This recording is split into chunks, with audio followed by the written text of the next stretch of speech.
for breakfast. This is the life. Wait a sec. Isn't something important supposed to happen today? Oh, today's our big day! We're supposed to leave the Fortress of Mirapede! Come on, we've got to go complete the release procedures now!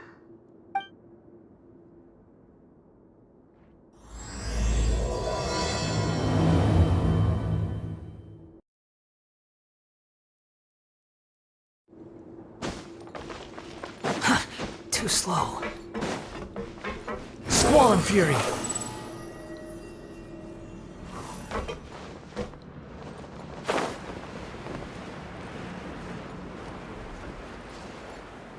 Yeah. Please, sign here.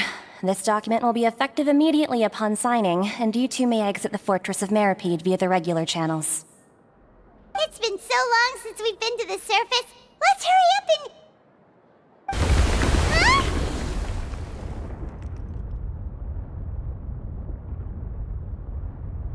Huh? What's happening?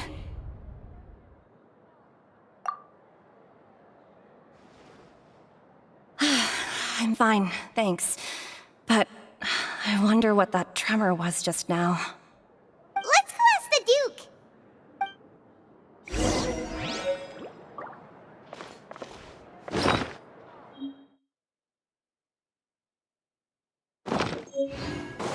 The wind rises.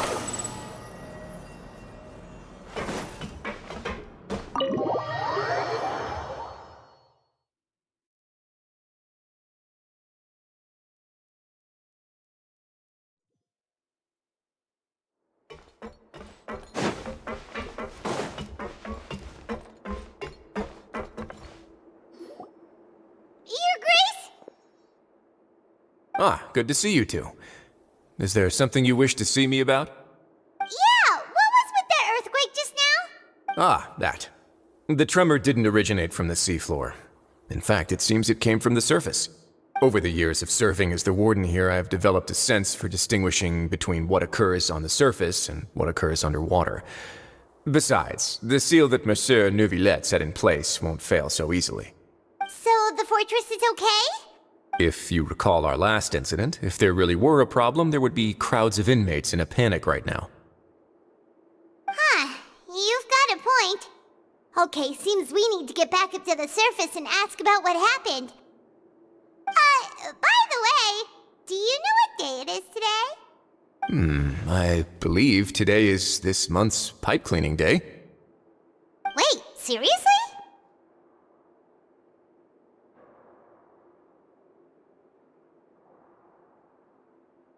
Ah, yes. Have you completed your release papers? Yep. It's you two.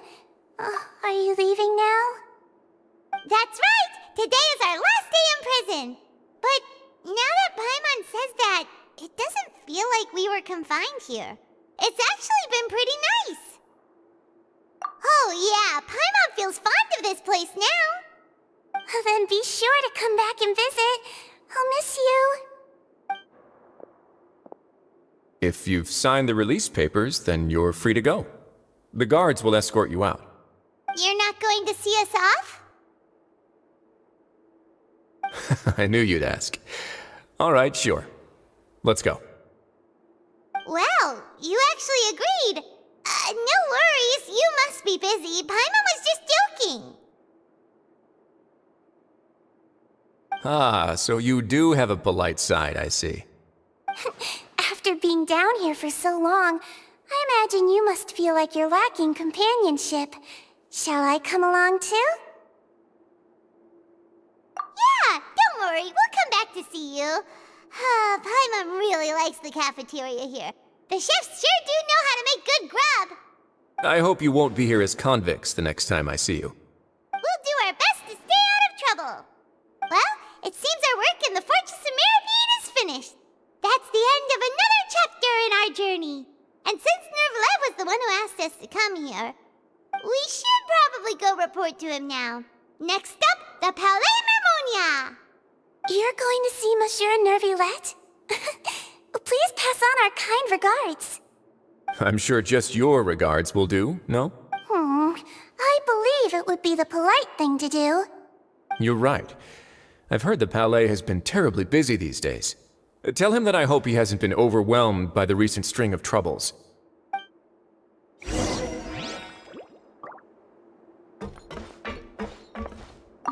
If you're concerned about things at the Palais, why don't you take some time to go up and check things out? I believe you should still have some vacation time to spend. Thank you for being so understanding. It means a lot. It's been some time since I've gone to the surface. I must say that I've started to miss it a little.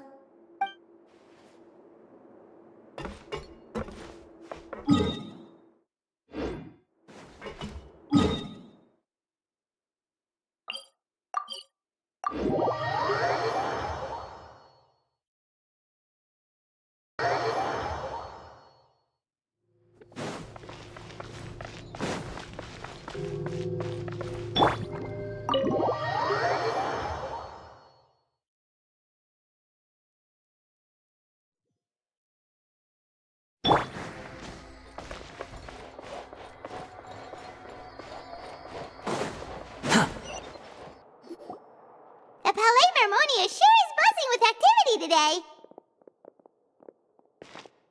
Halt! Huh? Oh, it's you two. Apologies. Monsieur Neuvillette did say you'd be welcome at any time. Excuse me, would you mind helping me take a look at this report? I'll be right there. Sorry, I've got my hands full here. You can see yourselves in. Everyone's so busy. Seems a lot has been happening.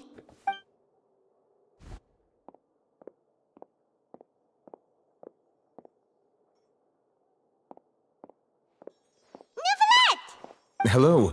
You've come at the right time, but you'll have to wait for just a moment, as there are some urgent matters I must tend to first. In the meantime, please, have a seat. If you'd like to have something to drink, let the Melusine outside know. That's all right. We just ate. Very well, then. Let's take a break over there while we wait for him to finish his work.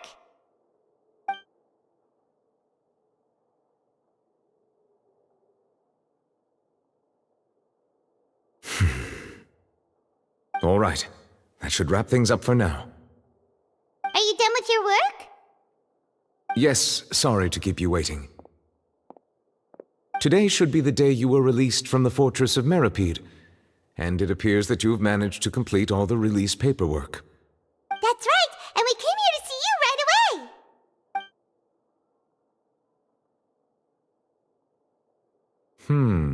A massive whale. Do you have any idea what that might be? Judging from your description, that cannot have occurred in any ordinary waters, but rather something like the primordial sea. A whale of that size and shape cannot usually be found in the waters of Tevat. Therefore, we can only assume that Child is presently immersed in primordial seawater. Immersed in primordial seawater? But how? And is he okay? Most people wouldn't be capable of entering in the first place. I'm not completely sure how he could have gotten there myself. Yes? What is it? Ah, right! Paimon felt it too! We asked the Duke and he said it wasn't from underwater, so we figured you might know something about it. It turns out that I have just received a report about this particular matter. In fact, that's exactly what I was busy with a moment ago. The source of the tremor was here on the surface near Poisson. After the shaking stopped, the water levels in the Poisson area rose at an alarming rate. The water levels rose? Oh no! What about all the people there? Fortunately, the water levels only rose for a short period of time, and have already returned to normal now. However, I still have a bad feeling about the whole phenomenon. If the change in water levels is connected with the leaking primordial seawater, then the situation in Poisson may be much worse than it appears. Navia should be in Poisson, right? We need to go check on her! I would also like to go there as soon as possible, but I'm afraid I can't leave just yet. We must immediately formulate disaster prevention plans for the surrounding coastal areas to avoid potential catastrophes. I'll have to ask you two to go to Poisson first. I'll meet you there to check on the situation once I finish things here. There's no time to lose! Let's get going! Please be careful.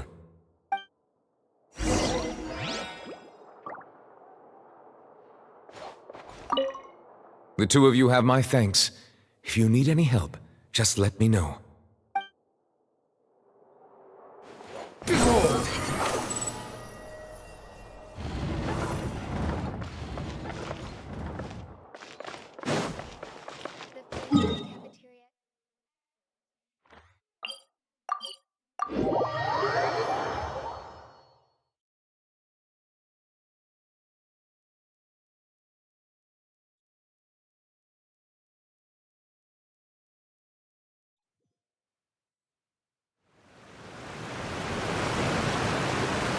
Oh no!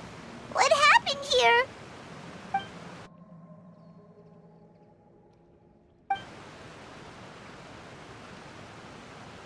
Nadia should be around here, right? We need to make sure she's still... Paimon means we need to check on her.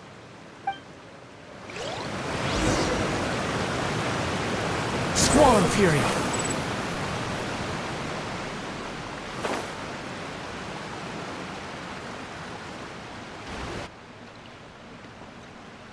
We haven't seen a single soul all the way here. Oh, this is getting scary. What will I ever do now? Look! There's someone on the roof over there! Just stay put! We're coming up! Watch your balance! All right, just hurry!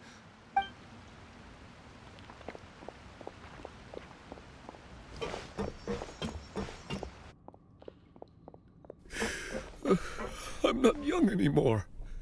How will I survive on my own? My Desiree! Oh, he looks pretty sad. My leg! My leg! How could this have happened? It hurts! Just hang in there. Help is on the way. You can hold my hand if it makes you feel better.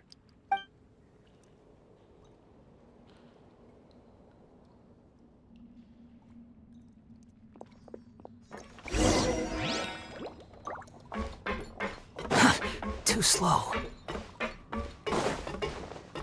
Behold! Quit following me. Huh.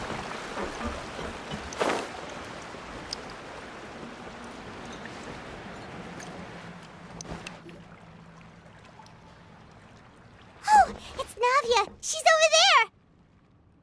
Hey, Navia, are you okay?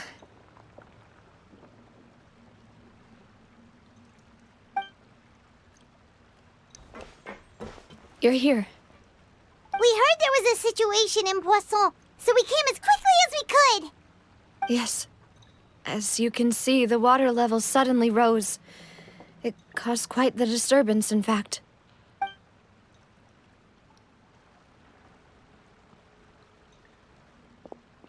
Demoiselle! There was a wounded resident next to a building southeast of here. We've already transported him to safety, but we've run out of medical supplies. He's wounded? How badly? He fell, so it's probably a broken leg. He's pretty shaken up. When the water level rose, he desperately climbed up to the roof. Once the water receded and he saw the ground, he became terrified and eventually... He jumped down then. Find the leader of Squad 1 and tell him to take the wounded resident to see a doctor. He should know where to go. Understood. I'll take over his search and rescue mission in the meantime. All right. You'll be in charge. I'm sorry. Where were we? The situation in Poisson? Right. Allow me to explain. A little earlier, we suddenly heard a loud noise. At first, everyone thought that something might have exploded in the waterways. But before we knew it, water started pouring out from everywhere. The rushing water seemed a little odd, almost like the unique color of primordial seawater. Some people didn't realize the danger and thought it was just ordinary water, leaking from somewhere. Everyone on the street who happened to be close to the water didn't have a chance to escape. As the water levels rose, they suddenly disappeared. They were all dissolved. Those who realized what was happening started to flee in a panic, desperately trying to get to higher ground. Many were injured in the stampede, and some people fell from significant heights. The Spina di Rosula initiated rescue operations as quickly as possible, but there have been a lot of casualties. Fortunately, the water began to recede after some time, and the chaos came to an end. The water that flooded the area contained primordial seawater, so the lower levels of Poisson are still hazardous. To ensure everyone's safety, I've asked the people there to leave as soon as possible. No one knows if this could happen again. All we can do for now is try our best to help evacuate the residents. We still haven't completed the head count, but we'll have some numbers soon. How awful. And all of this just came out of nowhere. It was quite frightening indeed. I only wish that everything that just happened was a bad dream. Is there any way we can help, Navia? Thank you for being so willing to help in a moment of crisis like this. You don't know how much it means to me. I really can't express how grateful I am.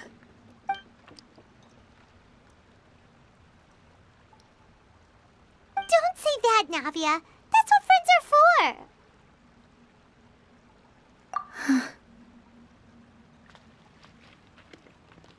Demoiselle! We've got a situation here! I'll be right there. Sorry, I need to go for now. And off she goes. Seems it might be a while before she can take a break.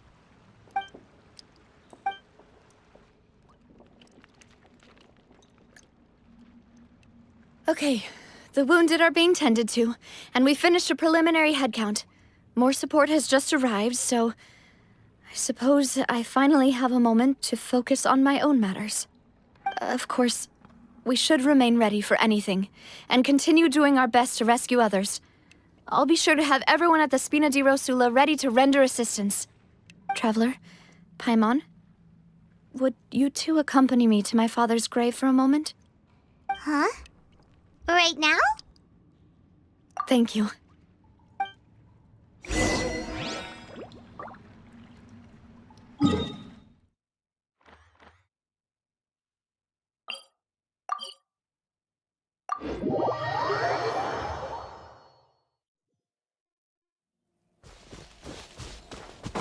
The wind rises.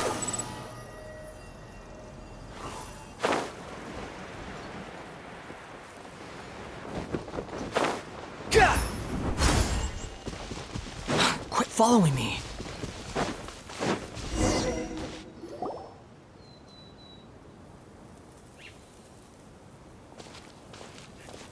Not a lot of people here, huh?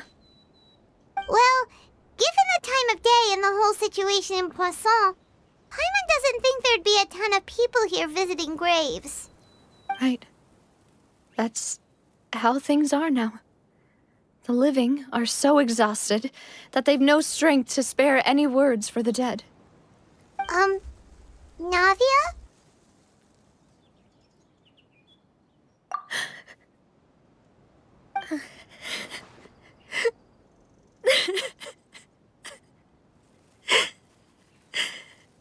Navia, what's wrong? Sorry. I just... Malus and Silver. They won't ever come back here again. What should I do, Papa? Huh? What happened to them? Everyone agreed on the rescue plan, but still, I was the one who initiated it. They were helping evacuate the residents, but they couldn't leave in time. And they were caught in the seawater.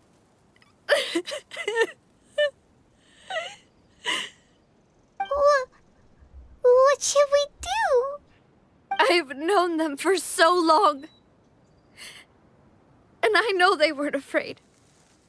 But I could at least hold a funeral for my father. And I know where he rests. But as for Malus and Silver, they're just gone. I just can't.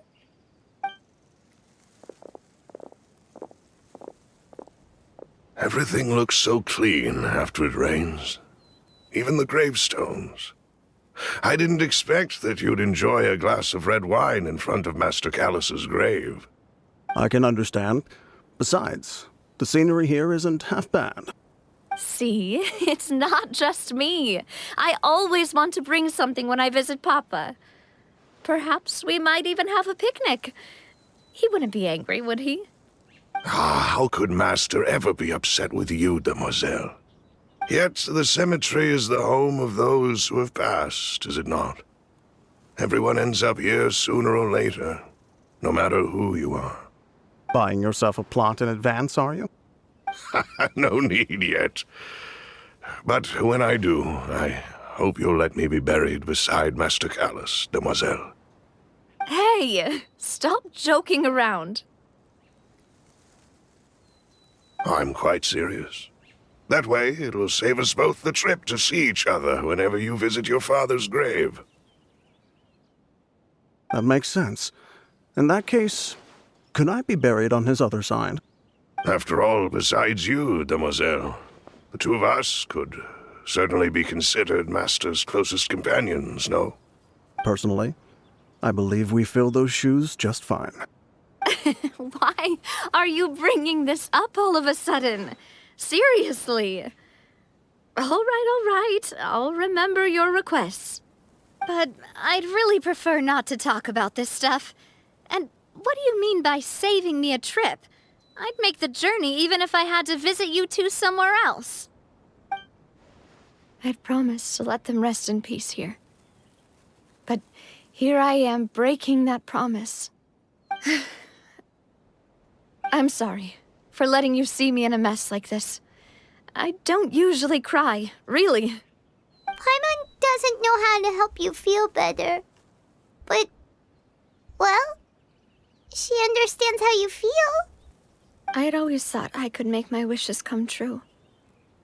But now that I think about it, that never solely relied on me. Many things can only be accomplished with someone else's help. Malus and Silver have helped me so much. But by contrast, I could do nothing for them. I'm so sorry. You can spend as much time as you need here, Navia. We'll stay with you. Thank you. Right now, you don't know how much that means. By the way, you can have a look at this. It's a list of victims from the incident that took place here. Obena, Khan, Burnett, Giverny, Francine, Karina, Daisy Ray, Joinville, Julianne, Esson, as well as Malus and Silver. So, everyone else is safe. But still... It's okay.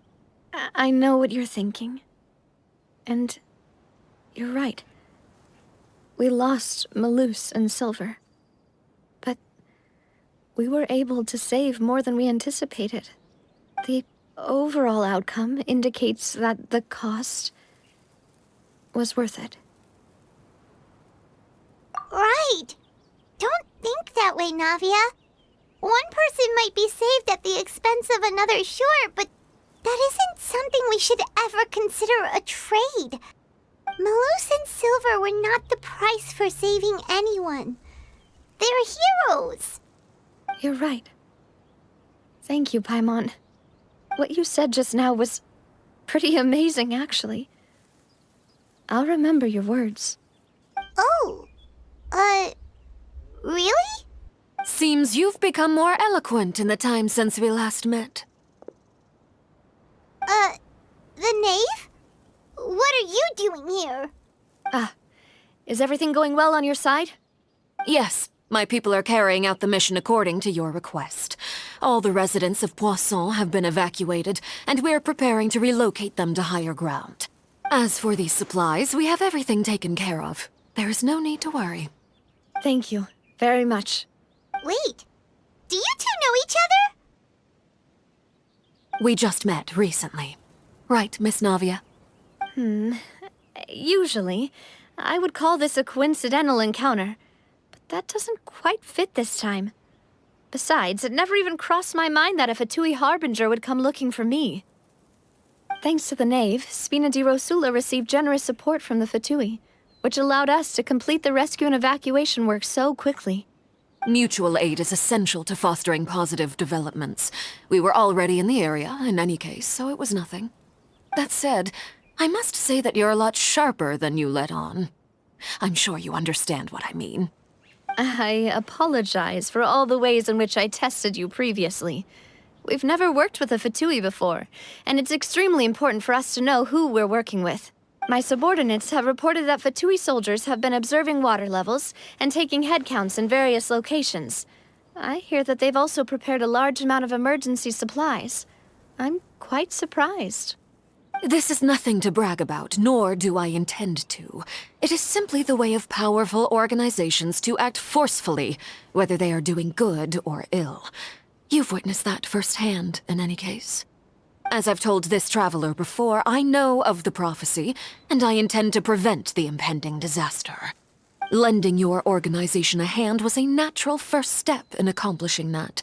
As such, do not be troubled by this token of our sincerity. Perhaps one day, you'll also be able to help me in the same way. Without your help, there would have been many more casualties. I won't forget your kindness. Furthermore, I sincerely regret what happened to Malus and Silver. I only wish that my people could have arrived a little earlier to prevent this from happening. Don't say that. You and your subordinates did everything you could. As Paimon said, Malus and Silver didn't choose to sacrifice themselves for any specific person. And they weren't the price paid for other salvation. They chose to become heroes themselves. I've never liked hearing people put it that way. It's like trying to relieve pain by saying some noble-sounding words. But right now, there's nothing more suitable. They really did become heroes. You're right. I'm sorry for your loss, Miss Navia. Water is life to Fontaine's people, and it also spells disaster. It's no wonder that people always say that prophecies represent fate. Fortunately, I've never been one for such opinions. So, you're one who will try to change fate, then? Of course. That is why I'm going to Hotel Bouffe de Thé. I still have some things to take care of, and the children need my attention. By the way, Traveler, Paimon, one more thing. Alright, then we'll just... Huh? This isn't right. Paimon thought you would ask us to walk with you for a moment so you could tell us something in private. That is a clever and useful conversation technique, which I do like to use when necessary. But there's no need today. It would not hurt to have Miss Navia listening in. Traveler, I'm sure you remember that I said we could work together when we had the chance. You and I both know that there may be issues with the Primordial Sea. Previously, it was the Fortress of Meripede's sluice gate, and this time it was the water levels in Poisson. These are both signals. Indeed. Allow me to share the latest intel I've received from the House of the Hearth's intelligence network with you. During some recent investigations, a child claimed to have discovered some ruins near Poisson. The ruins date back to ancient times and seem to be worth investigating in many ways. Judging by the dating of the ruins, they may be related to the prophecy and the coming crisis. The situation is becoming more urgent, so any pertinent information will prove extremely precious. My people initially came to prepare for ruin exploration. Unexpectedly, this disaster struck, and at present, we're all busy prioritizing the rescue effort. So that's why the Fatui were already in Poisson. I wanted to take the children along, but unfortunately, Linny, Lynette, and Fremine have all been dispatched to higher ground to assist affected residents. Linny told me that outside of the house, the person they trust most is you. Which is why I want to give you this task.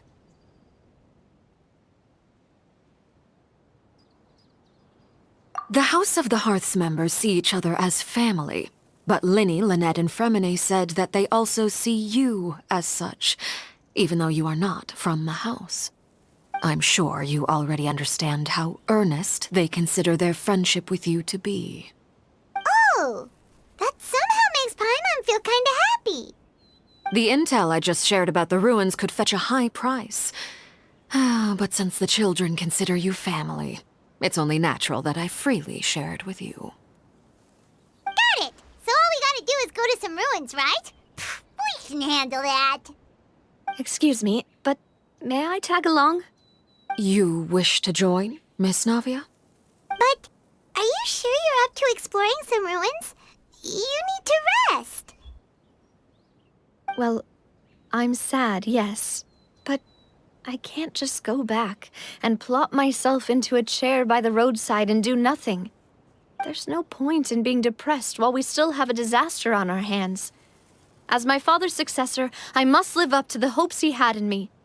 Besides, I'm also doing this for myself. I need something, a distraction, to keep my mind off Malus and Silver.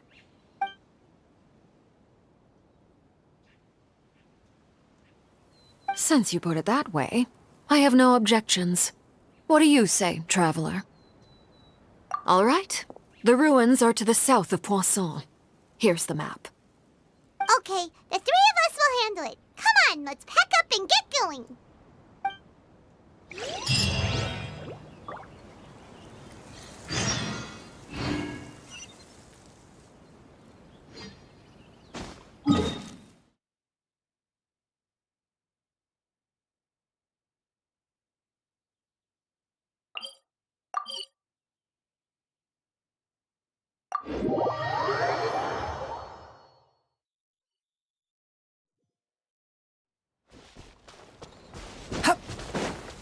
Behold!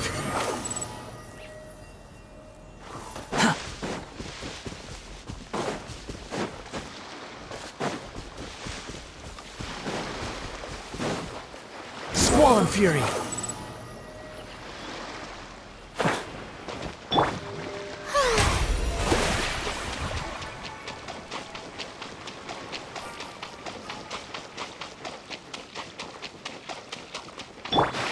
Behold! So, are these the ruins the knave was talking about? Whoa, talk about old. They seem to be pretty ancient, all right. Let's go in and have a look. Just be careful.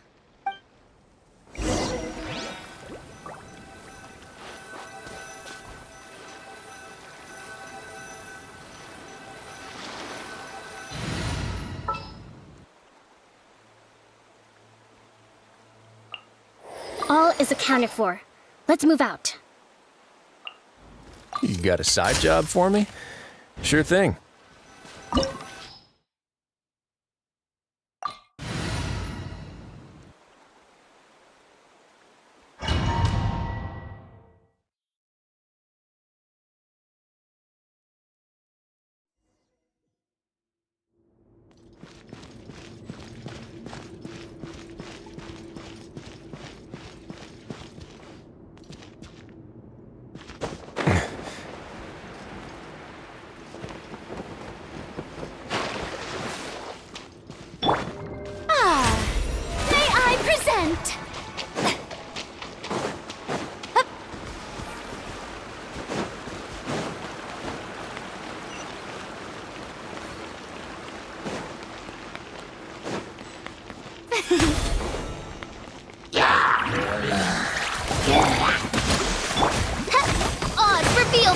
A moment, please.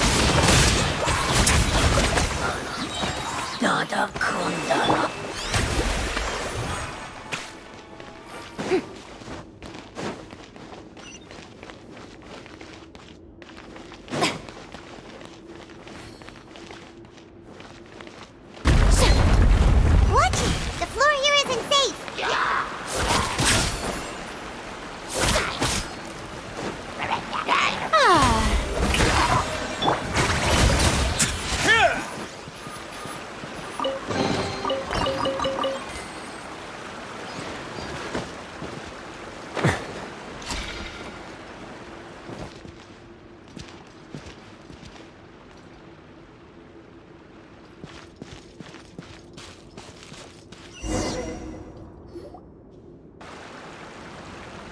This place has also been contaminated by primordial seawater. Yeah. And a lot of it, too. A Fontanian would most likely dissolve the moment they fell in. Right! You can't go down if there's primordial seawater. It's too dangerous, and it won't be any help for you to just stay here. Don't get Paimon wrong. We're not saying you're useless. It's just that... No, you're right. I can't do anything in this situation. I'll leave this to you.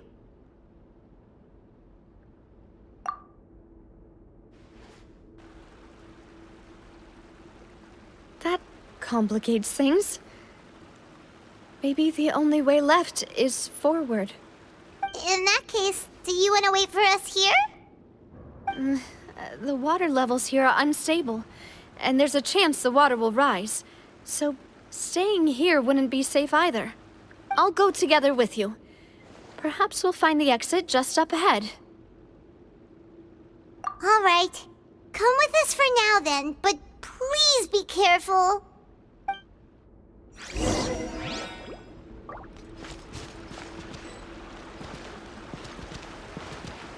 Oh no, it's a dead end!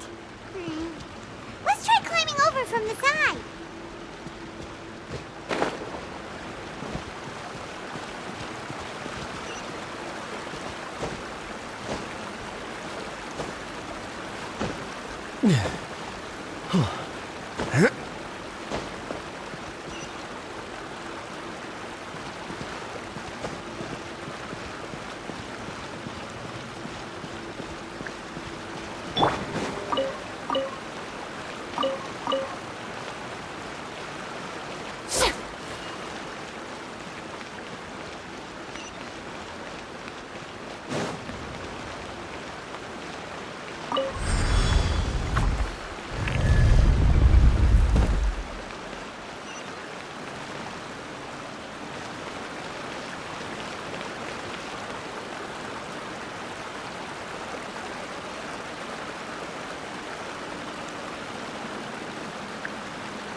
There's something wrong with this bridge!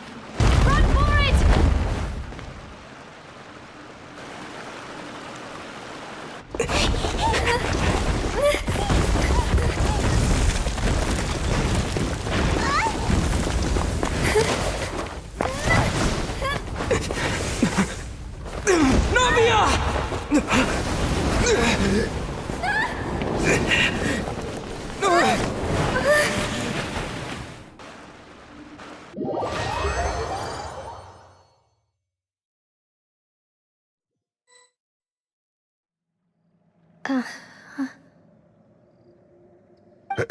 Demoiselle?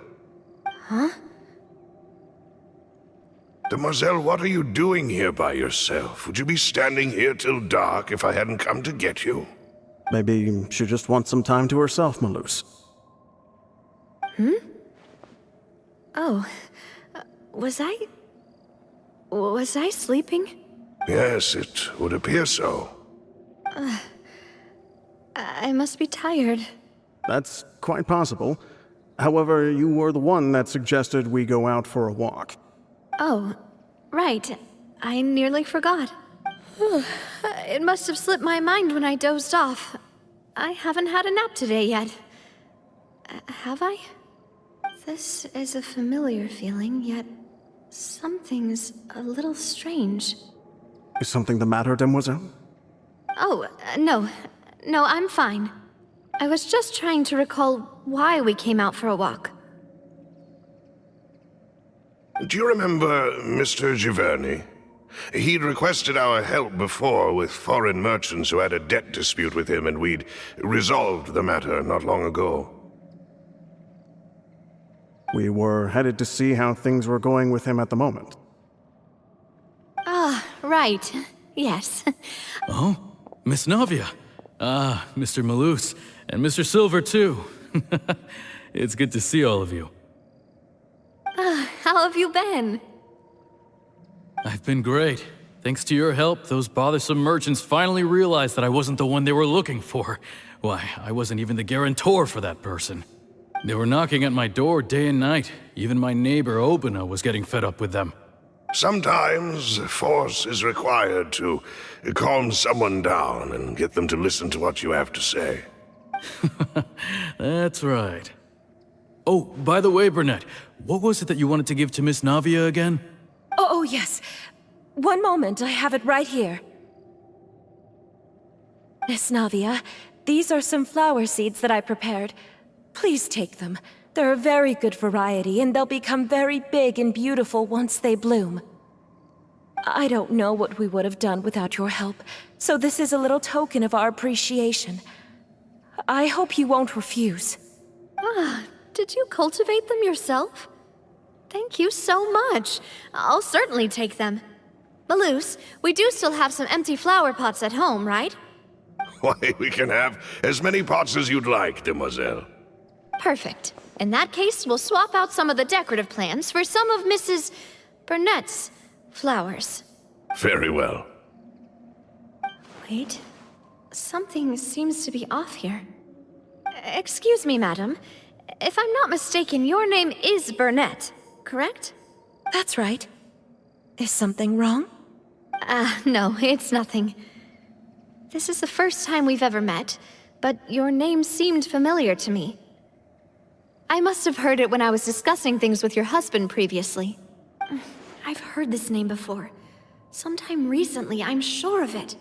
And why are there so few people around here? Where did everyone go? We must mind the time, Demoiselle. We still have important things to attend to today. Huh? We do? Like what? Well, now, did you forget? Miss Navia, here you are. I've been looking for you. Please, come to the Opera House. Your trial is about to begin. My trial? Wait, why would I need to go to the Opera House? Yes, she's right, Demoiselle. It's just about time now, so we should get going. Oh? All right then.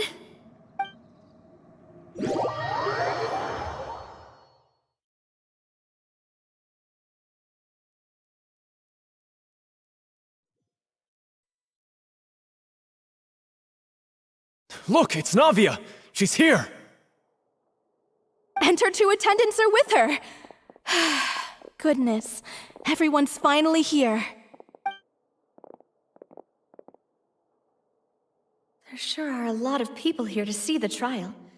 And they all seem to be oddly excited about something. I even know some of these people. Karina, Desiree, Joyville, Jolien, Essen. Why are so many people here? And why do I have no recollection of this case? And as for the judge... huh? Where's Monsieur Neuvillette? Please sit in the defendant's seat. Don't worry, Silver and I shall accompany you. All right. But are you sure you can stand behind me? Typically, it wouldn't be allowed, but today is an exception.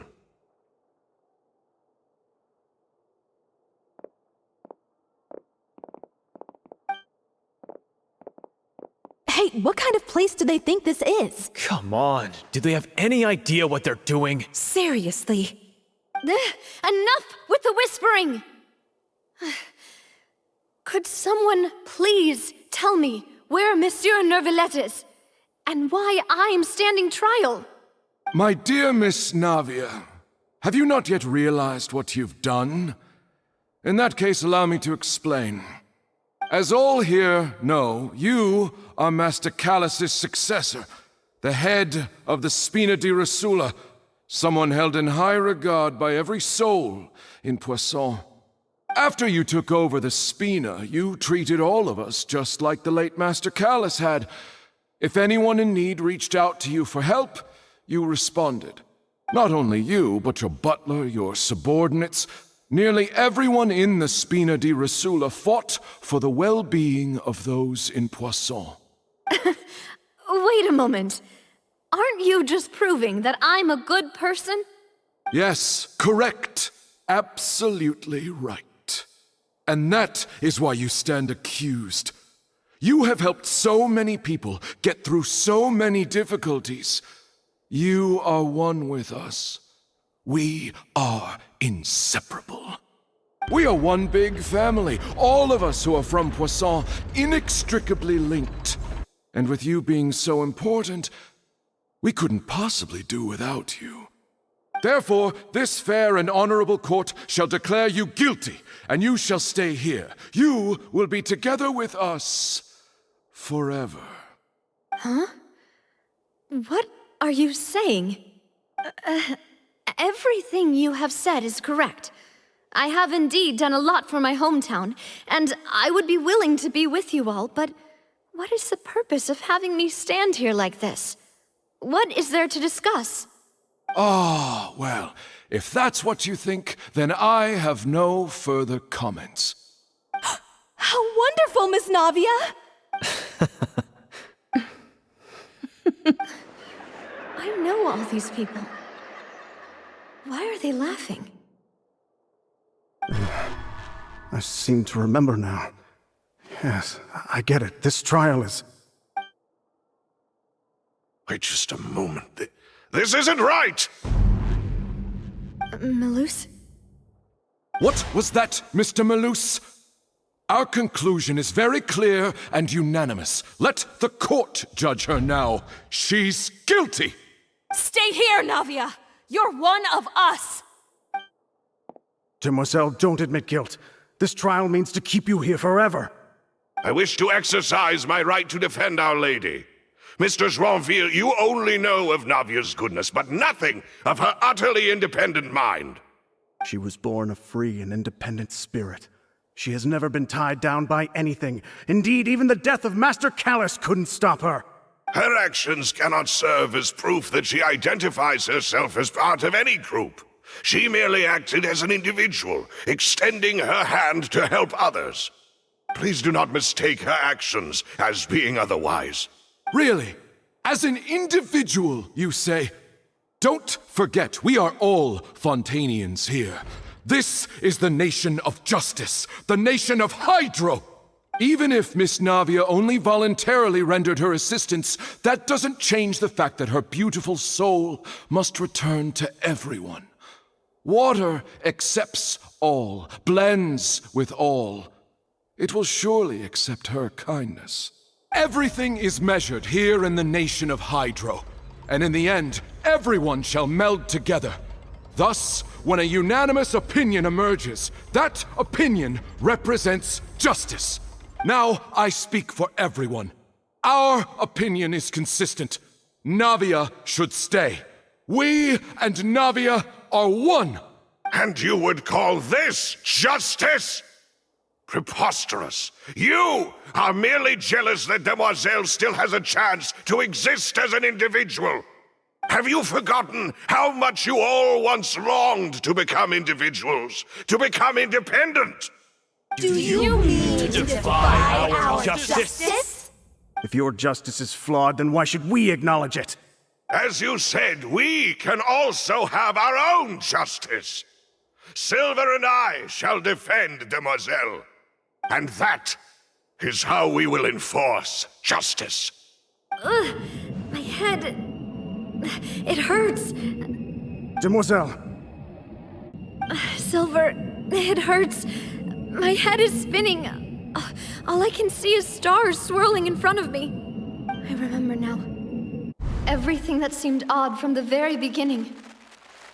Karina, Desiree, Joyville, Jolien, Essen, and Mr. Giverny and Mrs. Burnett, who we met earlier. Even Malus and Silver. I don't want to admit it, but they're all dead. Don't be afraid, and don't admit guilt. We will protect you to the very end. Absurd! Who are you to say that she cannot be judged? We are the majority, and in the nation of trials, the majority is absolute justice. We are the will of all. Don't let them escape! We shall keep Navia here with us! Mr. Malus and Mr. Silver, must you be so stubborn? How could the two of you possibly hope to stand against the collective? Do not resist. This judgment is fair and just. Navia belongs to us. After all that happened, she should not be left alone in Poisson. What are you saying? No more excuses! He says we're jealous. Jealous? How could she possibly be an independent individual? What's with these people? Who's jealous of her? She belongs to us! Miss Navia, she... Silence! That's...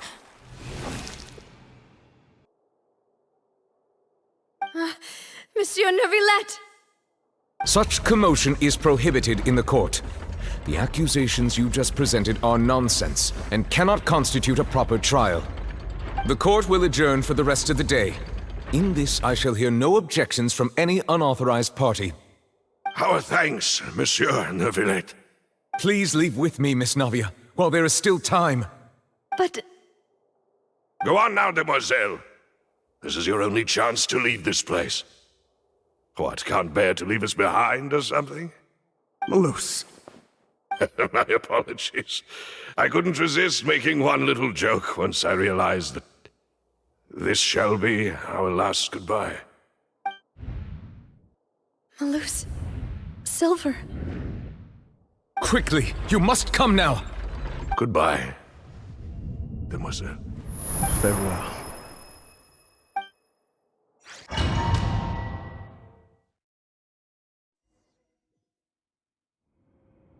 No, wait! Just a second! Navia? You're awake. Good. I must have been dreaming. Malus and Silver were still alive, and they were defending me at some insane trial. It looks like you're all right. Did all the sad feelings cause you to have a nightmare?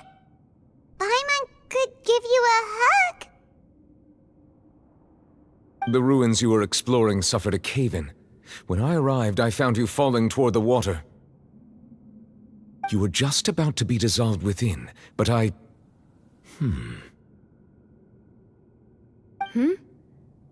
What is it? I think I saw two Oceanids protecting you. It was only for a moment, perhaps even a fraction of a second, but they gave me the chance to retrieve you. Were it not for their intervention, I would not have been able to rescue you before your consciousness dissipated.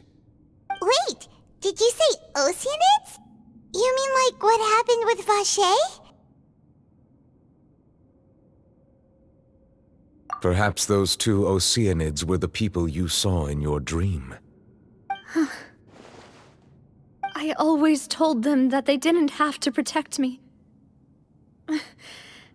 To think that they'd keep doing so even after death. Please come with me.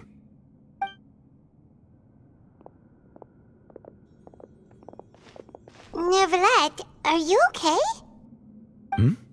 Oh, I am quite all right. Perhaps there's something we could chat about?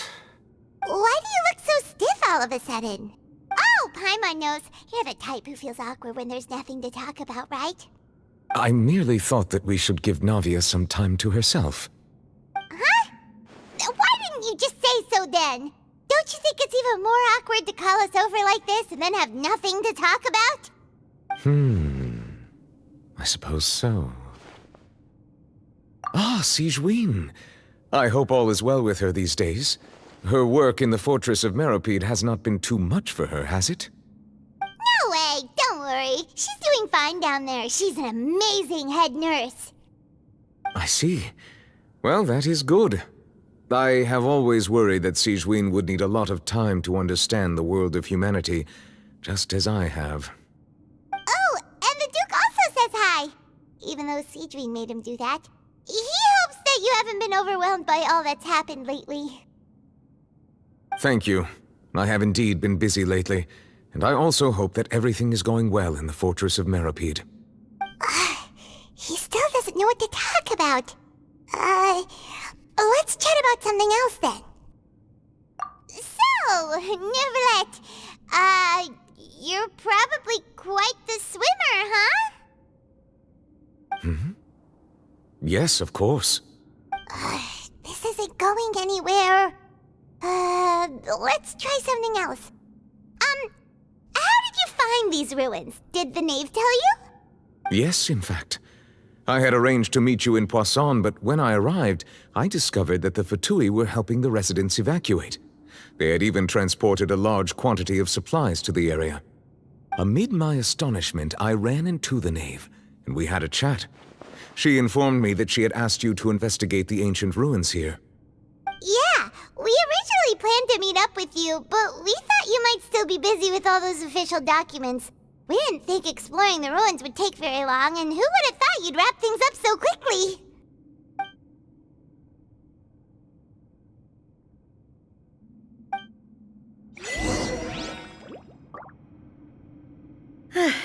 I'm sorry to have kept you all waiting like that. I'm feeling much better now.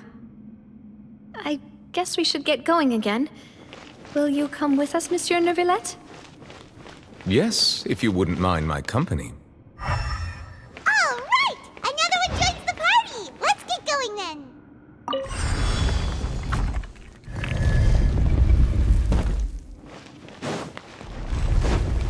Shower me with praise!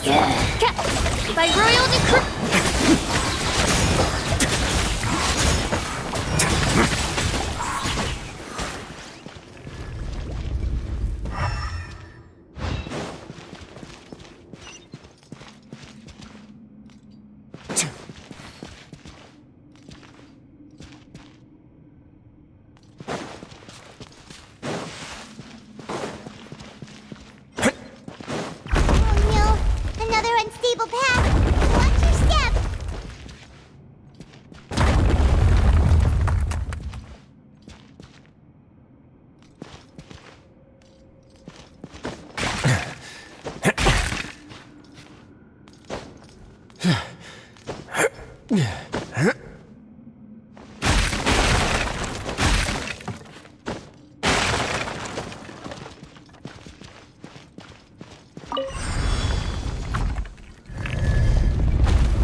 Let the world collide! Uphill battle! Allow me!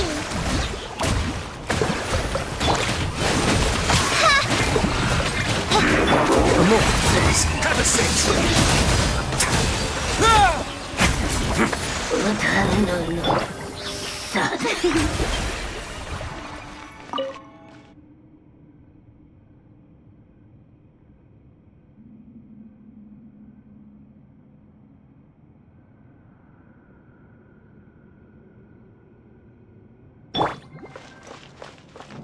Hold the line!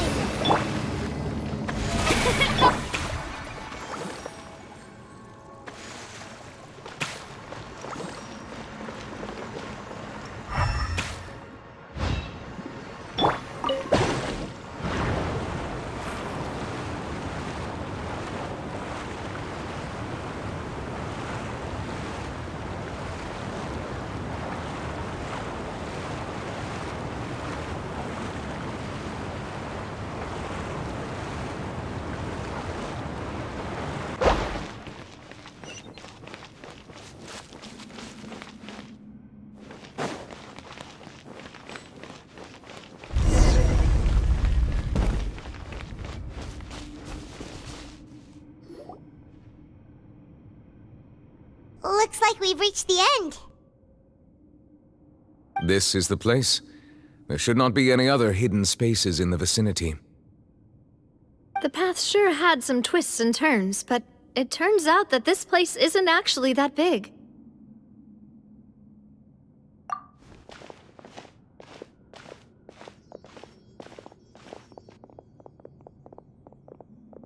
Stone slates? It seems like they were put here as an offering. Could we take them down and have a look? Perhaps we should just leave them be for now. There are 4 locations in total, but only 3 stone slates. The slate that should be in the first empty spot is missing. The surrounding walls also show signs of damage. There's something written below. Let Paimon see. Reason dictates that this nation be destroyed. I shall record the history of its future here in its past. Say what? It feels like someone left these slates and these words here for a purpose. But does he mean that Fontaine should be destroyed? That would fit the circumstances dictated by the prophecy, yes. Indeed, the slate's contents correspond to it. Take the second slate, for example. There's a person kneeling here. She seems so dedicated. And there's a whole bunch of other people behind her doing the same. She's facing this... what is this? Some kind of island in the sky? And is that Lady Farina in the third image? Did the Hydro Archon fall into the water? And is that a ring of people around her? Paimon doesn't quite get it. Are they all in the water? The fourth image. I know this one. This exactly matches the content of the prophecy. The people will all be dissolved into the waters, and only the Hydro Archon will remain, weeping on her throne.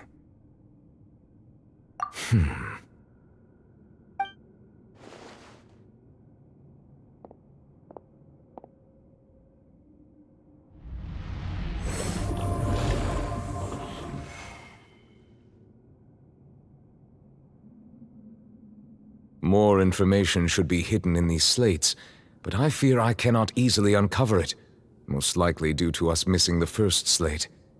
I am very sorry. Don't blame yourself, Monsieur Neuvillette. Deciphering ancient stone slates isn't one of your duties. Ooh, Paimon's getting the chills just looking at these slates. This says that it's the history of the future, right? That means the prophecy's sure to come true. I really hope it doesn't mean that. Still, Paimon feels like these images are kind of weird when you look at them together.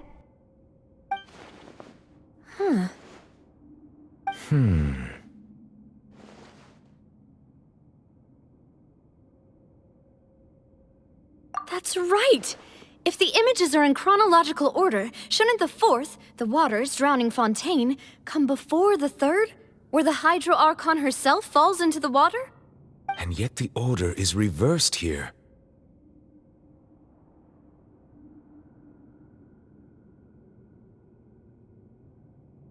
If we go by timing, Lady Farina only emerges in the third image. That means that the person in the second image might be the previous Hydro Archon. Egeria, then. I had never met her, but her appearance here does match the records. The previous Archon kneeling before the floating island in the skies, as if confessing a sin. Did she herself commit that sin? And if not, why would she be in such a posture? Also, I'm still wondering why these ancient stone slates are here at all. Judging from their contents, could this place be the origin of the prophecy? Does that mean that someone, or some people, once saw these slates? But who would have created these slates and left these words here?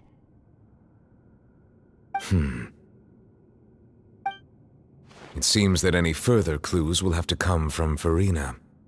In that case, there's no time to lose. There's nothing else to be gained here, so let's head back first. Yeah, we better get somewhere safe for now.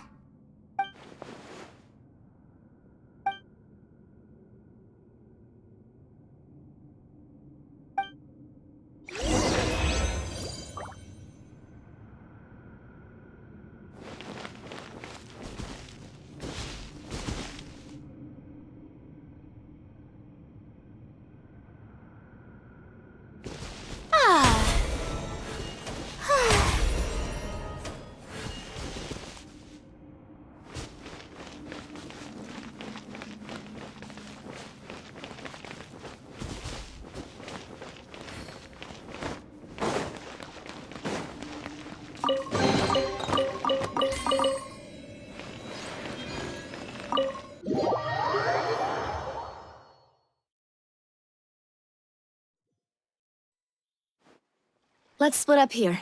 I'm going to check on what's happening with the Spina. You know how it is. There's some things you just need to be there for yourself. You still have energy for that, Navia? Paimon's already beat.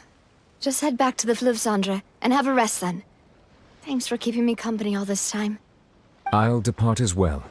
Thanks for your hard work today. Rest well, everyone. Traveler, I will go talk to Farina tomorrow morning to ask about the stone slates. I'm sure that you're concerned about this matter as well. If you have time, drop by my office. I will share the results of our discussion with you. Are you really gonna talk to her about this directly? Will that be a problem? Paimon's getting a little scared now that it's come to this. She has long been harboring secrets, and will not give them up easily, which makes it all the more my duty to ensure that she understands the present situation. Alright, we'll leave it in your hands then. You're probably the best person to talk to her anyway. I will be carefully considering my words tonight. Traveler, Paimon, our safe house at the Fleuve Cendre is always open to you, as ever. So please don't think you're an imposition. All right. I'll be on my way then.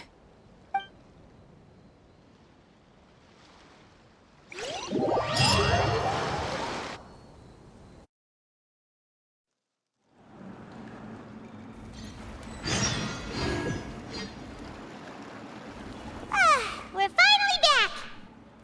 Welcome back. We've got a special menu prepared for you two tonight. Yay! And there's good food too! No, the boss is the best.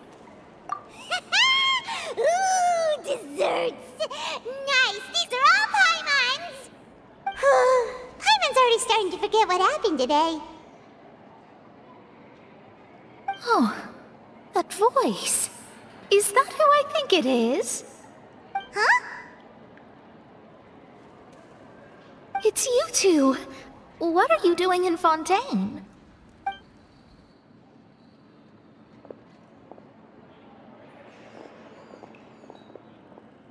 Mona?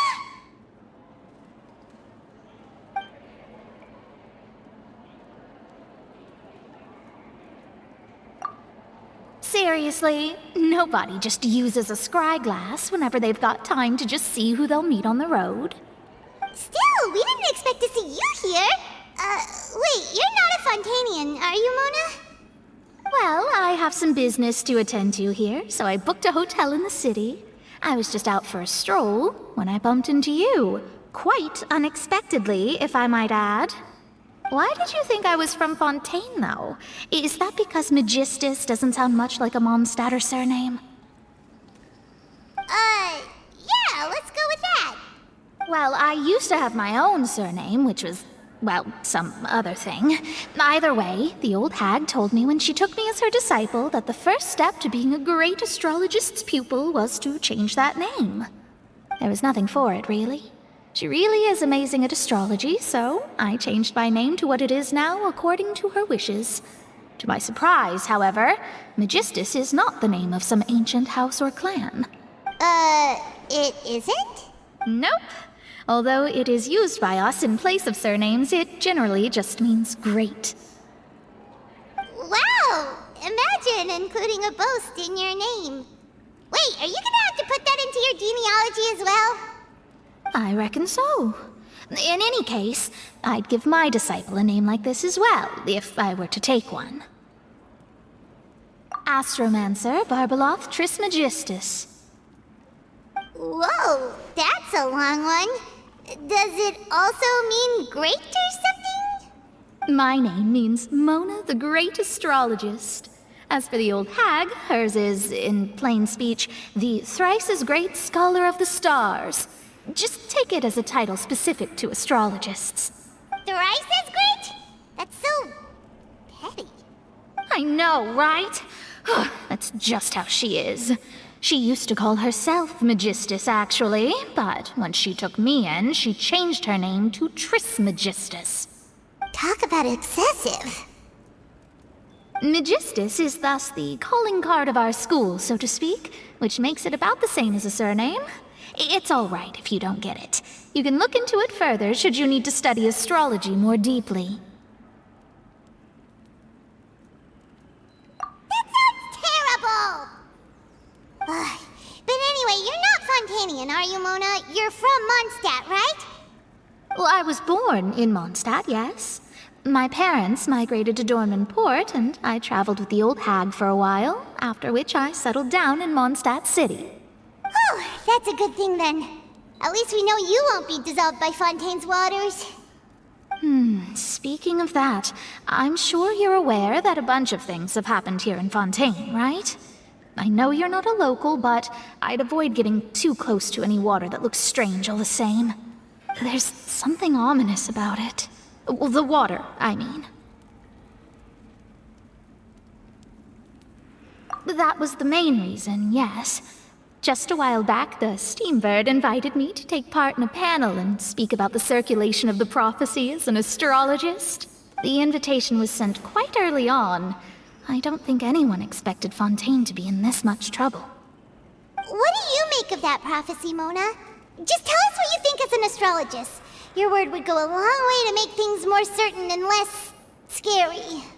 What I can tell you is that I'm an astrologist, and that this prophecy concerns the fate of Fontaine, even that of all Tevat. Ascertaining this is akin to reading the fortune of the whole world. I'm afraid that this is not something that just anyone can do. If I could do it, you would no longer call me an astrologist, but a visionary.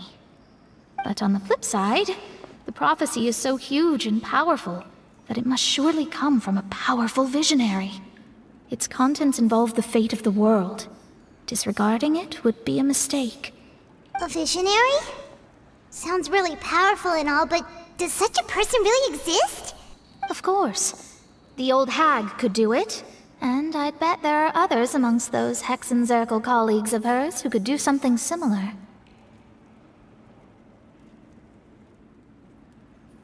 Huh? Are you sure? All right, I'll help you. It isn't often that I see you with such a serious look on your face. I'll tell you once I hear back from her. Thanks, Mona. You're amazing as always. Oh, well, this is something only I can do after all. So yes, your praises are quite welcome. That's the greatest of astrologists for you! Of all the people we know, you know the star's the best! Indeed, indeed. That's the spirit. Oh, sorry. I came to see what all the commotion was about. If there's anything you need, do not hesitate to inform the Spina di Rosula. Oh, whoops. Guess we were getting a little too carried away there. Well, I'll go tend to my own business now. If I receive any news, I'll be sure to come find you two again. And there she goes, quick as rushing water. And here we are with the Spina guy giving us suspicious looks. If Paimon hadn't spoken for you, it'd be you getting all the weird looks.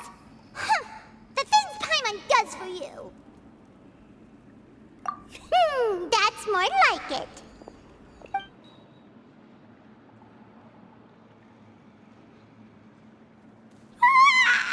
Good morning.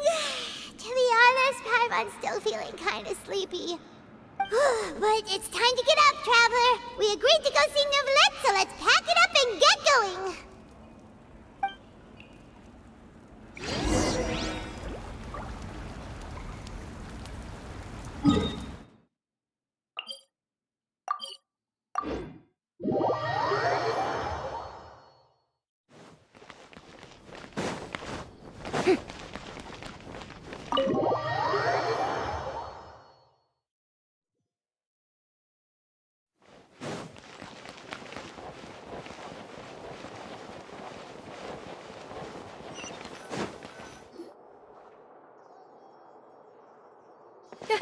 You're here! Finally! Is something wrong? Monsieur Neuvillette and Lady Farina, they seem to have gotten into a dispute. Please go see for yourself.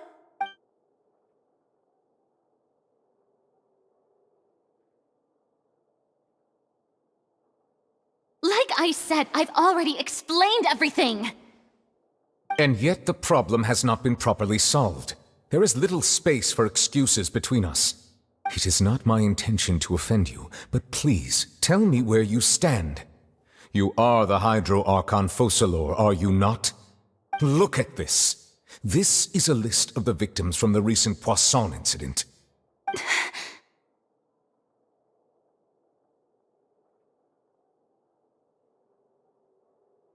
You mean... they're all...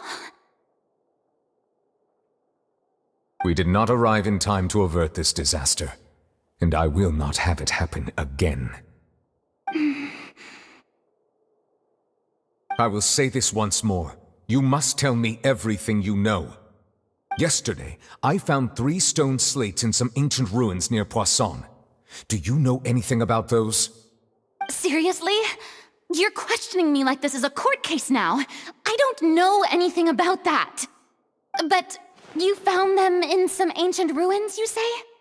That's correct, which is why I came to ask you some questions. There should have been 4 slates, but one of them was missing. The other 3 feature different images that seem to correlate to the prophecy. The prophecy? The second of these slates depicts the previous Hydro Archon Egeria kneeling before a floating island in the sky, as if confessing something. Do you know nothing of this either? I don't. I've never seen such slates. I'll ask you again. Do you really have no information regarding the previous Archon? My deciphering of the slates indicates that the Hydro Archon Egeria once had to confess to, or apologize for, a certain sin. If anyone would know about it, it should be you. All gods don't have the same secrets, you know. She was herself and I'm me. Is it really so strange that I know nothing? I understand your concerns, but I'm sorry. I just don't have anything to tell you. Forgive me for saying this now, Lady Farina, but I have long known of your various secret investigations into certain matters. There are several indications that you have been investigating the prophecy on the sly. This is not strange in itself, considering that you are the Hydro Archon. But it is strange that you should also claim to not know any of Egeria's secrets, as well as do nothing following your inquiries. You have never been as superficial as you have presented yourself to be, nor are you a fool. And yet, your behavior is very inconsistent.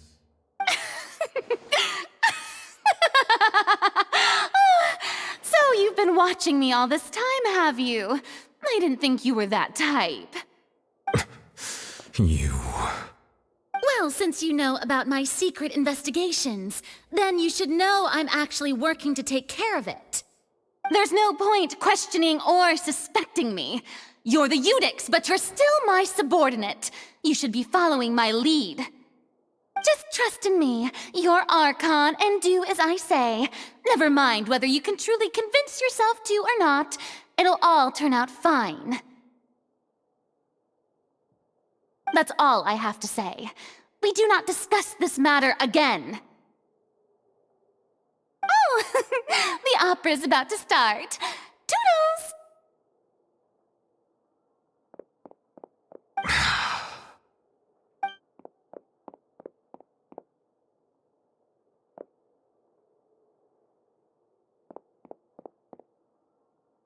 Did Farina not notice us standing by the door?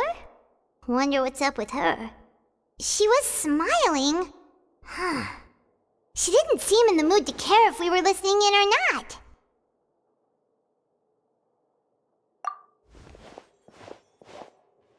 I assume you've been outside for a while now?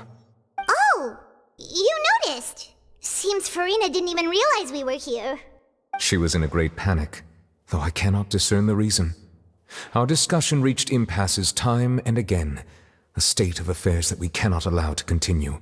Still, I do not understand. Dialogue is the basis for understanding, so why did she keep refusing to engage?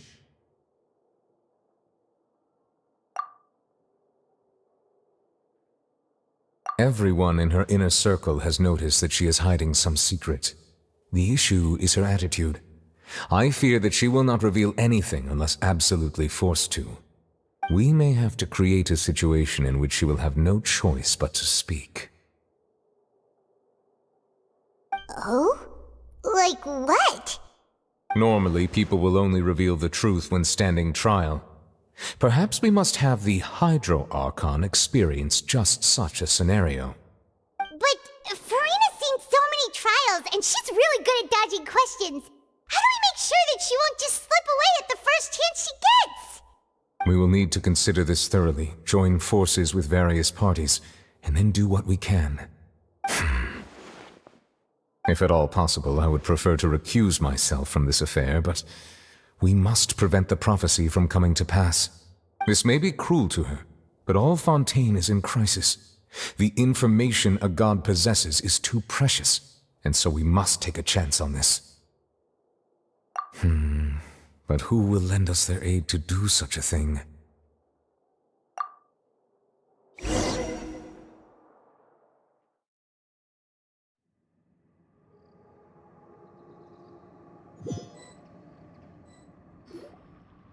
Well, that's everyone, huh? Speaking of which, it was pretty smart of you to think of hiding here. Poisson was just involved in a disaster, so it's presently devoid of people. That naturally makes it the best choice. And here you are drinking tea like it's the most natural thing in the world, huh? That's what family should do.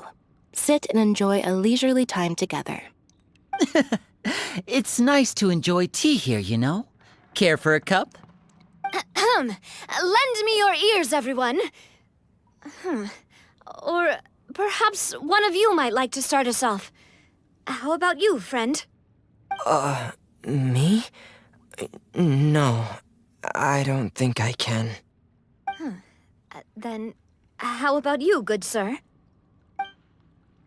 I fear that I will cause the mood on this boat to become as somber as it is in court. Well then, I guess we're lucky we've got a local like me to organize things. Wonderful, the spotlight at last. I guess I'll be facilitating things from here. That was a little long-winded, don't you think? Oh, you might be right. Anyway, to cut to the chase, our friend here, the Traveler, has brought us together to discuss something. As for what that is, well, Let's start by saying that we'll be pooling our efforts together to create a series of traps. Oh, how intriguing. Well, it's just an expression, really. One that I just learned from Chlorand, and used on the spot. So, let's invite her to explain in detail. A round of applause, please. Huh? Didn't you say that you would be facilitating this? Oh, come now. Your work doesn't involve much public speaking, right? This is a good chance to practice. You might even pick up some fancy oratory tricks to impress your boss with in the future. I see. And what does my boss say? He is glad that you consider him your boss. Do go on.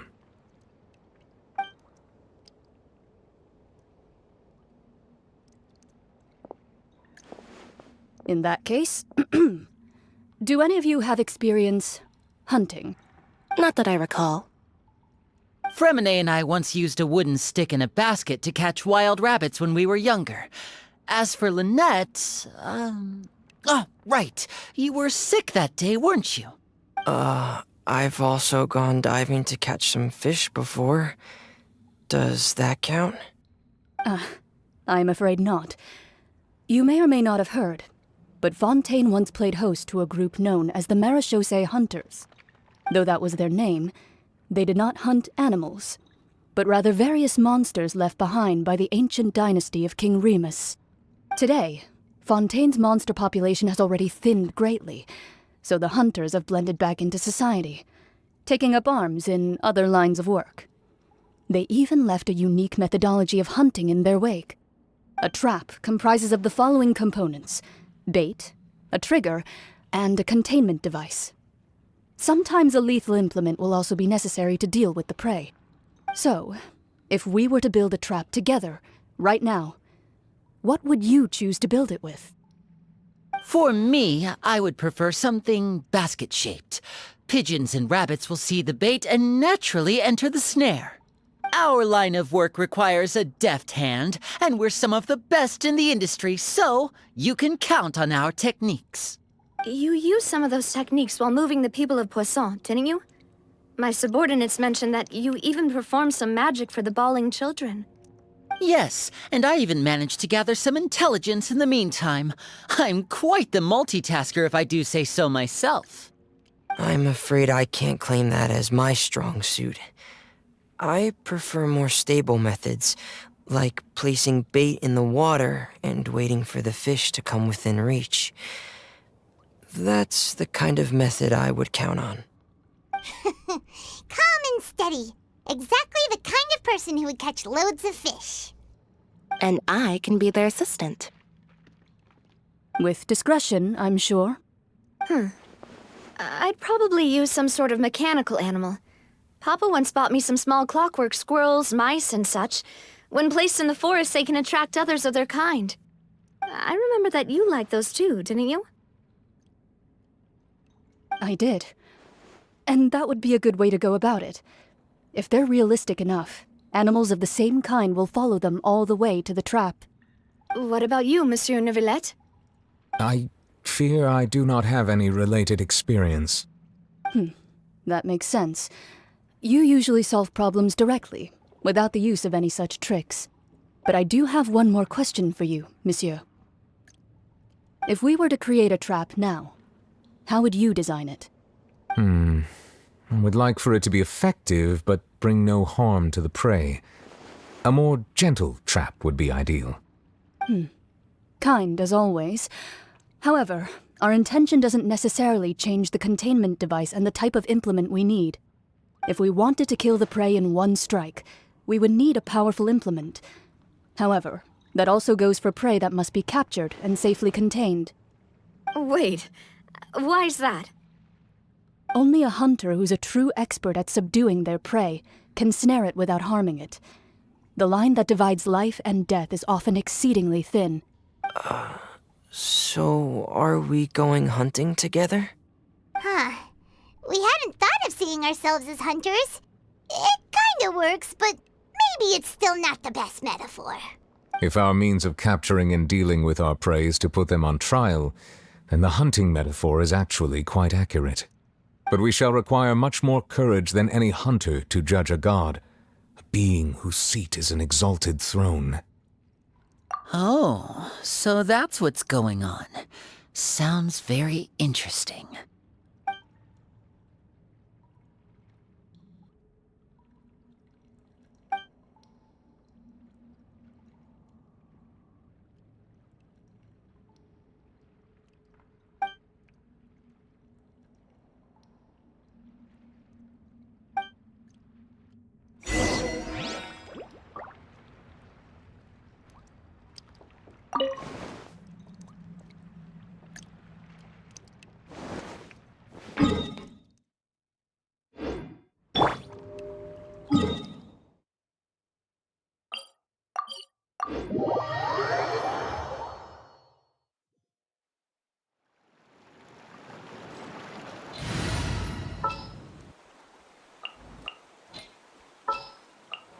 Sure.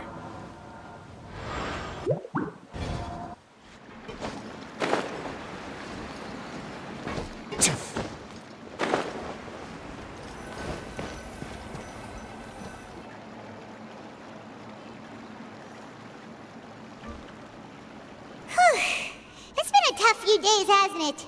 So much has been happening. Paimon didn't think the meetings would go on for so long, but everyone seemed pretty fired up, huh? Paimon thought they'd be at least a little frightened. Well, Fremine was, now that Paimon thinks about it, but everyone else just looked a little surprised. Well, it's hard to say. Paimon doesn't have any experience with this sort of thing. But with you around, Paimon sure will do great. After all, you're the most reliable person in the world, aren't you?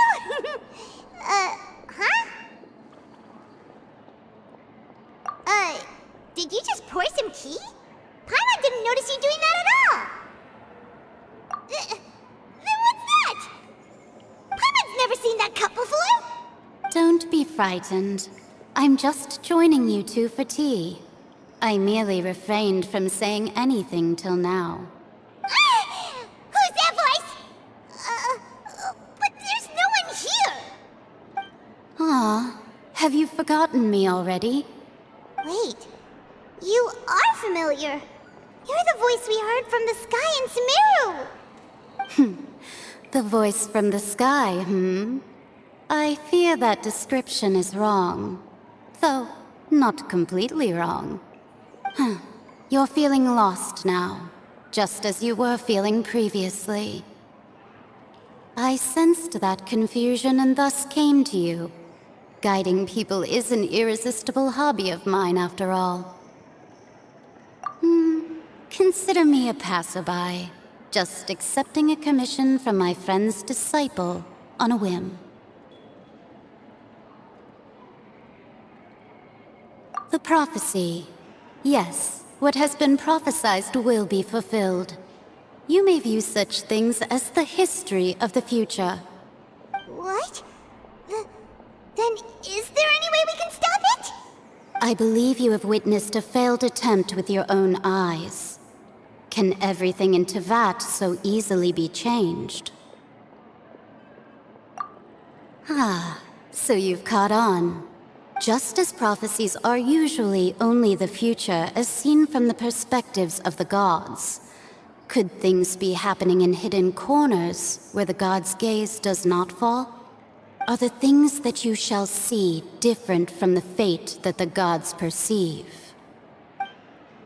What is she talking about?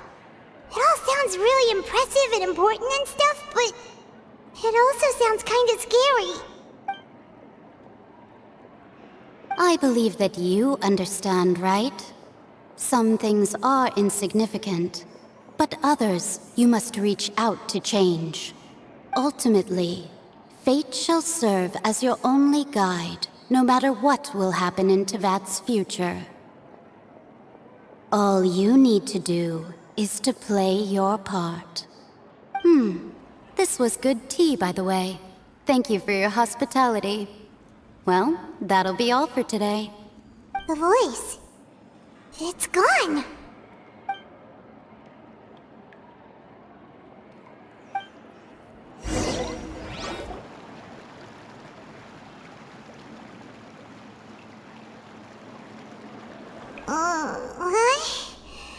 Paimon hears someone talking. Alright, coming!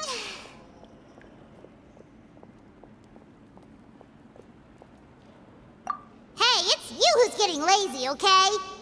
Well, I see I've walked in on some lively banter. Luna! Fine, just fine. I went to take part in that Steambird panel. It turned out to be more interesting than I expected. Not all Fontainians are pessimistic about this. One journalist mentioned that sitting around and waiting for the end to come would be wrong, and that they should make their own rescue preparations. I agreed, so we had a brief chat with her. Did she have pink hair by any chance? Why, yes, it was Charlotte. I assume you've heard of her, no? That daredevil journalist? I'm in full support of her view. Prophecies are very important, but how can people allow their lives to be commandeered by just a few words? That's right! Paimon's glad to hear something sensible for once. Ah, yes. About what we had discussed before. I did try, but I'm afraid I couldn't reach the old hag. I'll try again tonight, but I wouldn't get your hopes up. Huh?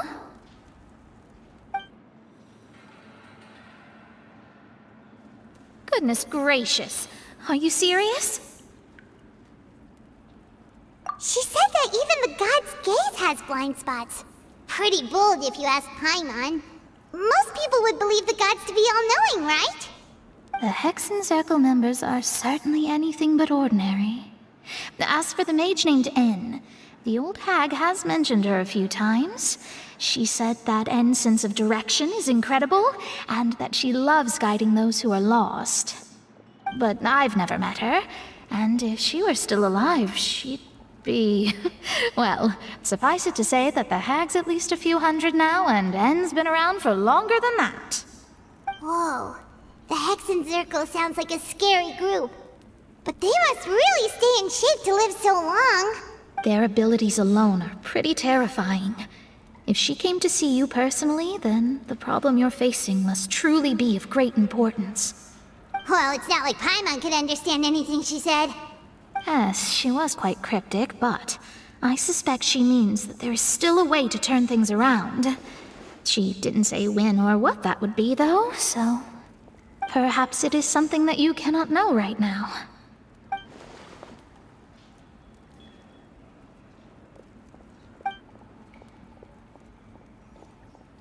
Traveler, Paimon, are you two all right? Oh, we're fine.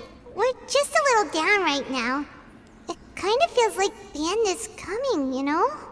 I see. I feel that same sense of desperation, too. I guess you could consider me someone who has often witnessed fate.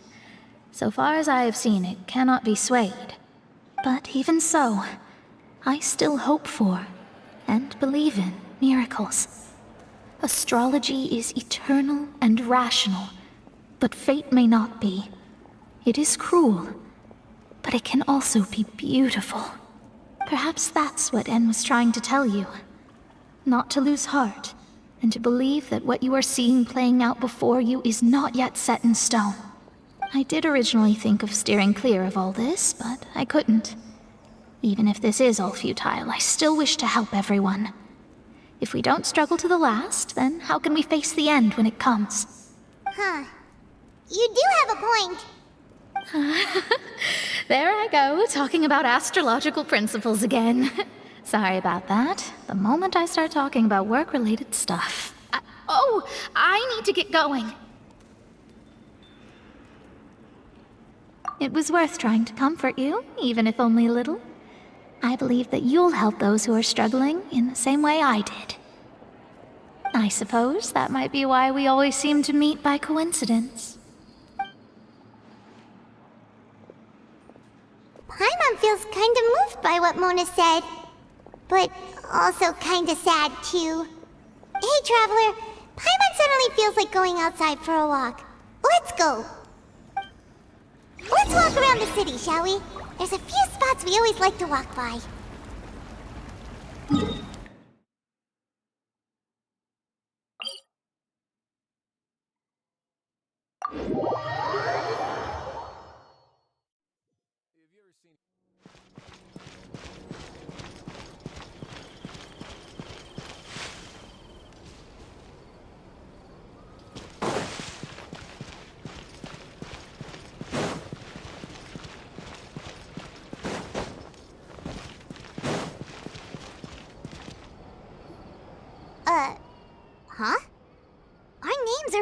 this newspaper.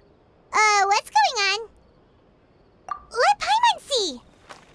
The underwater stronghold, the Fortress of Meripede, has continued in its noble autonomy, but that does not mean that others cannot interact with it. My recent attempts to enter the fortress bore little fruit. Guess Charlotte still hasn't given up on that. Thus, did an Outlander friend become the focus of this report, a blonde adventurer with their white fairy legends trailing in their wake. It is said that this mysterious traveler once visited the underwater fortress.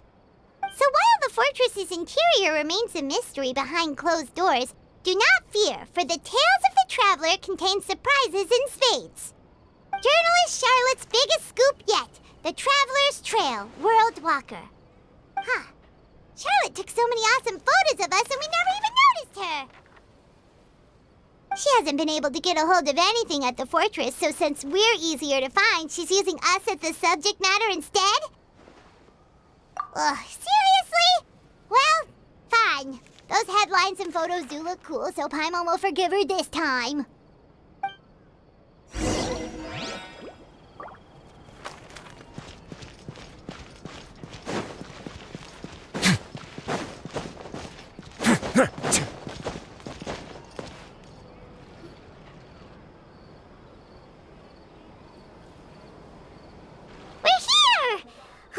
Paimon's hungry. Should we go in and get something to eat?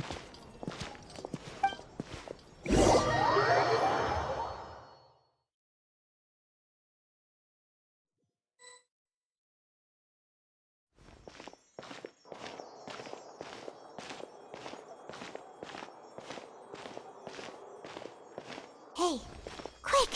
Look! That's the limited edition only 16 slices a day cake! It was so delicious the last time we tried it! Despite the tense situation we were in, let's give it another go! I'm sure it'll be great! 1 slice of cake, please. Someone showed up after all! Oh, wait, you're the one from the Palais Mermonia.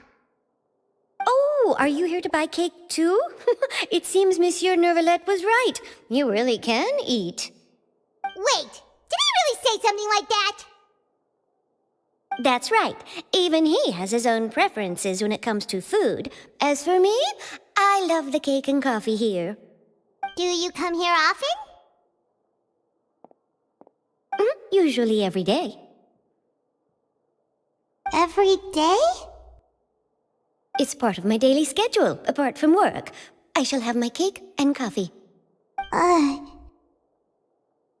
what if someone told you one day that this place would be closing soon, and you wouldn't get to eat cake here anymore? What would you think? But why would it close? Well, Paimon doesn't know either, but maybe the waters will rise tomorrow. You know, like in the prophecy. Oh, the prophecy. To be honest, I haven't paid much attention to that. No, still, even if there'd be no more cake tomorrow, that wouldn't keep me from having some today. No, it's the same for eating in general. You might not be able to eat tomorrow, but if you can do so today, then you should carry on. That's what people call living, you know. Don't be sad. Excuse me, could I have 2 more slices of cake to go? These 2 slices are for you. Sijuin said that this kind of expression you're making is what humans call being sad. Oh, you know Sijuin? I sure do. She was born before me, and she sometimes comes to the surface to teach us things about humans. She said that humans are creatures that are saddened easily, yes, and you can only lift their spirits by feeding them delicious food. So please try the cakes here. I've got something else to do, so I'll be going now. You two try to stay in a good mood after eating, all right? Bye.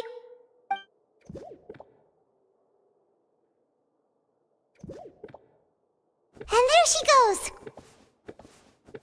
All right, let's dig in. I'm unsure this cake will be delicious.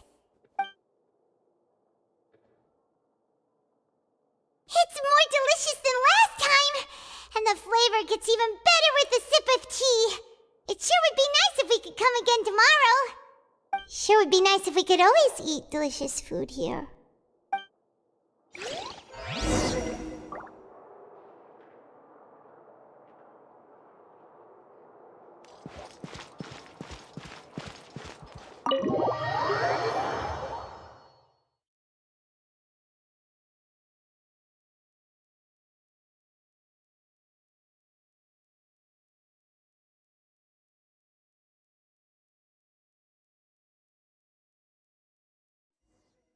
Oh, we're near the Steambird office. Let's go look for Charlotte and have a chat.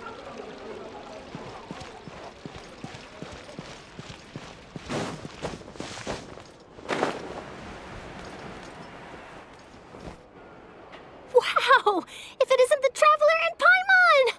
Oh, have you seen the article I wrote about you? Ha!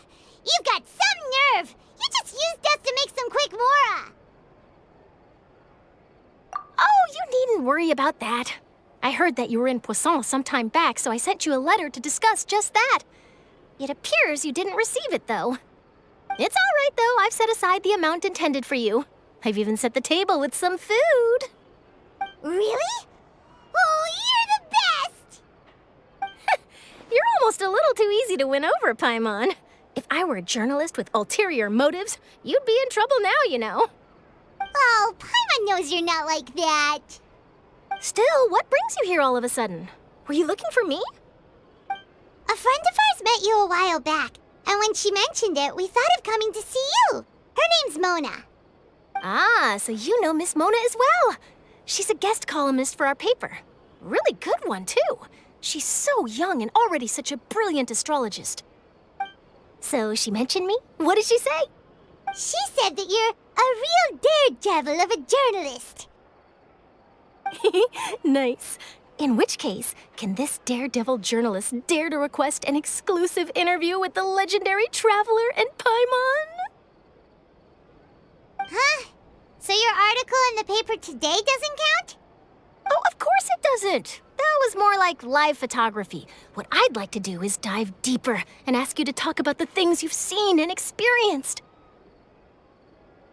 Yeah, are we even qualified enough? Why not? If I say you're worth an interview, then you're worth it. But not right now, of course. I'll need a few days to prepare.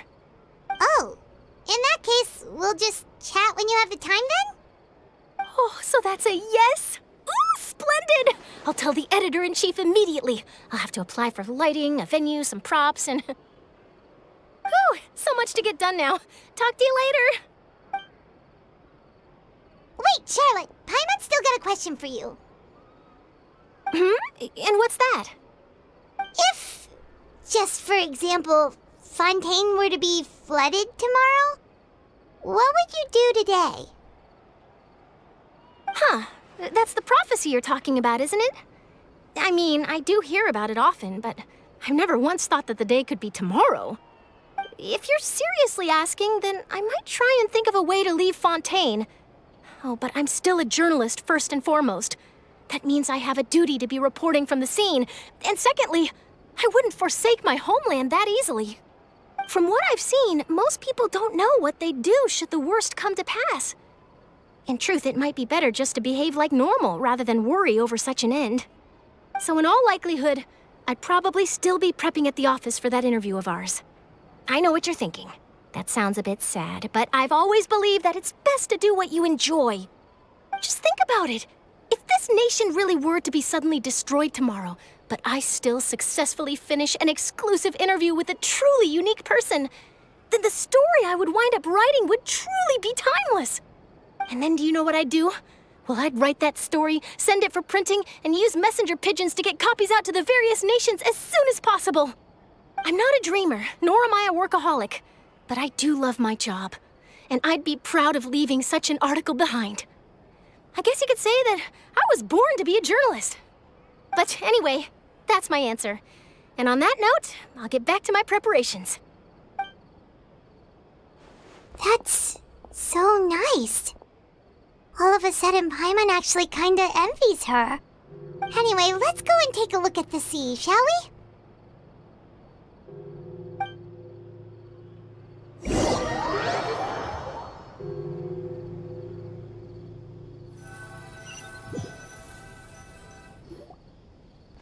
breeze and scenery can be a pretty soothing combo, huh? Paimon's been thinking. If it wasn't Fontaine, but all of Tevat that would be destroyed tomorrow, where would we go and what would we do? No, Paimon should ask, if you could choose, what would you like to do?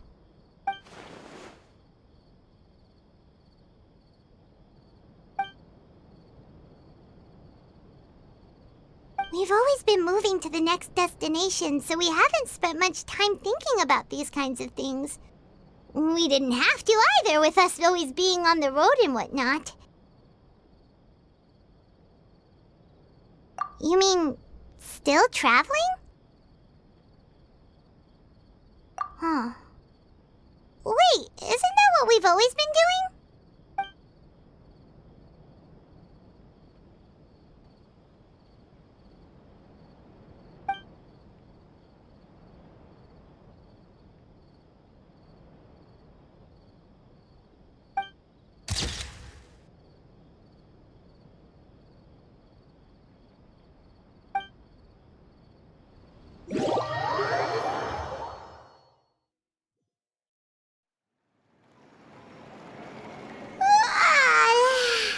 Feels like you'll grow mold if you stay here long enough.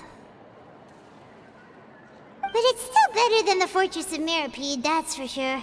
It's not only damp there, but salty too. Ah, so the two of you are still here. Wonderful. Oh, you're from the Palais Mermonia, aren't you? Yes, I'm Isadora. Monsieur Nervillet sent me to look for you two before. I heard that afterward you went to the Fortress of Meripede. Not at all. I'm well aware that you're friends of his. Actually, I'm here to pass along a message from him. Yes, inside the Opera House. The Maréchaussée Phantom has declared the incident a small-scale riot. A riot? Well, that said, I don't personally think it was that serious.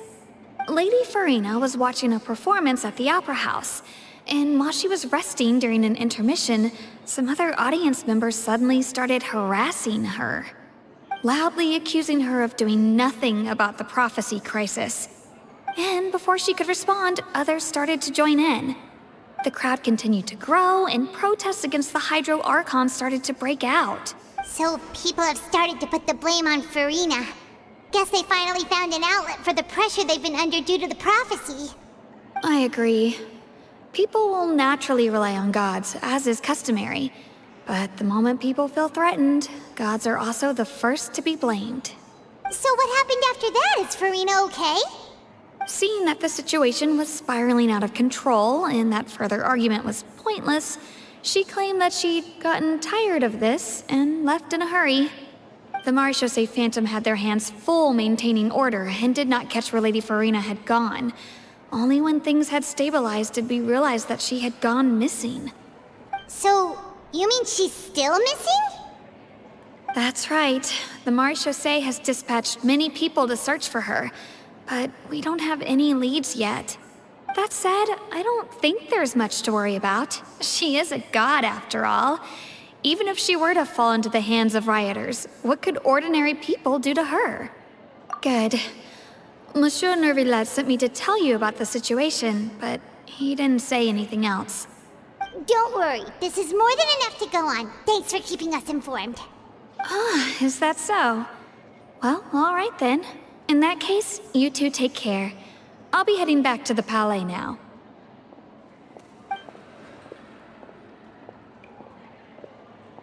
Well, sounds like we should hurry over to Poisson then. If we know Farina, she won't try to fix things in this situation. Instead, she'll look for a place to wait out the heat.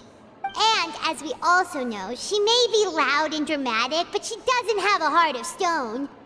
When Nervillet was talking to her in the Palais Mermonia, and she heard about Poisson, she couldn't hide her sadness and remorse. It would be hard for her to ignore being accused by the public today.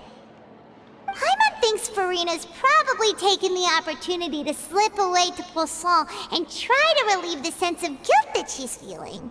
Huh! Well, what do you think? Paimon knows the answer, of course, but Paimon can do the analysis to back it up, too. Cool, huh? In that case, there's not a moment to lose. Poisson, here we come!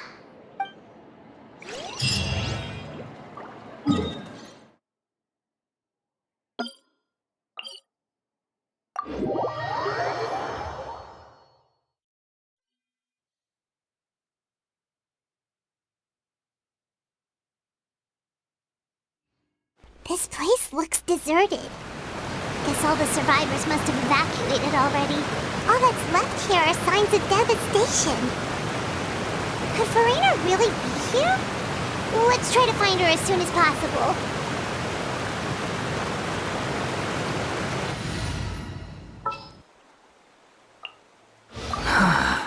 What do you want from me?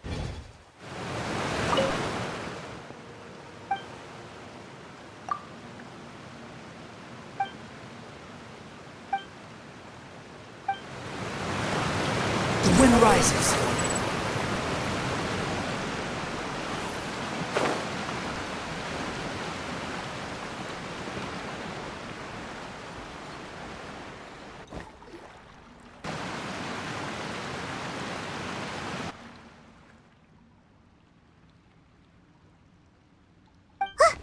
That's Farina, right over there. She really is here all on her own.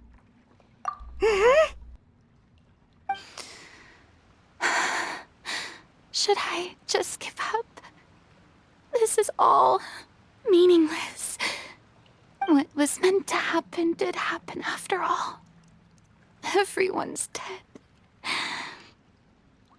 I'm sorry. I'm so sorry. Give up, Farina. There's no point in holding out. I'm sorry. But what can I even do other than to repeat meaningless apologies over and over? Who's that? Don't worry, Farina. It's just us.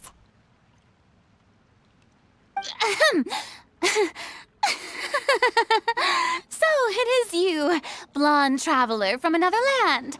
Why, I almost thought you were someone from that mob of my ignorant subjects, come to kneel and beg for my forgiveness. Farina, you were crying just now, weren't you? The tear stains on your face are obvious. What do you mean, tear stains? Oh, I remember. The show at the Opera House earlier this morning was so moving. I'm still trying to process it. Who did that uncivilized rabble think they were, disturbing my enjoyment of the arts? They even dare to tout their Archon. I must teach them a lesson. I can just imagine their twisted and frustrated faces once they realize that I'm nowhere to be found.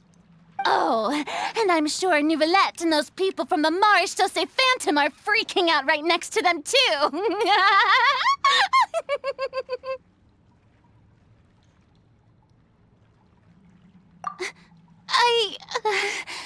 Of course not! Hey, there she is! The Hydro Archon's over there! Quick, after her!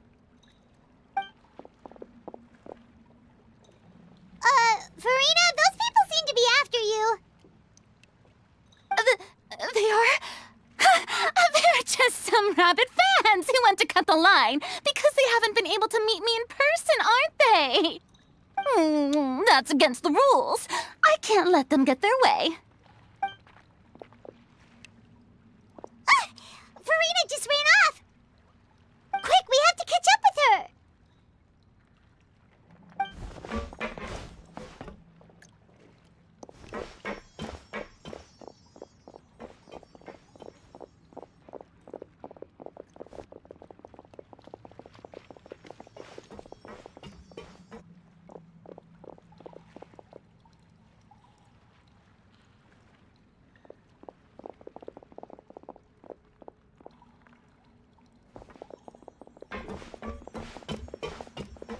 This should be the place, right? Hey, Farina!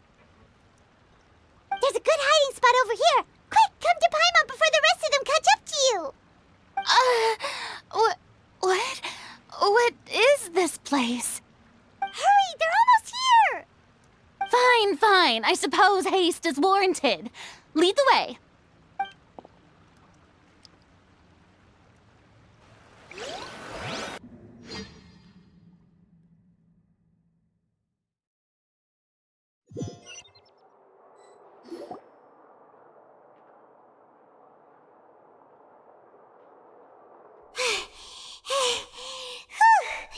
Paimon's exhausted.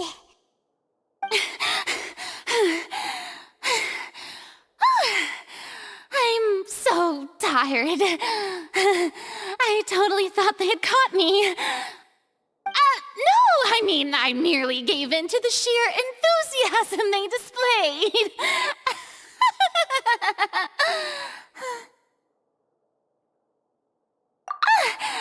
You're right. Yep, that's a good girl.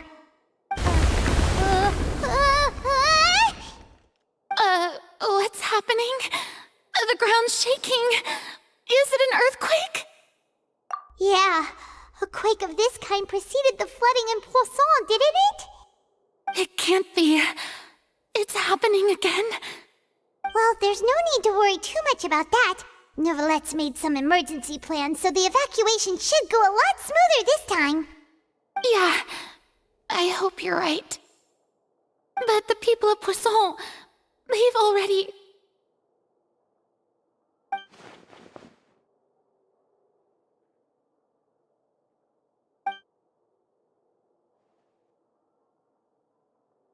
It's true. I've been investigating the prophecy for hundreds of years. I once had informants all over Tevat, searching for clues and feeding information back to me. I've tried all kinds of ways, too, to hold back the sea.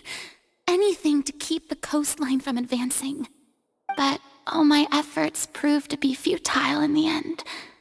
Really, the truth has been clear to me for a very long time. We cannot make an enemy of the divine. No matter what we do, the will of the heavenly principles will have its way, and the prophecy shall be fulfilled. Give up. I do love the sound of that phrase. It would mean finally coming to terms with fate, but also for me to finally be free.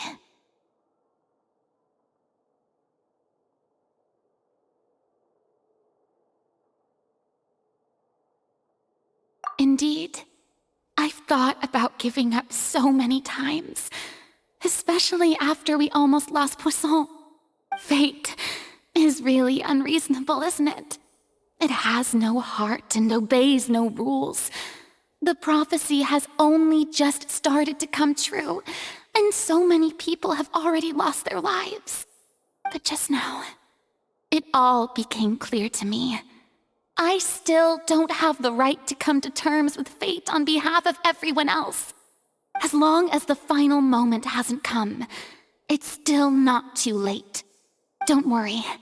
I will keep hope alive for everyone until the very end. Well, that's enough for now. I got the impulse to play the stricken maiden, but honestly, considering my rank and station, that wasn't a good fit at all. Don't take any of what I just said seriously. How could I possibly let Fontaine fall to the whims of trivial prophecy? Come on! Paimon could have sworn you were actually being honest just now.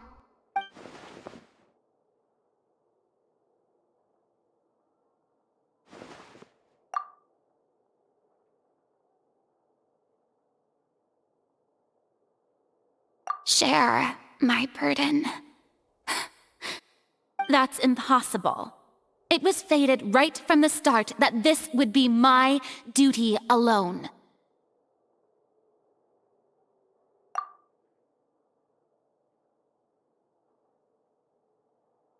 A witness.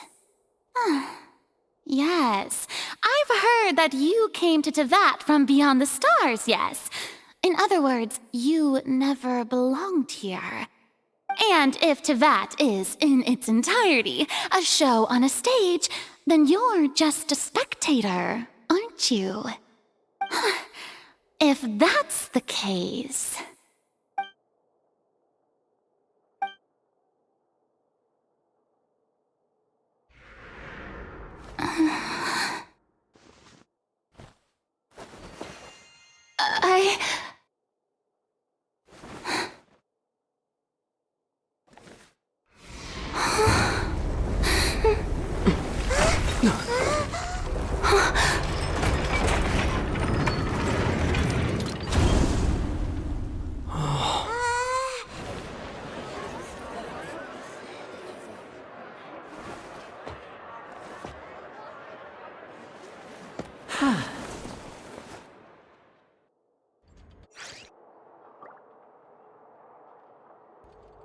Ladies and gentlemen, this concludes my opening performance. Now, without further ado, we may proceed to the trial of our god. So this is what it is. Yes, you deserve praise for the effort you took to raise the dramatic stakes. Do not forget, however, that I am Fosalor, the god of justice, the embodiment of justice itself. Does it not strike you as even the least bit absurd to bring the very concept of justice to trial? May I interpret these words as your refusal to stand trial? In that case, you will have the opportunity to defend your honor through a duel. You would draw your blade against a god? I see. It seems like you have made up your mind.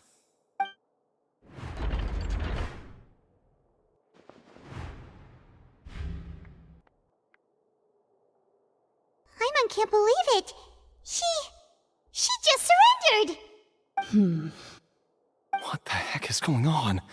Did I just see an Archon surrender to a human? Wow, how utterly humiliating. Lady Farina, what is the meaning of this? It would seem that there has been a misunderstanding. To be clear, the raising of both hands is not always an indication of surrender. Looking for excuses again, huh? I raised my hands just now to indicate my acceptance of the trial. No duel shall be necessary. I will admit that I've been running away for a long time. I'm sorry, everyone. I was unable to protect the people of Poisson. It is my duty to stand trial for my crimes. You are not the only ones to be disappointed in me. I, too, am exceedingly disappointed in myself. But now, it is time for the Hydro Archon to show you her courage and resolve. I, Farina, will use this trial to show the world the true meaning of justice! This time, I will protect you. Applaud and rejoice. One of the most outrageous and fantastical arcs known to the opera epiclese is now unfolding before your eyes. Mark my words. This shall be one of the most exhilarating and brilliant shows ever to grace the stage of Fontaine. The trial of the Hydro Archon, Fosalor, will now begin! Woohoo! Oh, now we're making history! Why does it feel like Farina just took over the whole thing? Like, come on! Didn't she just get forced to stand trial for her crimes? Also, even though she's still acting super dramatic, she is taking this seriously this time, right? All right, then. Who will be my opponent in this trial? The court asks the prosecutor to please take the stand. Is that so? Very well. Then please speak, witness of Tivat, my accuser and fated opponent.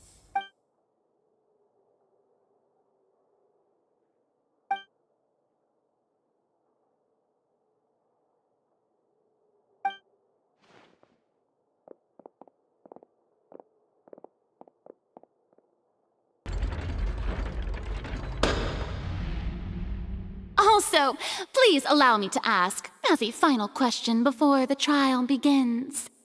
Just how much work did you do to force me onto this stage? Well, we did do a lot of prep after the meeting that day. I can go over the tasks assigned to the Spina di Rosula, since they were rather straightforward and easy. Navia, the president of the Spina di Rosula. Most of the people who participated in the disturbance this morning were my subordinates. They changed into plain clothes and came to the Opera House as regular audience members, waiting for the perfect opportunity to incite insurrection against you. The people's resentment against their Archon has been building as more and more of the prophecy is fulfilled. A spark was all we needed to turn smoldering anger into a flame. Moreover, according to our understanding and analysis of you, when something like that occurred, you would likely flee the scene and head to Poisson by yourself. So, we arranged for a second group to lie in wait there. So, you mean, the ones who scoured the settlement for me were also from the Spina? And their goal was to force you to step into the giant magic box so you may personally participate in the greatest magic performance in all of Fontanian history. That's right. That house was a magic box, rather than someone's residence. As the super ultimate version of the setup that I used when I first performed at the Opera Epiclese, the volume of the box was increased by a whole order of magnitude, and the distance it traversed was the entire gap between Poisson and Aranias. Its cargo, of course, was an Archon instead of a human. My thanks, Farina. Without your help, we could never have pulled off such an extraordinary performance. You're welcome? Of course, this performance was only made possible with Father's support. The House of the Hearth spent a massive amount of labor in Mora to pull this off. We had to select a location, construct the giant magic box, dig a tunnel, and open up a path through the water. It was a lot of work for all of us. So, in other words, the earthquake that we felt within the giant magic box was just a normal tremor from the transportation of the whole house? That's right. It wasn't a sign of another disaster to come. Then, I can guess Nervilette and Cloran's parts.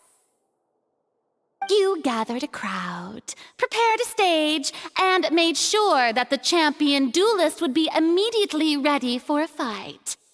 Also that as soon as I appeared on the stage, the trial may commence without a hitch. Am I right? Yes, that is correct. Well, Clorand, I must commend you for your courage. Only the most outstanding champion duelist in all of Fontaine would accept a duel with an Archon without flinching. Thank you. As for you, Traveler, I suppose your role was to keep me distracted with conversation once you found me in Poisson. You'd make sure that I didn't notice anything amiss before revealing yourself as my prosecutor once we'd arrived onto the stage. Oh?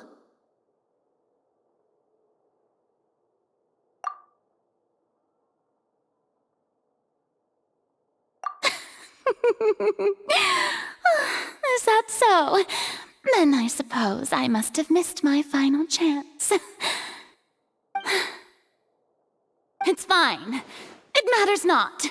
What's done is done. The stage is already set, so there's no reason to disappoint the audience. Let's see this trial through to the very end.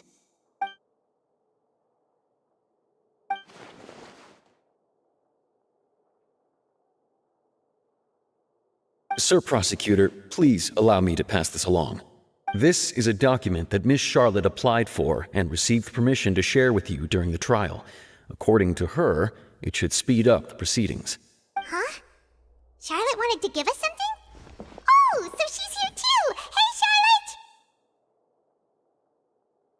Oh, let Paimon see. Isn't this the exclusive interview that she did with us before? So she's already finished it, huh? Wait, then that means this document is a perfect timeline of everything that's happened ever since we stepped foot in Fontaine! So in other words, we can refer to this anthology of evidence every time we want to use something from our journey as evidence for an argument! Let's quickly confirm the information in it. Just think of it as a refresher, alright? You defeated the Hydro Archon in the very first duel you took part in at the Opera House. That's one for the history books, all right. I didn't think that you'd wind up getting to the bottom of the case I'd been following all this time. I guess you could also see this as a happy coincidence. This is the first time Monsieur Neuvillette had a difference of opinion with the Oratrice. Even the Hydro Archon can't figure it out. A Fatui Harbinger. She's an extraordinary person. Her instinct must mean something. The fortress of Meripede was almost destroyed in a single day. That I didn't witness that scene personally will always be a source of professional regret, I think. According to Monsieur Neuvillette, both Child and that whale should have been in the primordial sea at that time. I nearly lost my awesome friend Navia. To be honest, that still gives me shivers.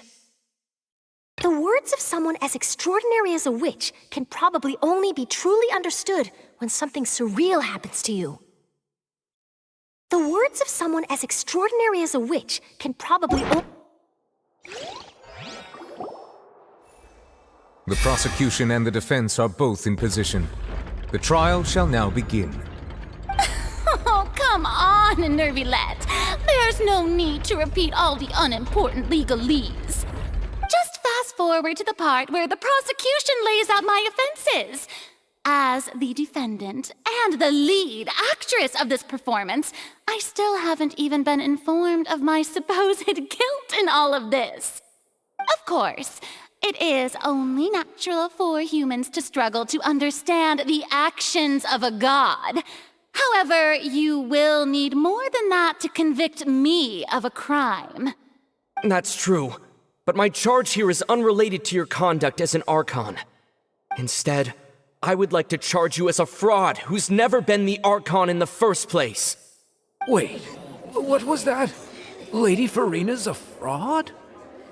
Hey, I came here thinking that we were going to try the Hydro Archon for forsaking her duty, but did I hear that right? She's not our Archon at all? Charge accepted. Lady Farina, do you plead guilty to the charge? Lady Farina. I plead not guilty. How can I be guilty? There is no way that I, Focalor, otherwise known as Farina de Fontaine, a member of the Seven and the Regina of all waters, kindreds, peoples, and laws of Fontaine, could be anything other than your true Archon. Yeah, even though Lady Farina can be rather eccentric, isn't it going too far to doubt her very identity? Yeah, I've never questioned her identity either. Sure, Lady Farina can be super irresponsible, but what grounds does that prosecutor have to make such a huge claim? I have cause to believe that common sense will prevail in this case. Many of the members of the audience have known me as the Hydro Archon ever since they were born. There would be no fooling their memory.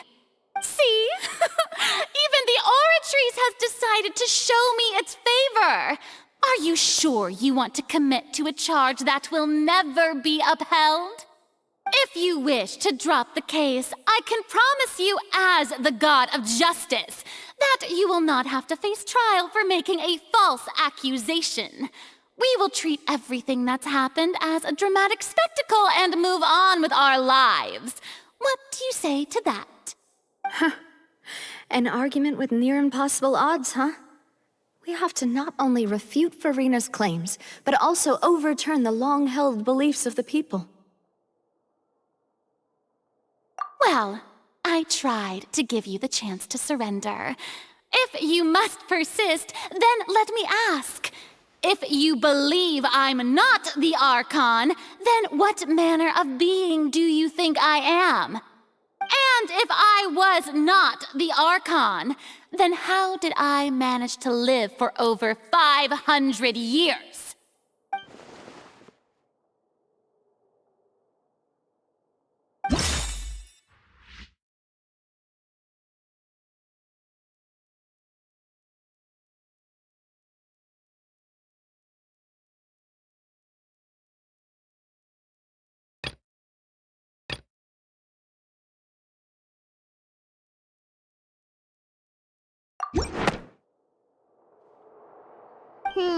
That doesn't sound right. Paimon doesn't think this clue can be used as compelling evidence to build our case.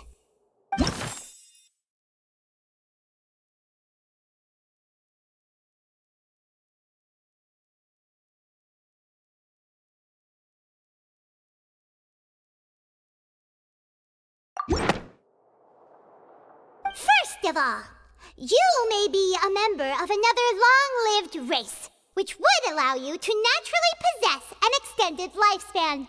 And second of all, even if that wasn't the case, there could be other ways to extend your life. Who gave you that idea? Was it the knave? You'd sink so low as to use a harbinger's words against me. A curse? I once thought it possible that the aura of an Archon might naturally resemble a type of curse. But in light of this claim, perhaps what I sensed was not your divinity, but a curse after all. You sensed it too, huh, Neverlet? Lady Farina is actually a human? Well, it is true that it's extremely difficult to tell humans and gods apart just by looking at them. It's not impossible.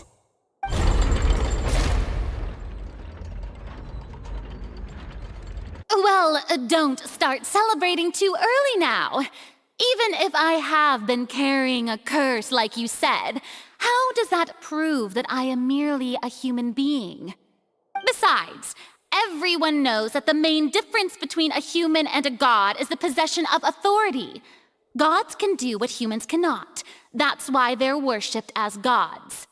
For centuries, manifestations of my authority have served the nation of Fontaine. One need only to turn their eyes towards the Oratrice Mécanique d'Analyse Cardinal in this very opera house, or consider the endemnitium that is used in every aspect of life.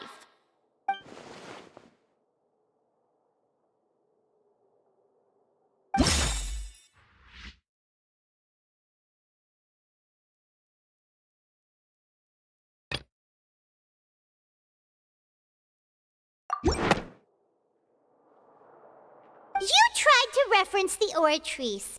But weren't you as confused as all the rest of us when the Oratrice declared Child to be guilty without any proof? Otherwise, you should have come up with a good explanation for that by now. Didn't I make myself clear at the time? The decisions of the gods are naturally difficult for humans to comprehend. There is no need to provide an explanation. Lady Farina, I believe a reminder of your current circumstances is in order. While the court is in session, the principles of justice and the law must come before all else. While you are an Archon, you are also first and foremost the defendant in this trial. You will prove yourself unable to defend against the prosecution's charges if you continue to withhold vital information against the rules of the court. I never thought you'd use that kind of rhetoric against me. That was no trick of rhetoric, Lady Farina. I've merely reiterated the rules of the court. Rules that all should respect and follow. So, you neither knew why Child was declared guilty, nor did you understand the structure and operations of the Oratrice. Instead of having been created by you, the manifestations of authority you mentioned have been made by the real Hydro Archon, haven't they? The real Hydro Archon. Well, now you're really losing me. It is true that I did not know why the Oratrice gave out a guilty verdict that day. But the Oratrice handed out that verdict unilaterally, and it has been operating independently ever since it was first created. You can't argue that just because a divine creation is flawed, that the god behind it must also be no god at all. She's still throwing out all kinds of excuses. Seems like she's confident that we won't be able to produce proof that she has no power over the Oratrice.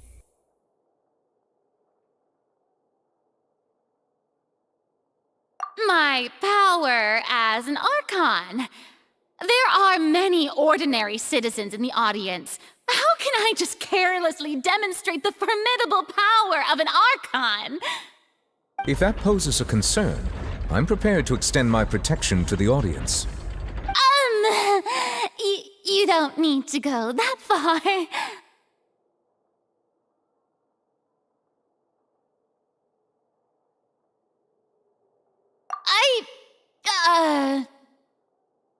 Aren't you the Hydro Archon? Or is it that you can't even wield the power of Hydro, much less the authority of a god? Indemnitium! Yes! It's all because of Indemnitium! All Archons derive their power from the faith of the people, and I've converted the people's faith in justice into Indemnitium. Thus did I give up all of my divine power to provide everyone with energy for their daily lives. Have you ever seen a more magnanimous god? Isn't that a huge stretch? Yeah, no matter how generous an Archon can be, how could they give up all their power? Can a god with no power even still be called a god? It seems like nobody's buying Farina's excuse. Hey, come now, everyone. Please don't stare at me as if I was a liar. I'm still the same Farina you knew, right? The one that you loved. Shouldn't you want to believe in me? Please? You've got to believe me. If what the prosecutor said is true, she really has committed a grave offense. Did she deceive all of us? And all of our parents and grandparents too? And all of our ancestors? Ever since they were born? Enough! That's enough. Tell me then, if I'm not the real Hydro Archon, then who is? If you have no evidence of another Hydro Archon's existence, nor can you find anyone who can back up their claim to be such, then what grounds have you to say that I'm not actually the real deal? Wow, she came up with yet another argument. How can we refute her now? Seems like she really doesn't want to give up.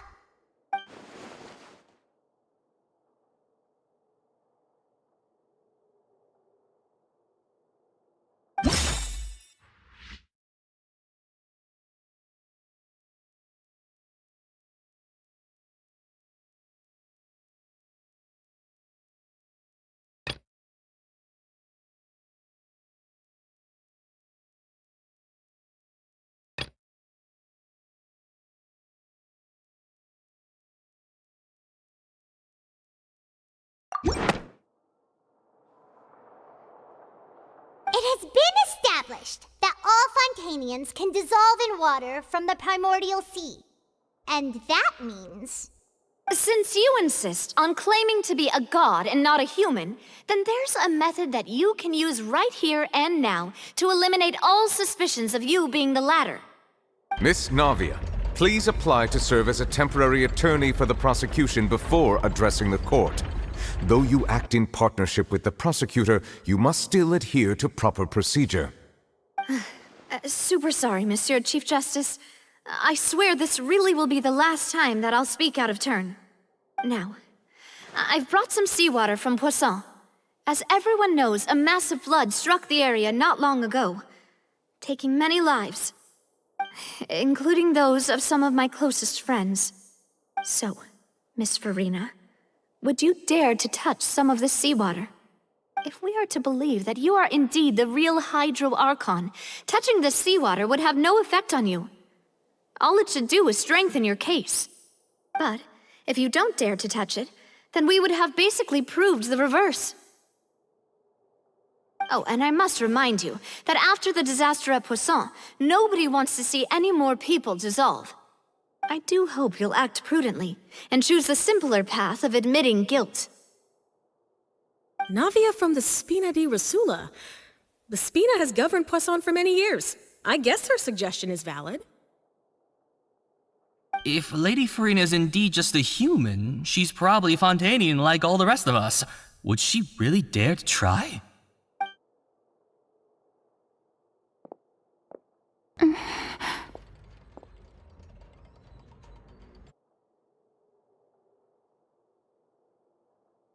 Lady Farina, this test has been unilaterally proposed by the prosecution. As it falls outside the realm of standard court proceedings, you possess the right to decline participation. Well, of course he had to tell her that. But refusing to participate is basically the same as a confession of guilt.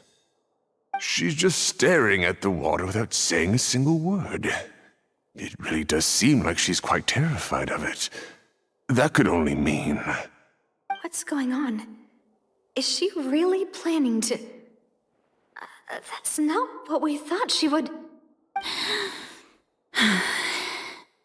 Due to the inherent risk of the test, Lady Farina, you may...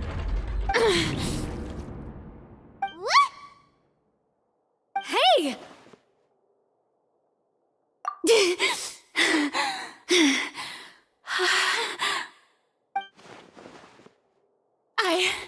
I'm fine! Look at me, everyone! My hand is still here! I haven't been dissolved! Will you believe me now? I really am your Archon! I'm nothing like a normal human who would fall apart as soon as they touch this water! Really, was this not the most obvious thing in the world? Miss Siegewien? If you're present, Miss Siegewien, please come forward and attend to the defendant. Siegewien? Don't be nervous. It'll just take a few seconds. Let me see. That should be enough. Please announce the results of your evaluation to the court, Miss Siegewien. As everyone doubtlessly saw, Miss Farina was displaying symptoms of hyperventilation and flushed skin. These indicate that she was experiencing the adverse effects of exposure to primordial seawater. The extent to which she was affected is the same as other humans when exposed to primordial seawater of a similar concentration. Thank you, Miss Siegewien. Lady Farina, you may return to the defendant's stand. Oh wait, what did she just say? I didn't get dissolved! Shouldn't that be enough to prove my innocence?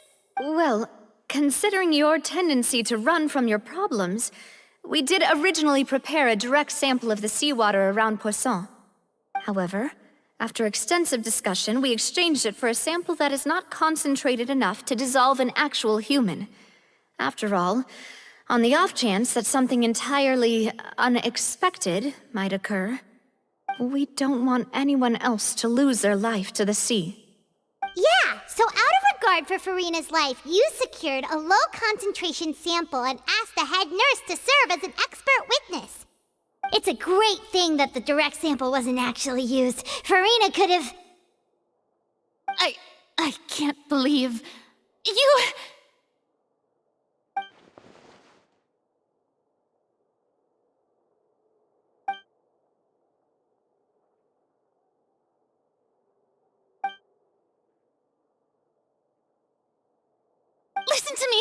Listen to me, everyone. Please don't give me such cold and disdainful looks. What happened just now didn't prove a single thing. Think about it.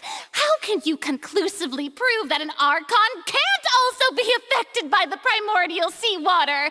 Also, if I was really just a human, why would I dare to just put my hand in that kind of water?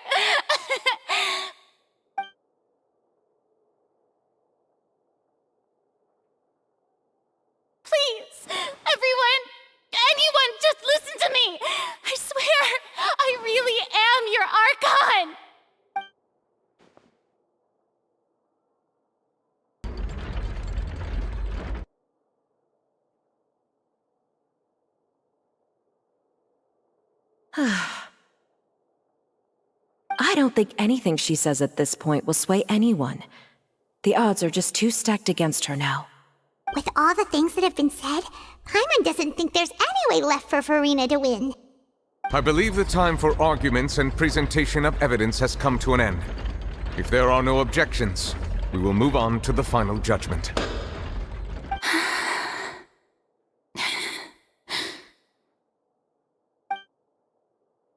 I don't think anything she says at this point will sway anyone. She's too stacked against her now.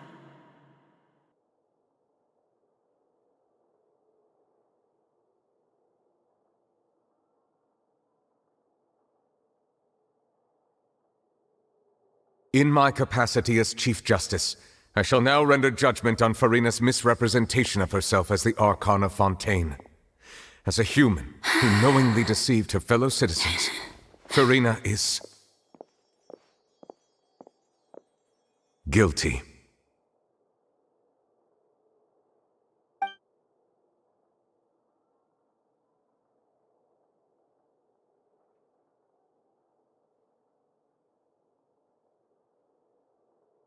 We shall now turn to the Oratrice Mécanique d'Analyse Cardinale to render the final verdict on the charges.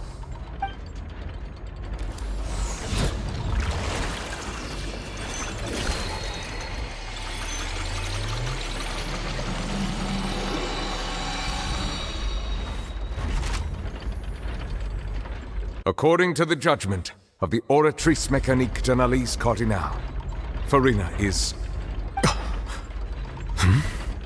Well, what's wrong? What's the Oratrice's verdict?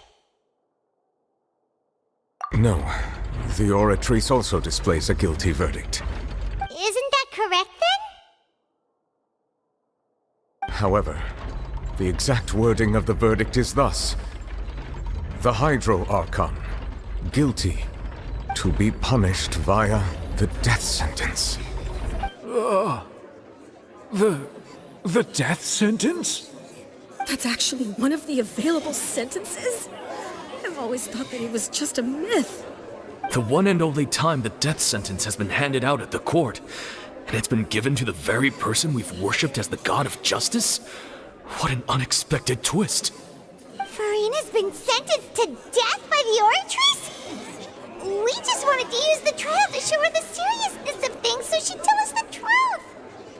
How did things escalate this quickly? This outcome is indeed quite strange.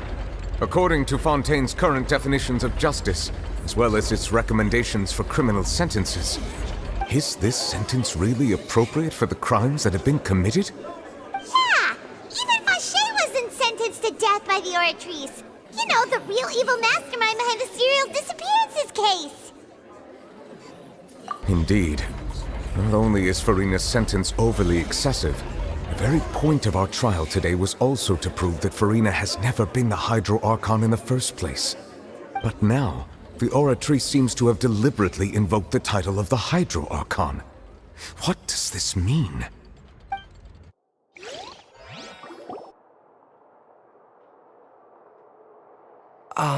Excuse me, if I may interrupt. Is the trial still going? Fremine! Oh, you finally made it. I assume this means you've completed your mission? Mm-hmm. Any mission Father assigns to me will always be top priority. Is that the first prophecy slate? Huh. So the knave privately arranged for Fremine to try and find the missing slate. I looked everywhere and finally found it at the bottom of the sea. It took me a long time to get around some dangerous stretches of water. But has the trial already concluded? Then doesn't that mean I've come too late? Oh no. Father will be disappointed in me. Thank you for your hard work, Mr. Fremine. Please allow me to review the record left on the slate. Traveler, I believe that you have already seen the other existing slates. and would like you to come here and confirm their contents. Huh? So what do you see? What is it?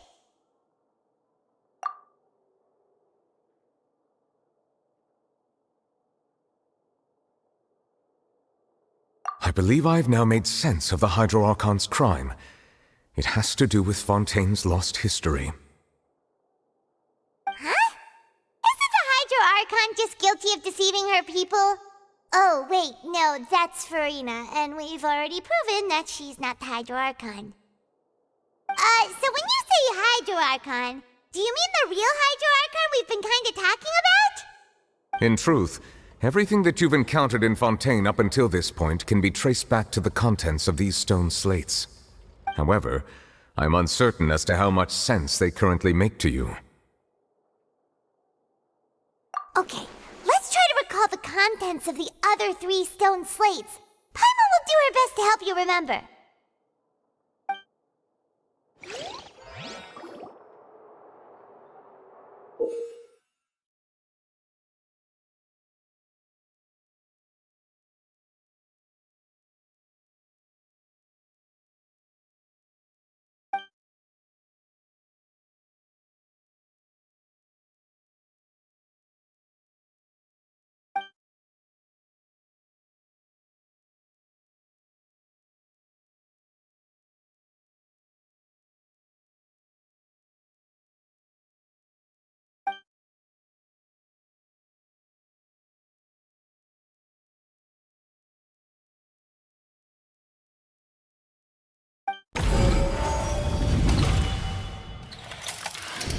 The first stone slate describes what you just said.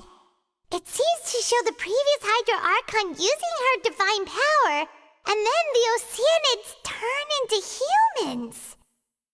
Does that mean that Fontanians are transformed Oceanids? Oh, Paimon wasn't expecting that. But if Oceanids can turn into humans, then perhaps this process can be reversed as well. The second stone slate shows Celestia floating in the sky, and the Hydro Archon and her people worshipping it together. But the heavens still brought judgment down upon them. This must be the point when the Hydro Archon and the Fontanians were branded with their original sin. Does this mean that the original sin and the Hydro Archon sin are the same thing? The third slate shows the Hydro Archon sinking into the sea surrounded by many people. Huh. That reminds Paimon, didn't we also watch that happen to someone else? Well, the fourth slate is the prophecy the Fontanians have been talking about. People dissolving into the sea, the Hydro Archon crying on her throne, and so on. We didn't believe that such a crazy disaster could happen at first, did we? But after that incident, it was just a question of when and not if.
That doesn't sound quite right.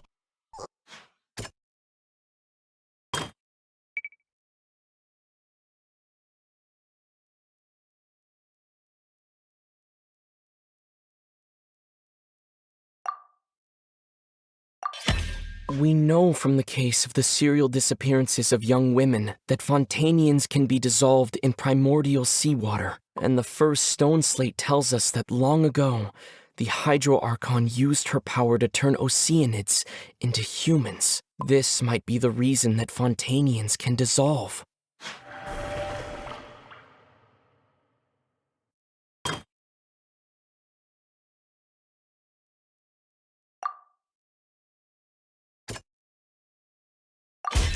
Perhaps what is about to take place has all happened before. The true sin of the Hydro Archon that Nervalet mentioned, and the original sin cast down on the people of Fontaine by Celestia, as recorded on the stone slates.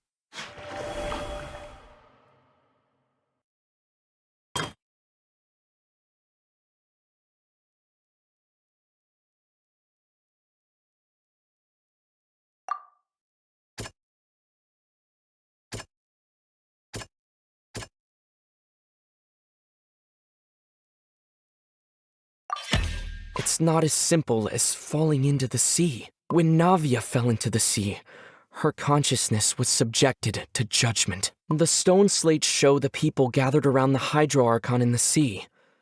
Could that be alluding to the same thing?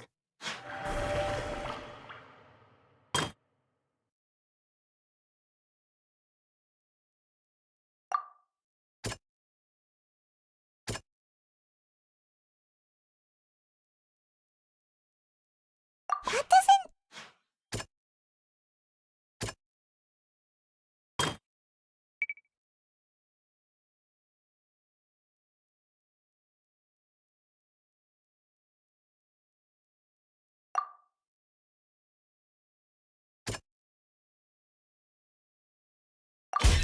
The prophecy from the stone slates found its way into society, but not many people believed it at first. The fortress of Meropide was nearly flooded with primordial seawater, which we know can cause Fontainians to dissolve.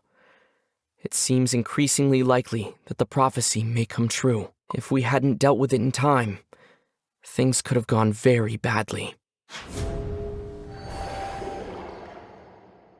They'll dissolve into the primordial sea but won't cease to exist. Their essence will flow in the seawater, converge, and take the form of an oceanid.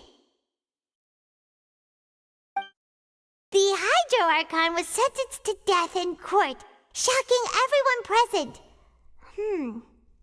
Perhaps this means that her sin was actually Fontaine's original sin. Navia fell into the water inside those ruins, and she nearly dissolved.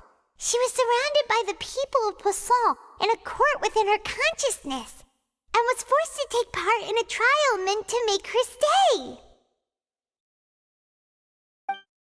The eruption of the primordial sea at the fortress of Meropide was the surest sign that the prophecy was about to come to pass no matter what.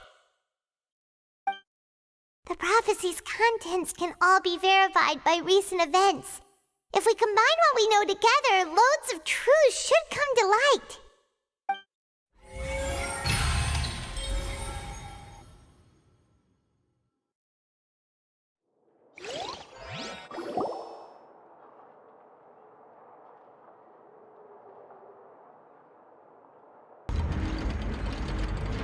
Huh? Oh, Paimon gets it now! So that's how you can make sense of it. But then it feels like we're going to have to share some truly shocking revelations. Let's hear them. Incredible. Linny, did you hear that? We're not real humans. All Fontainians were originally created by the late previous Hydro Archon, with oceanids as their basis. The evidence for that can be found in how only Fontainians could dissolve in primordial seawater, and how all the girls Vacher dissolved were also turned into oceanids.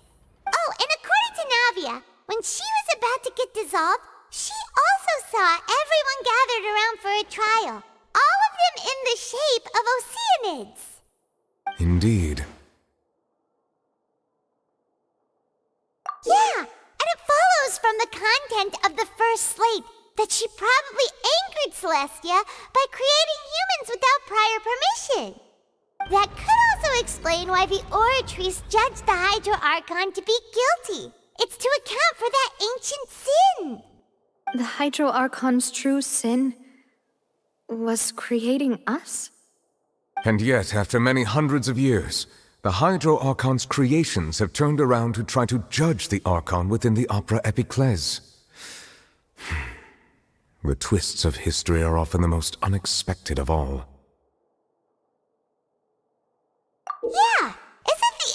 just like when Navia fell into the sea?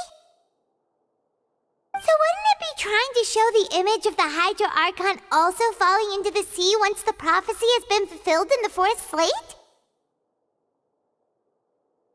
In the end, the people will all be dissolved into the waters, and only the Hydro Archon will remain weeping on her throne. Only then will the sins of the people of Fontaine be washed away. Did Paimon get all that right? You've made some keen deductions. I must say, given how much you still don't know, it is impressive that you've already managed to connect so many pieces of the truth. However, while you were able to decode all the information on the slates, they've also been etched with an additional layer of hidden information using a different power source. When we were at the ruins, I tried to decipher the hidden information recorded in the slates. But since we only had 3 slates at the time, I was unable to come to a full conclusion. Now that the slate collection is complete, I shall make another attempt to decipher the narrative recorded within. If everything goes well, we should finally be informed of the unadulterated truth.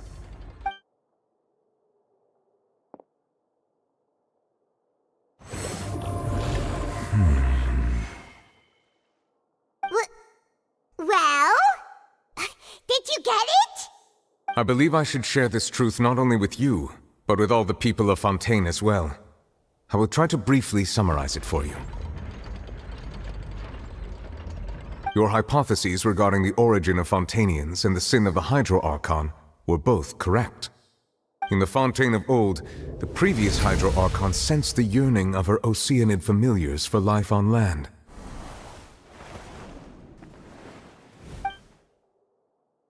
The Oceanids were enamored with the beauty and romanticism of human beings, and wishing to have those experiences for themselves, expressed to the Hydro Archon their desire to become of a similar kind. However, even though water as an element is intricately linked with the power of life, the Hydro Archon, as one of the 7, did not possess the authority to create a new form of human life. Not one to give in, she eventually found a way to create permanent humanoid bodies for her familiars by appropriating the power of this planet's primordial sea. She poured primordial seawater into the Oceanids' blood vessels, creating humanoid mimics in the process.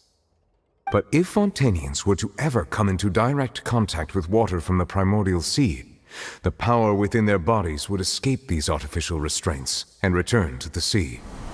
As a result, their forms would collapse, and they would be reverted to their original forms as Oceanids. Of course, the Hydro Archon never received permission from the heavenly principles to create a new human race. And thus, the Hydro Archon and all of her creations came to shoulder the original sin of appropriating the power of the primordial sea. That is the true history of how the people of Fontaine first came into being. So we were all Oceanids before we turned into human beings? That's way too much information for me. I think I'm just going to pretend that I never heard a single thing. Wait, but if that's the truth, we can't let the Hydro Archon be sentenced to death. After all, her only sin was creating us. This really might be too much information for your regular Fontainian, but it does answer a lot of our questions. Alas, your hypothesis regarding the 3rd and 4th stone slates was inaccurate. The slates' respective positions are, in fact, correct. A key point of the visual on the 3rd slate is how all the individuals depicted in the water are humans rather than Oceanids. They have not been dissolved, which implies that the water depicted in this slate is not water from the primordial sea. The nation of Fontaine is the nation of Hydro, as well as the nation of trials and justice. Instead of being the literal element, the water in the scene symbolizes judgment and justice. You may also recall Navia's experience. When she fell into the sea, her consciousness was surrounded by that of many others who intended to hold a trial to determine her fate. Therefore, the meaning of the 3rd slate is that the people of Fontaine shall try the Hydro Archon at the court of justice. Yes, it refers to our present situation. I think I'm following now. So, what you're saying is, Even though we decided to put on this trial to avoid fulfilling the prophecy, in truth, everything we've done has happened exactly as the prophecy foretold. So now, it seems, we're the ones making sure it comes true. What should we do? Huh. No matter what, the prophecy will be fulfilled. Is this what it feels like to be a prisoner of fate? If that's the case, does that mean the scene in the fourth slate will also be fulfilled soon? Traveler, I would like to point out another small fallacy in your deductions. About the fourth slate, you probably thought that the eruption of primordial seawater beneath the fortress of Meripede served as the surest sign that the prophecy was about to come to pass, yes? However, I believe that rather than being a sure sign, that eruption could in fact only be a small warning of something far worse to come. As for the root cause of the catastrophe, I believe you've already encountered it once before.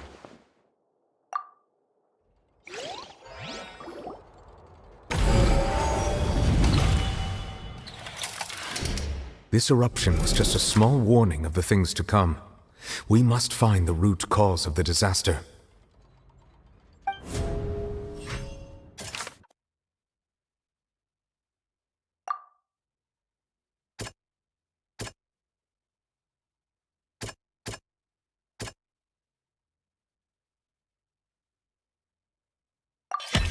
It was both dream and reality.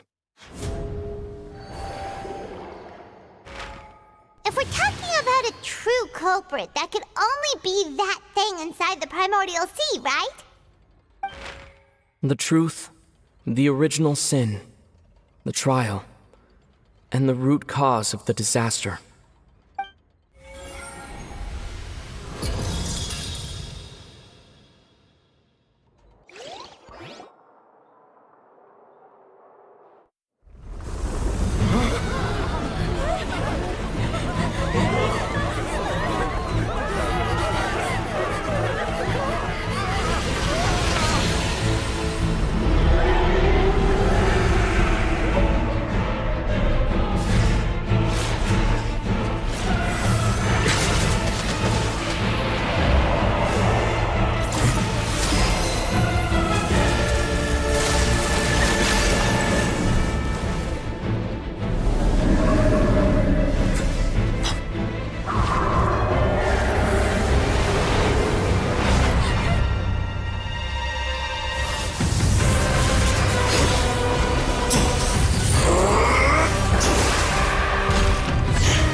That was way too close!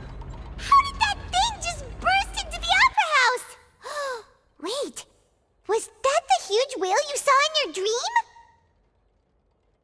So we've met it at last. I understand very well why it has chosen to make an appearance here. That whale does not belong to Tevat. It is a monster that has traversed the stars, weeping all the while.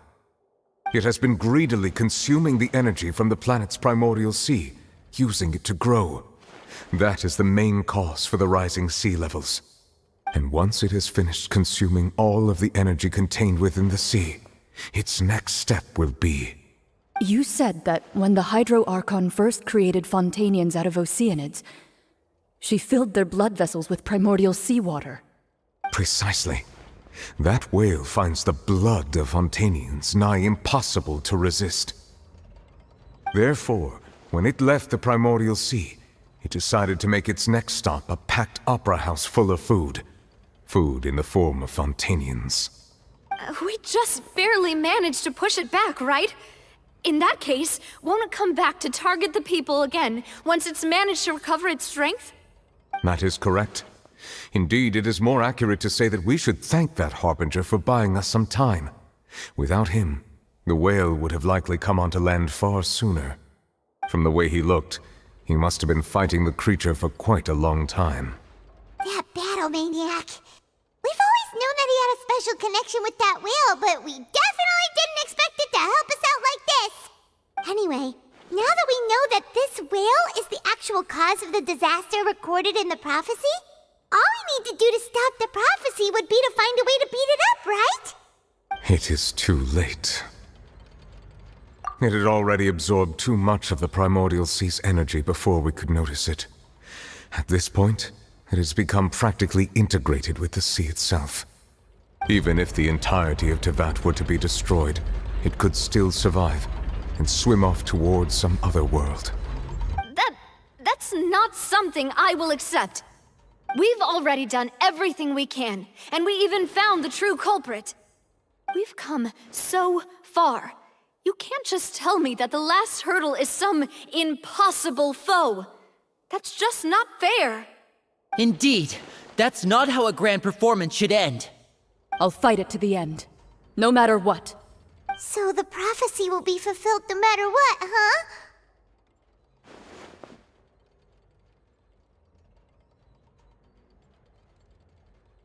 The prophecy. Yes, what has been prophesied will be fulfilled. You may view such things as the history of the future.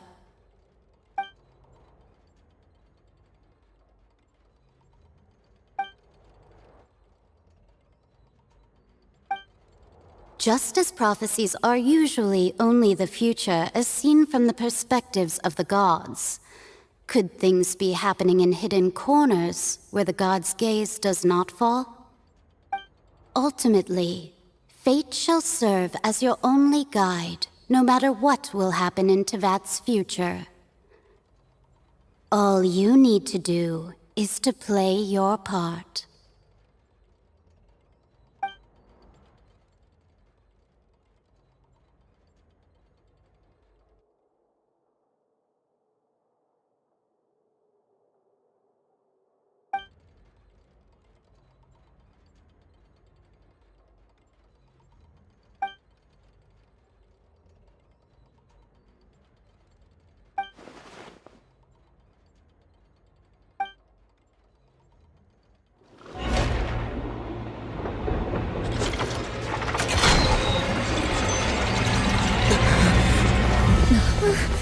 What's happening with the oratories?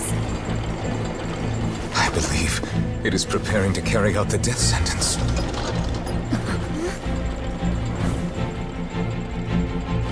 Farina!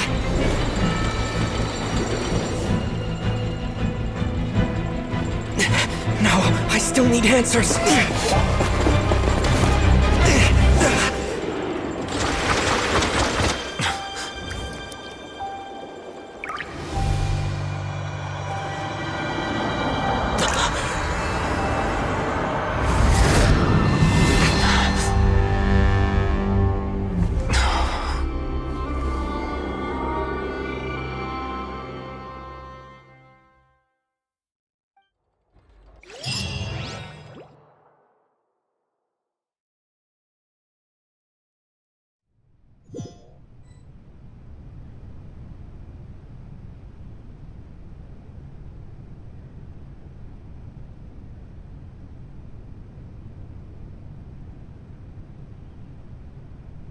You...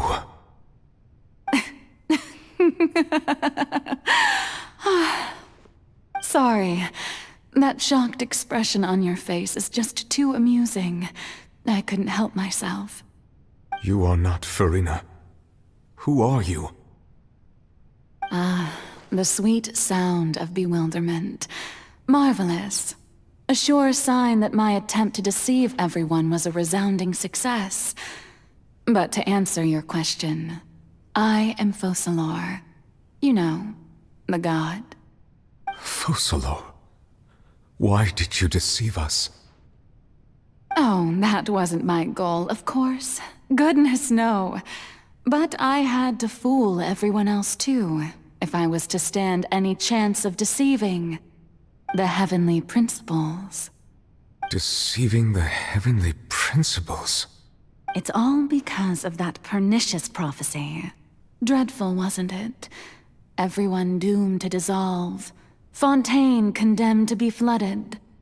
One was not amused. In fact, one was positively bemused when that problem was thrust upon me by my dearest predecessor.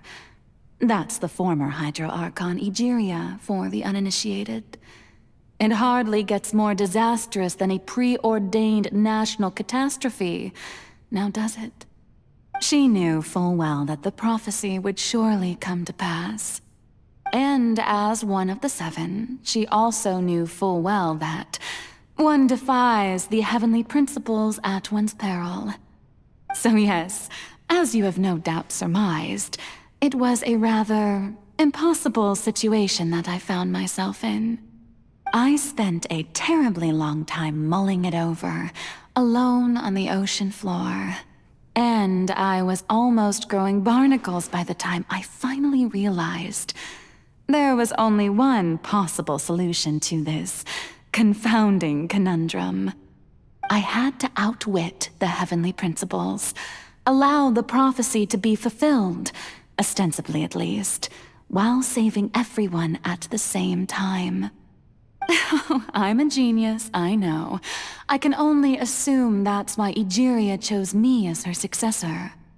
Although, looking back now, it was hardly the inheritance one dreams of.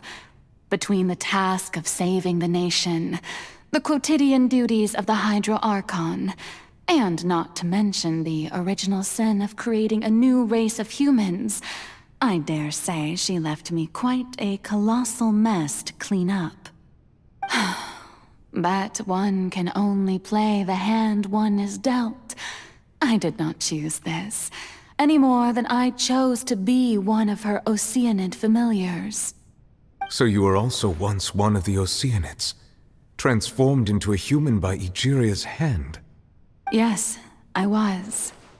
I always dreamed of becoming human. And I still do, even now. In my eyes, to be human is to be part of the greatest opera ever known. After becoming a god, I separated my divinity from my body and spirit, leaving behind only a self that was as naive and bewildered as my past self on her first day as a human being. The me you see before you now is that divinity. And the human counterpart I left behind, I named Farina. She could feel joy, sorrow, and everything in between. She could be as vain and conceited, or as meek and vulnerable as she wished. Her strengths were of a kind only a human could possess, as were her shortcomings. But in my eyes, Farina's humanity was what made her perfect. She was perfectly human in every way. The person I always wanted to be. Anyway, so then I cursed her. All part of the plan, of course. The plan to deceive the heavenly principles. Do you still remember the final scene of the prophecy? The Hydra Archon alone, weeping on her throne. In order that the prophecy might appear fulfilled, I invited Farina to be an actress, to play the part of the Hydro Archon in the prophecy. Under the curse I placed on her, so long as I, Focalor's divinity, continued to exist, she could not die. But nor was she free to live her life in the pursuit of happiness. Instead, she was forced to take the stage in the opera house, to embrace the role of leading lady, to forever play the part of the god from the prophecy, all to create a deceitful appearance of that prophecy coming to pass. I suppose now you probably understand why your court is called the Opera Epiclese. But Farina is only human, isn't she? Even though she has had a long life, her mind is no stronger than that of any other ordinary human being. I cannot begin to fathom what she has had to endure. It must have been torture for her. It has indeed. And although she is, in a sense, me in human form, I most definitely owe her an apology for it. It's been 500 years, and all along, she's been playing her part in the most unimaginably long, unbearably lonely, and agonizingly painful opera of all time.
Oh, who permitted you to come onto this stage? Now, I understand your admiration for my august self, but I must ask you to keep to the rules. All right. It is not my intent to reprimand you. There is no need to state your name. Just be off with you. Do not distract me from my performance. Oh, do not jest. Can you not feel it? I am Focalor. The eyes of countless Fontanians are upon me. I must, at all times, display the utmost elegance and nobility.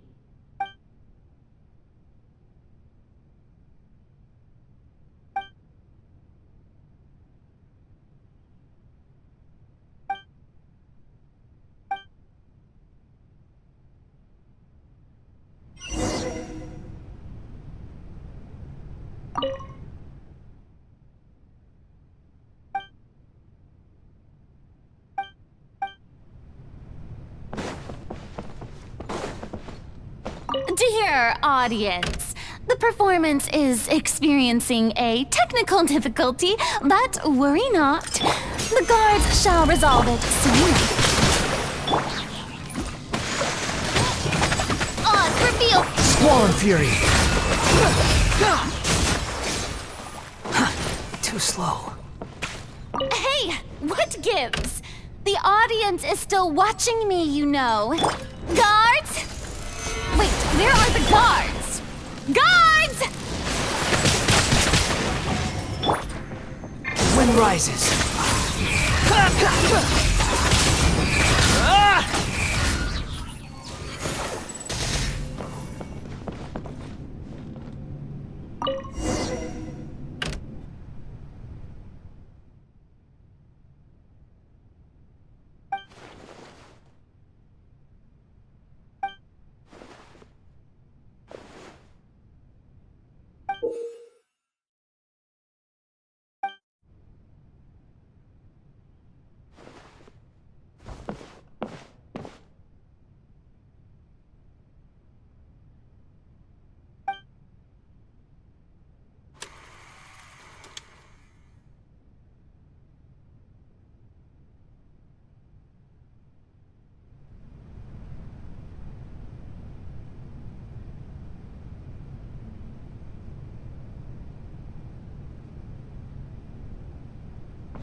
Farina. Huh? Who's that? Who's calling me? Where are you? Be not nervous. Be not afraid. I am before you. Wait a moment. You're mirror me? How can this be? Mirror you, huh? You know what? That's not bad. Let's go with that. Mirror me. What do you wish to say? The prophecy. Have you heard of it? What prophecy? Wait. I know. I think. I don't know why, but it's in my head somehow. The people will all be dissolved into the waters, and only the Hydro Archon will remain, weeping on her throne.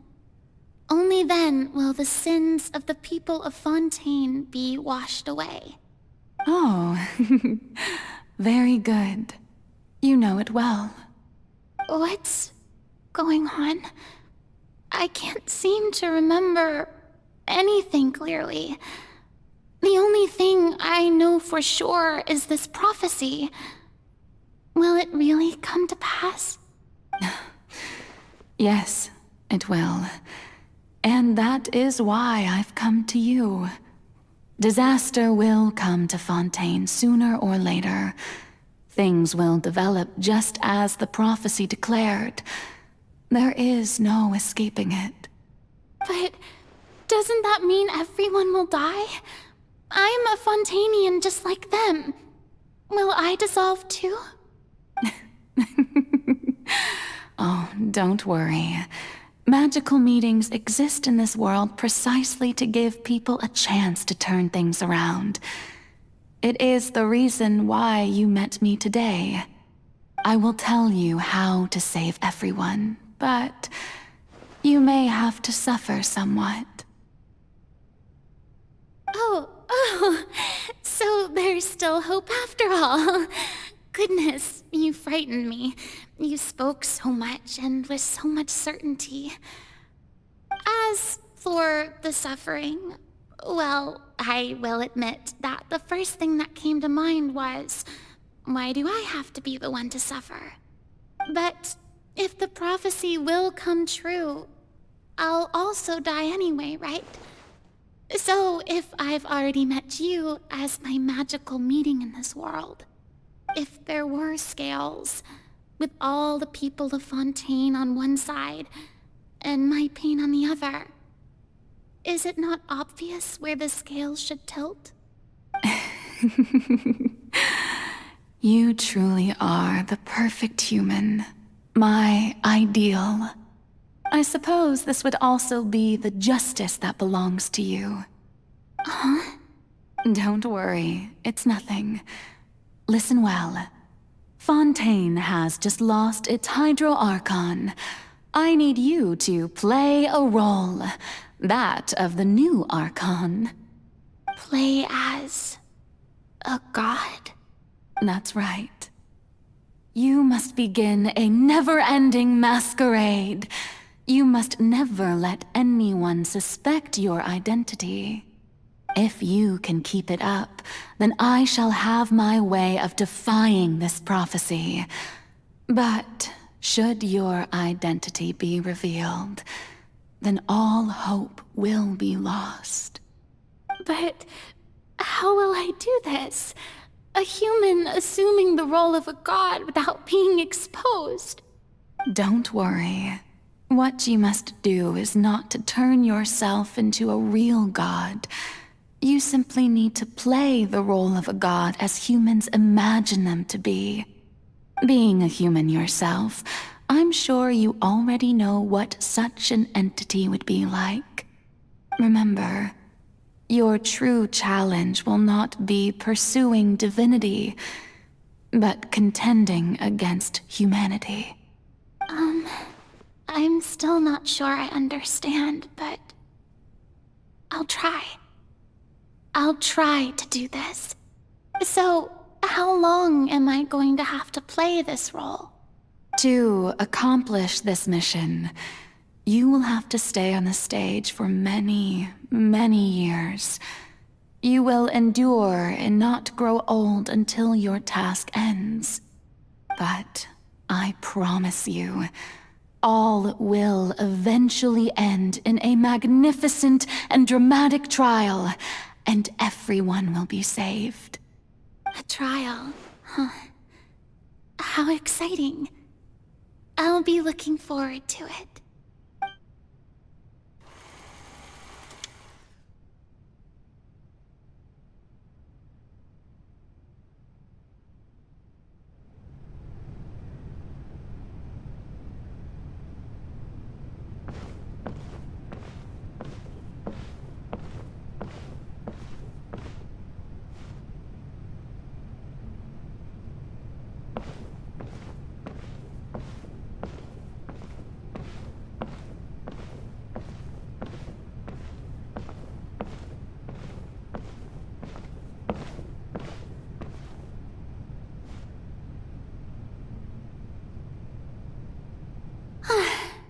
The Maison Cardinalise has announced my accession, but this is my first time facing the people. What should I say to most appear like a god? To be honest, I still don't know. Perhaps I should first try to act natural.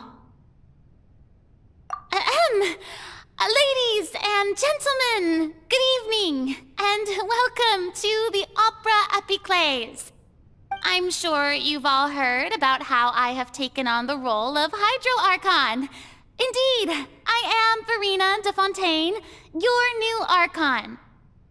In truth, I know little about becoming a nation's new god, but it will be my honor to guide you all. As the god Focalor, the god of justice, I shall do all within my power to lead you into an age of fairness and justice. Once again, thank you all for coming. If you should have any questions or suggestions, please send them to the Maison Cardinalise. The future of Fontaine will require us to work together, after all. This should do it. I thought I might stammer, but thankfully, I was able to convey my thoughts just fine. Okay, and next. That's the new Hydro Archon. Is this some kind of joke by the Maison? I would have thought that a being that surpasses humanity would be a bit more assertive. Hey, did you hear that? She even told us to send her suggestions there at the end. Shouldn't gods be all-powerful? She's being so modest. What's the difference between her and an ordinary person, then? If you ask me, perhaps the succession didn't actually happen. She might just be a Maison-backed puppet. Wait, what's going on? Why is everyone suspecting me of being a fake? Oh, this is bad. If I get exposed here, there'll be no saving the people from the prophecy. Right. Mirmi said that I just need to play the role of a god as humans imagine them to be. Calm down, Verena. Think. What do the people want? How would they imagine a god to speak and act? Assertive, with a strong sense of presence. One who can dispel all doubt. That is the character I'm fated to play.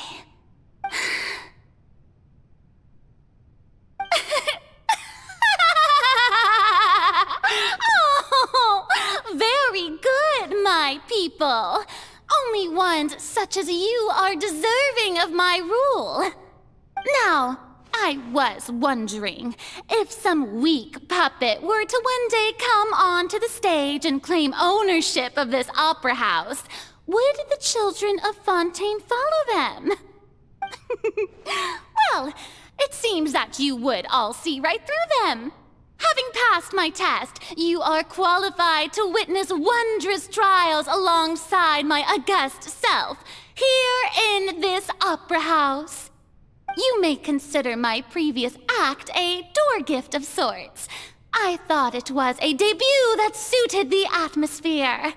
Now then, let us be reintroduced. Ah, so that was just a performance. How could I have forgotten that we were inside an opera house? Her personality.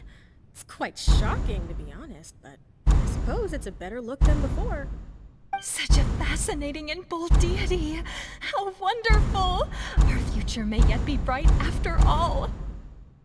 It seems I've turned them around. Best follow this flow and restart my accession speech. My dear people, whether you acknowledge me or not, whether you trust me or nay, I say to you, keep faith in your ardor for justice. We have heard it said that this nation's sins can no longer be washed away. Well, I say that justice is most fragrant when it blooms amid sin. The scales of justice should not weigh heavy in the hands of its God. On one side, it must carry fairness and justice. And on the other, praise and applause. May law be the prayer on our lips. May judgment be our worship. Let us light the fires and drink to the future of Fontaine. There is no trouble in this world that justice cannot solve. All that is needed is for you, my people, to believe in it, heart and soul. So long as I, the Archon Focalor, stand within the Opera Epiclese, so long as I stand before the Oratrice, I shall even judge the gods of this world!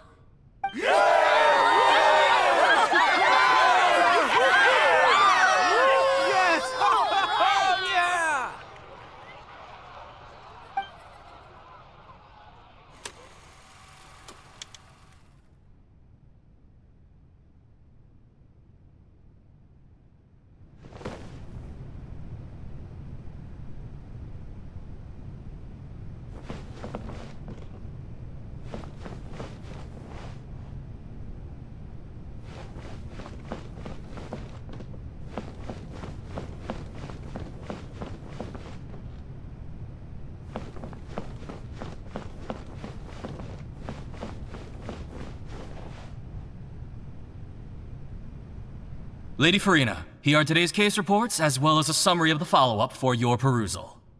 Come now, was I not just at the Opera House in person? Leave these kinds of things to Neuvillette. Besides, none of these trials were the one that I'm looking forward to the most. If I may be so impertinent, what kind of trial are you truly looking forward to? A magnificent, dramatic, and wondrous trial. A trial to end all things. How could you hope to understand? That's true. I fear I lack the ability to grasp your divine thought, Lady Archon. No need for fright, and do not take what I said before too seriously. Go now, do your duties. The trial I await. It will come one day.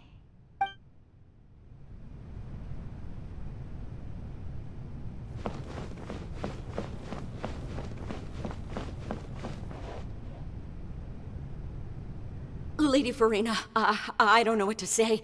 Thank you for agreeing to see me. No need to thank me. Or rather, thank your own sense of perseverance instead. Long have you stood in line to meet me, have you not? Oh, I'm afraid that's just an inevitable consequence of my divine charm. All right, Deoteria, is it? How is your son's illness? You remembered me, and you knew of my family, too. He is doing much better now. In fact, he is far more of an ardent believer than I. He was the one who forced me to seek an audience with you, and to bring your words back to him. Oh, good. Very good. If this should happen again in the future, please do not hesitate to come and tell me. Go Going down to citizens' homes every so often, while not usual practice, should serve as a fine change of pace. Ah, you're such a gentle and wise god. Thank you once again, on behalf of my son.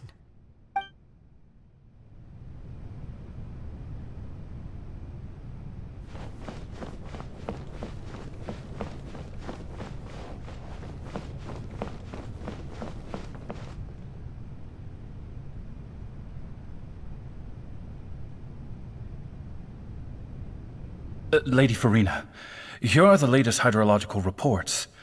As for the specific parameters you asked to take note of, I'm afraid things still don't look good. I see. It's as I thought then. As your god, I did already expect this, but I wanted to see how far your human wisdom would allow you to analyze it. All manner of signs indicate that the prophecy will still come to pass. Forget it. That's not something you need to worry about right now. Well, as I understand it, the Fontaine Research Institute is also trying to find a way to counter the rising water levels. Really? Have they found anything? I'm afraid that they haven't found any effective solution thus far. Oh, is that so? Well, no wonder. This issue has reached the realm of the gods, after all. Still, their spirit is praiseworthy.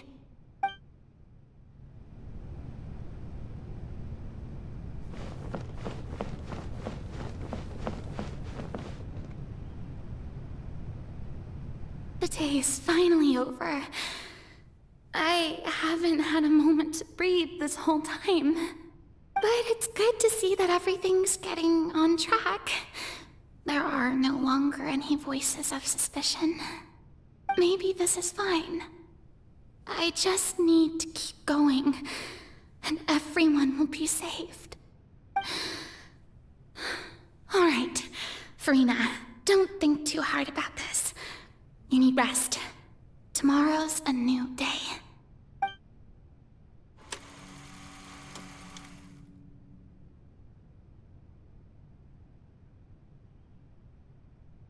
Lady Farina, here are the new trial reports for the latest cases, as well as a summary of the follow-up. There'll be no need for that. I've seen them already. There's no need to go back over scenes I've witnessed in person before. Lady Farina, I've waited so long for this chance to see you in this manner. Indeed, my dear, loyal citizen. This joyous moment is an honor for us both. Lady Farina, we're detecting significant hydrological anomalies near Poisson. Understood. Keep monitoring. Keep me informed should anything come up at the Institute.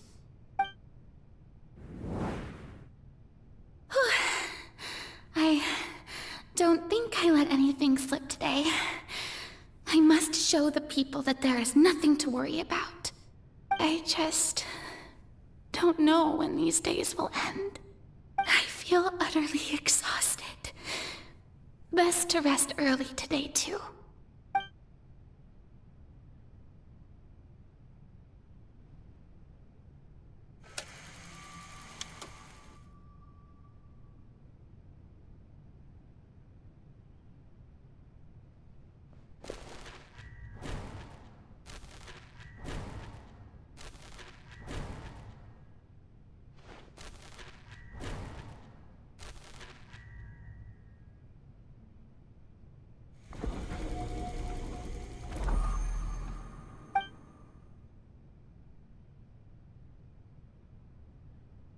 Lady Farina, it's like a dream being able to speak with you up close like this. I've heard that the first member of our family who was honored to receive an audience with you was Madame Dioteria, almost 20 generations ago.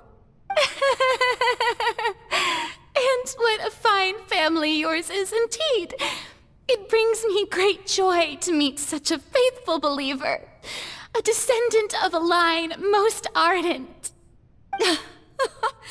Surely you exaggerate, Lady Farina. My lady? What is it, good citizen? Are you crying? Uh-huh. Really now? I didn't even notice. This must be the overflow of hydro from my person. Well, can't quite help being the god whose dominion is the waters, can I?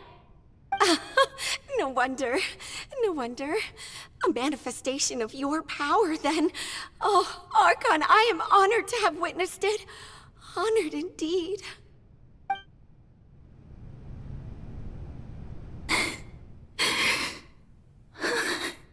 So interminable. So lonely. Just how much longer? Hundreds of years must have passed by now. Perhaps the show must go on for hundreds more. I never imagined that it would hurt so much. Have I reached my limit? No.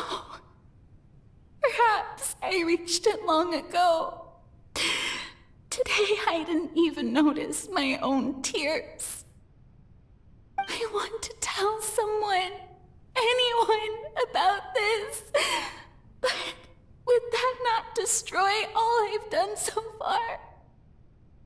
I've conducted so many investigations across the centuries, but there's not even a sliver of hope that we might break the prophecy. All I can do is keep heart. I must maintain this act. It is the only way to save Fontaine. Please, mirror me. You have to succeed.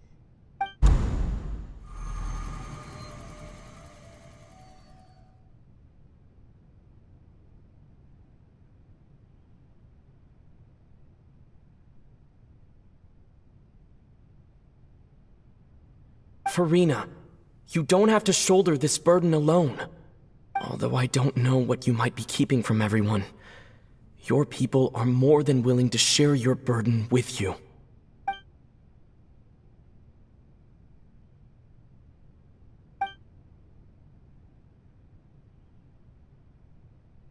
Share my burden. That's impossible. It was fated right from the start that this would be my duty alone. But even if your burden doesn't need to be shared, you can still choose to confide in someone. Just share it with me. I'm what you'd call a witness. A witness? Yes. I've heard that you came to Tevat from beyond the stars, yes. In other words, you never belonged here. And if Tevat is, in its entirety, a show on a stage, then you're just a spectator, aren't you? If that's the case... He's right. I could confide in him, couldn't I? But if things don't play out as expected, the people of Fontaine will be the ones to pay the price. No, Farina. You shouldn't be selfish. But what if it's really all right? Farina, you've worked so hard for so long. Surely it would be okay to put yourself first for once. Just this once. Is it such an outrageous thing to do anyway? To find someone in whom you can confide your frustrations and sorrows? Surely it could not hurt. If you let this opportunity slip through your fingers, it might never come by again. Think about it long and hard.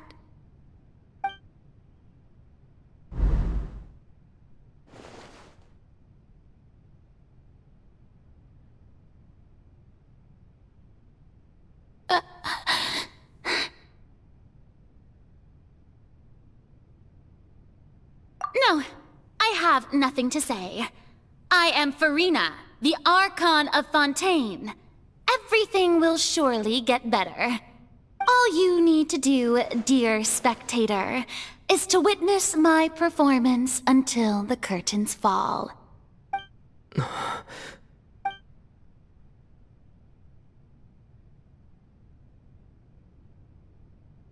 Fine.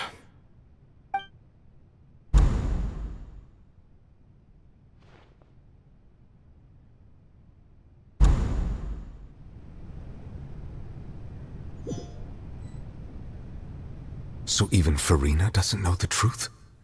You've never once let her in on the full plan? Yes, it had to be done. To deceive the heavenly principles, you must first deceive yourself. She did very well.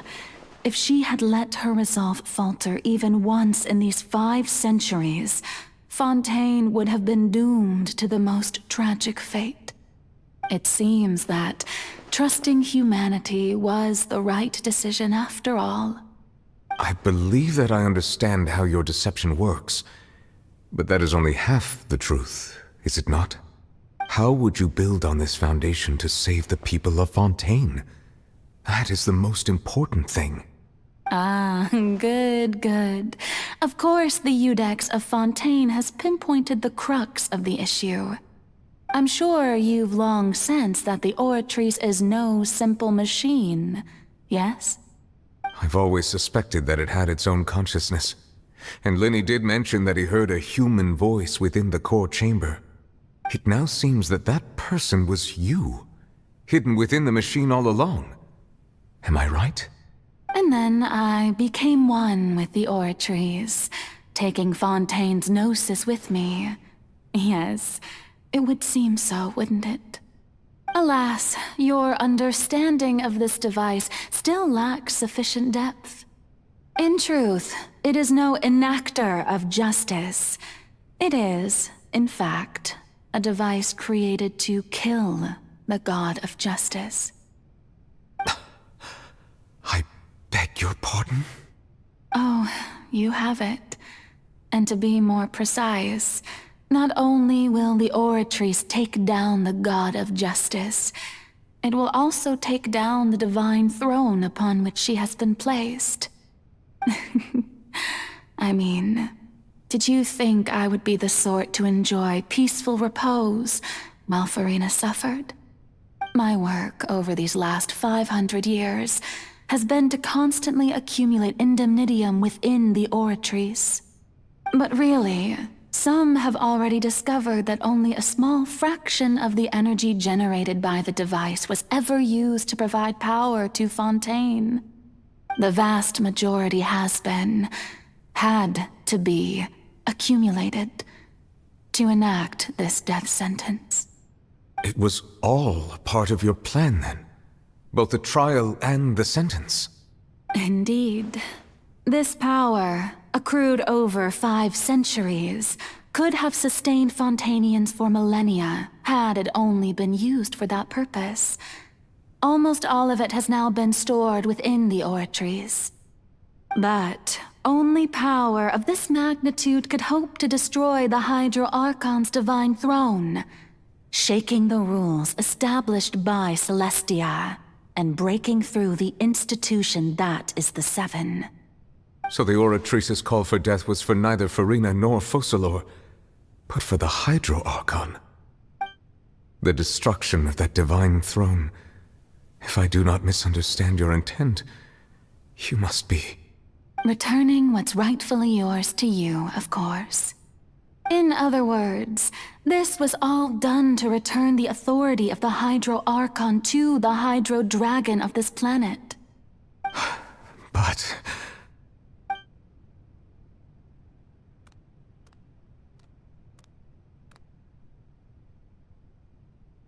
Oh, what? Getting sad again, are we? The authority of the ancient dragons shall soon be yours once more, O Hydro Dragon Sovereign.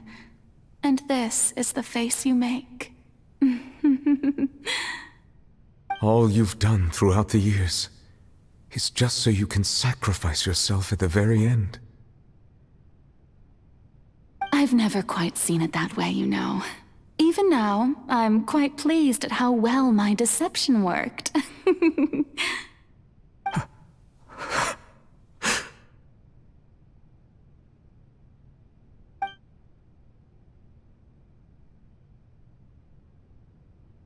Hydro Dragon, don't cry. I must say, had it been within my rights, I would have loved to judge the heavenly principles themselves. Were they not guilty of essentially the same crime? Egeria stole the power of the primordial sea, and the heavenly principles stole the power you ancient dragons possessed. I, for my part, am the god of justice. And is it not just that your original powers should be returned to you?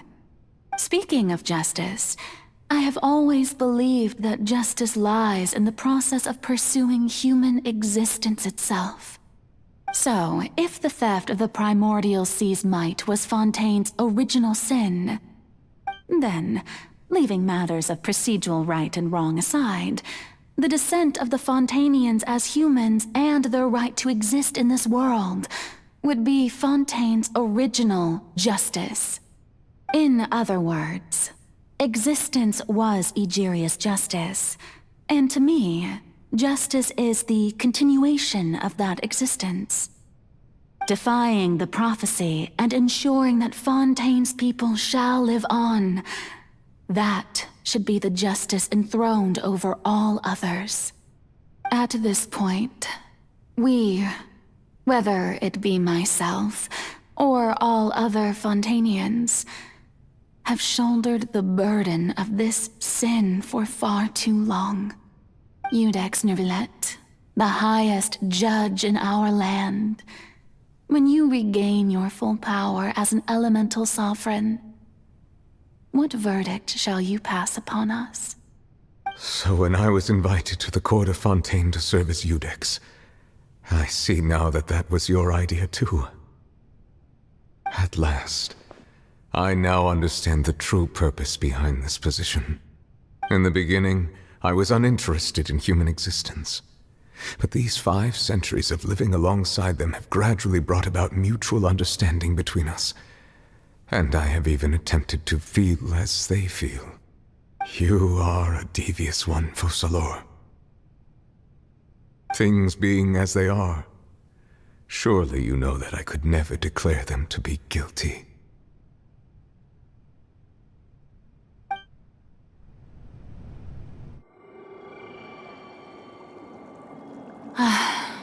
The hour of my execution is almost here. For the sinner, the curtain call has come. I know I may not sound it, but faced with death, I find myself a little afraid. Perhaps this is one thing both gods and humans have in common.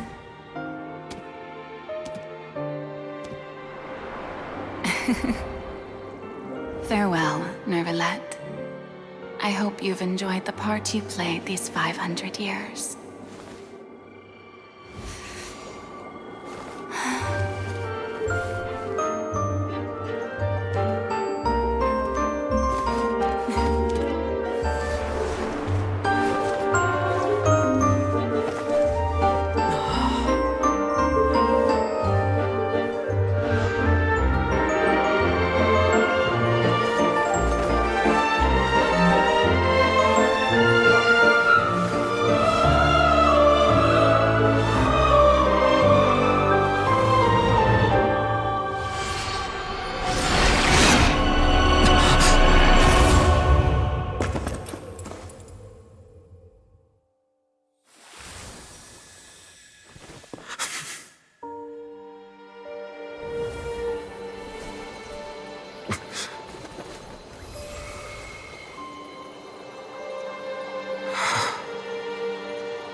Ex Nouvellette, hereby declare, people of Fontaine, your sins are forgiven.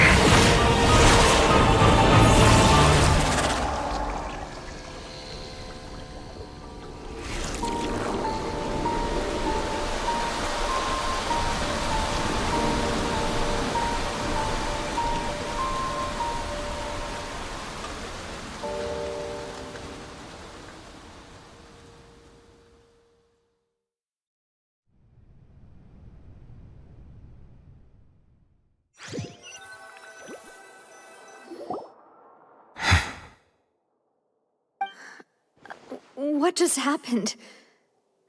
Has the death sentence been carried out? Was that bright light some sort of misdirection? I have a feeling that something huge just happened. But since we're all still alive and haven't been dissolved, I assume whatever happened was good for us. It's time to end this. We must mete out punishment to that beast. Didn't you say just a moment ago that it can't be defeated?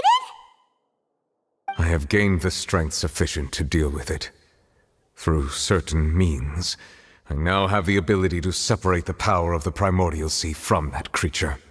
We should seize the opportunity to pursue our quarry. Traveler, now that the oratories can no longer function, I require an executor to help me mete out justice. The root of the calamities befalling Fontaine, the beast that enacts the prophecy. Its name is the all-devouring Narwhal. Come with me, traveler. The hour of execution has come.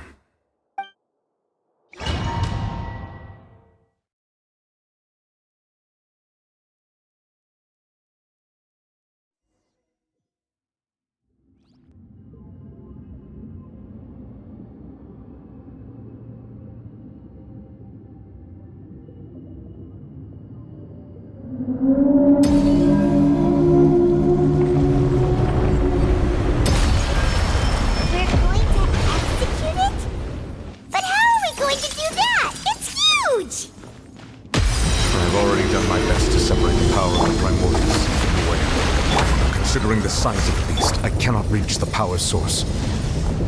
Unless we can find a way to attack it from within. I shall share a part of the ancient dragon. We shall look for an opening together.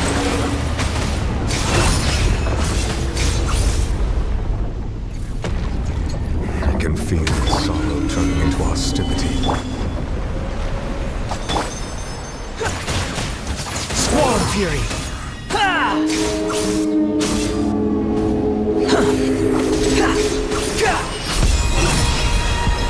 Cry louder! This is order! Stabilize! The all-devouring Narwhal cannot resist its instinct to devour. Continue to trigger its hostility. A chance will present itself.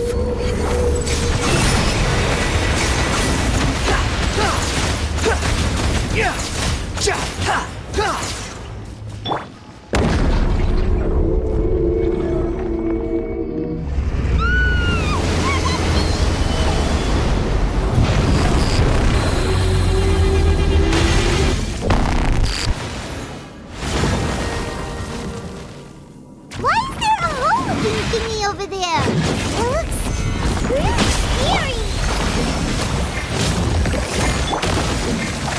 Oz, reveal. The wind rises.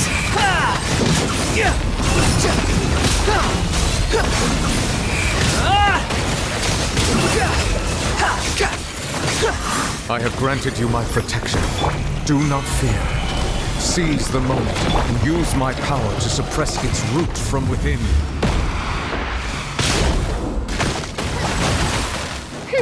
Rest and rebuild. By royal Squall and Fury.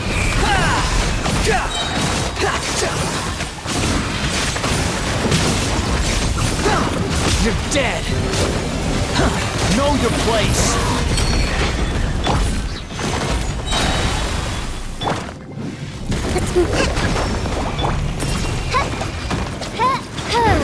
As you wish, main Fräulein.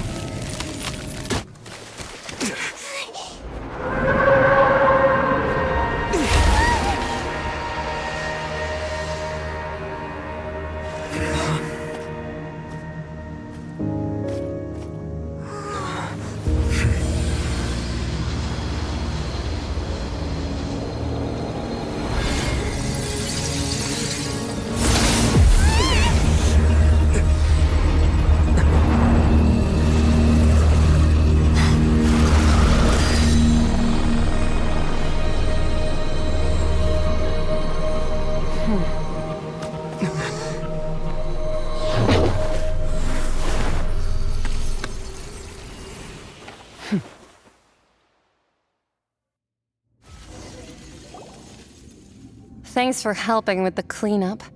It should have been my job, but... oh well. It was just supposed to be a short private training session for me. I didn't think that my disciple and my master's pet would start brawling in the meantime. Well, actually, I had a feeling that it would happen at some point, but they bumped into one another earlier than I thought. What a blunder. I suppose I'll have to swing my sword 3 million times as penance.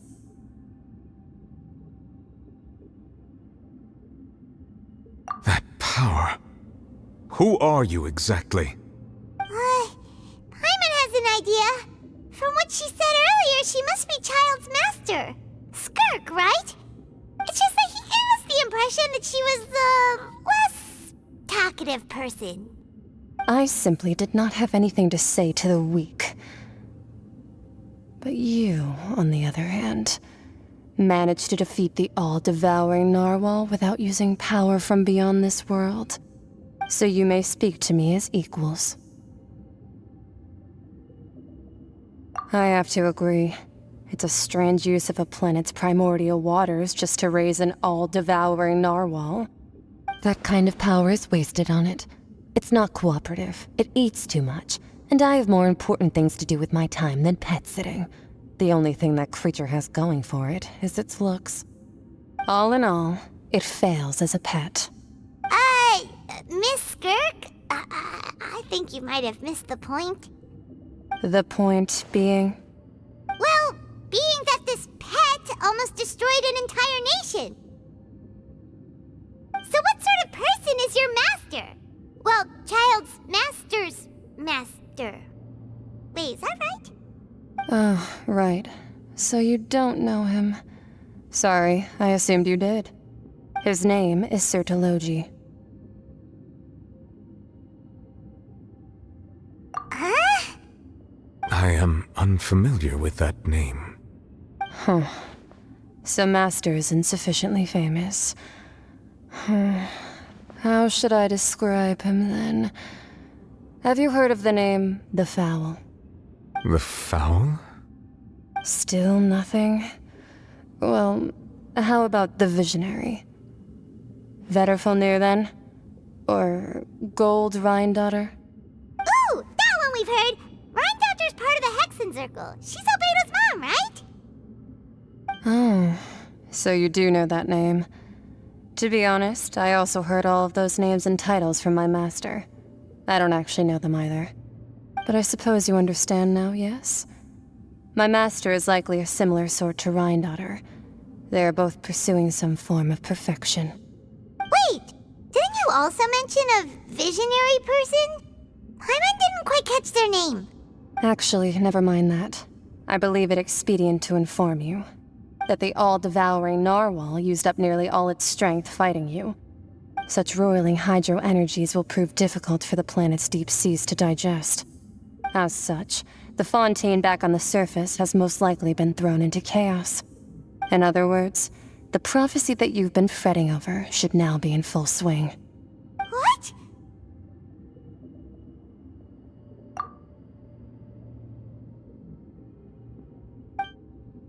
Not to worry. Focalor has already managed to deceive the heavenly principles. In the end, the people will all be dissolved into the waters, and only Farina will remain, weeping on her throne.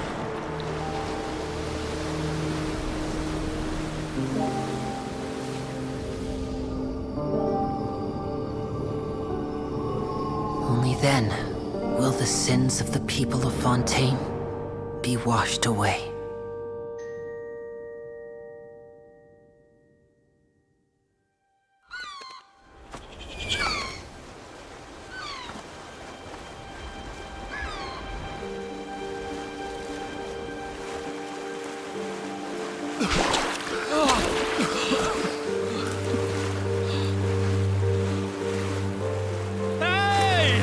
Help! Over here!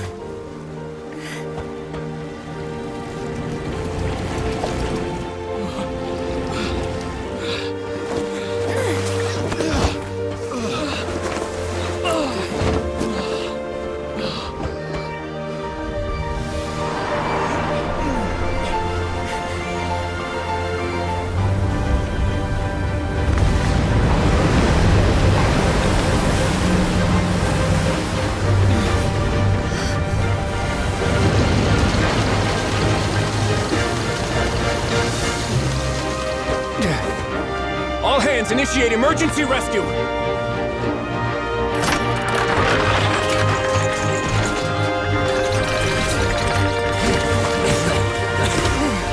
Hurry!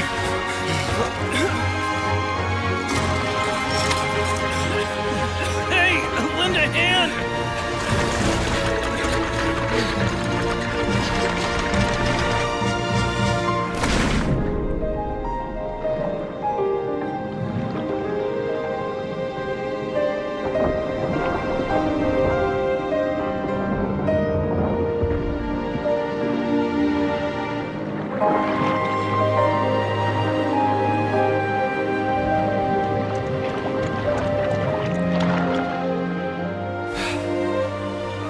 Look! The water's receding!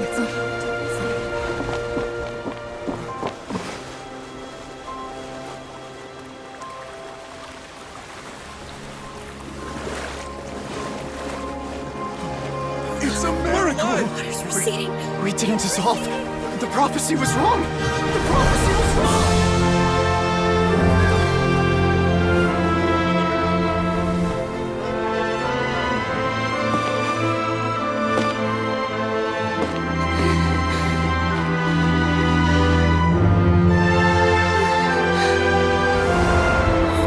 Are you alright?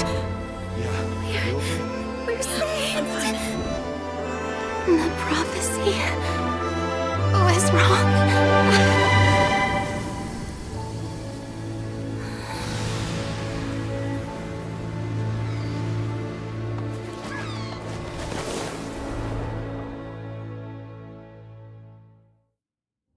I create.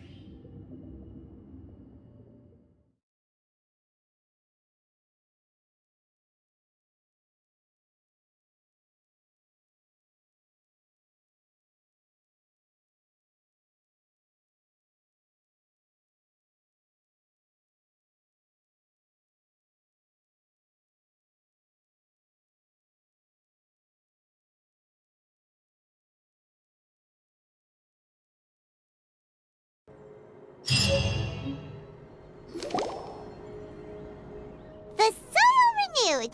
The Spina di Rasula talks post-disaster rebuilding. I recently visited Poisson to meet with Miss Navia, spokesperson of the Spina di Rasula, and we spoke about Poisson's present and future. Old soil can still give birth to new bloom, Miss Navia stated. Hope is like seeing a small cookie when you're starving late at night. You just need a little of it. Skyship Winglet, boon or bane of the Fontaine Research Institute. The various disputes that have arisen on account of Mr. Edwin have suddenly become a shield over the Institute, with Jurier turning out to be a once overlooked hidden gem. People always call the first researcher mad, but few know what to call the second. And should that latter person achieve a miracle, they would find it all the harder to find a word with which to classify him and his team. Wow! Paimon barely recognizes the people in the reports. Are those really Jurier and Navia? They sound like real big shots. What do you think? Pretty enthralling, huh? The Steambird's idea was pretty simple. With the disaster just having passed, we would print a free edition packed to the margins with good news to calm people down. The value for these big scoops lies in their inevitable follow-ups. We'll publish further reports and go into the stories behind those people. Edwin's assistant, Jurier, created a true flying ship, while Navia is leading people in the reconstruction of their home. I'm sure that these stories could draw even your well-traveled eye. Paimon's curious too! Wait a minute. Didn't we watch everything happen from start to finish? What's there to be curious about? And that's exactly why I'd like you to come conduct interviews with me. You're the best incubators of news, if you haven't noticed. And also, with you around, I'm sure I'll get to see that Duke. Are you sure? Hasn't he turned you down several times already? Oh, this time will be different. Come on, let's head to Poisson first, and then make a trip to the fortress. There are some things you'll only know when you get there.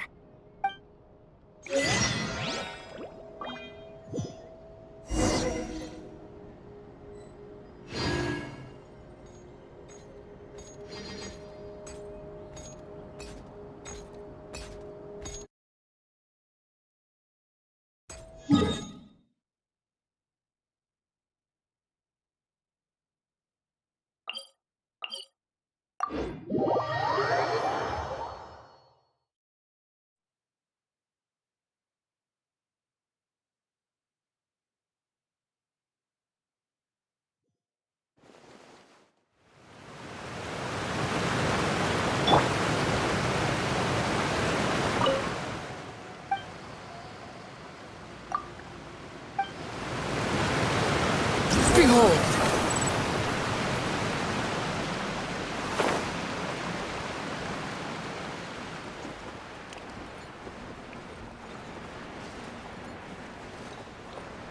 Yeah! Navia! Oh, it's you. What brings you all here? Hey, we're just having a look around. I'm here to update myself on how things are going here. Oh, the Fatui are here too. Let me introduce you. This is Mr. Garunt Snezhevich. He represented the Knave in sending us a large amount of supplies, and is helping with our work. Our residents are hard at work as well. Thanks to everyone, work is progressing nicely. We've lost a lot of people, but we're moving forward. That will have to be enough. Hello, Miss Charlotte. I'm a big fan of yours. I especially like that article you wrote last year about Fontaine's stray cats. But if you don't mind, could you not emphasize our role too much in your report? It's not charity we're doing here. We just happen to share the same interests as the Spina. I get where you're coming from. I'll keep it as simple as possible. Or would you be willing to feature as friendly neighbors? That would be fine. Thanks. Oh, you're back too. How are things? We finished laying down the construction materials. It'll be another hour before the workers are able to go over there. Huh? You're here too, Clorinde? Well, her reputation's greatly risen after that whole duel business with Miss Farina. So she's here in Poisson to wait out the heat. All right. She really came here to help me out. There's too much to consider in the reconstruction of Poisson. The Spina has need of more decision-makers. And, well, I do already happen to be connected to Mr. Callis. Oh, wait just a moment. Do you mind me asking a few questions? You know, about how you felt before the duel, about what it was like facing down a god. There's lots of exciting material there, I bet. Forget it. I'm sure you can find a better theme than that, Miss Charlotte. I see you're the same as always. Couldn't you do me a favor, for Navia's sake? Well, if we're talking about doing things for my sake, you might as well just take a few more photos of me. Or of the Traveler. It's better than wasting time persuading Clorinde, at any rate. Of course I will. I'm not gonna let him off that easy. All right, then everyone who wants to be in the photo, gather up. And smile.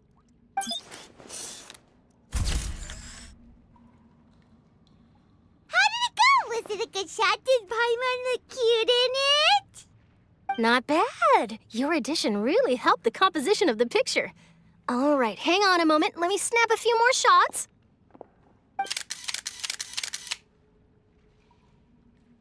All right, that should do it.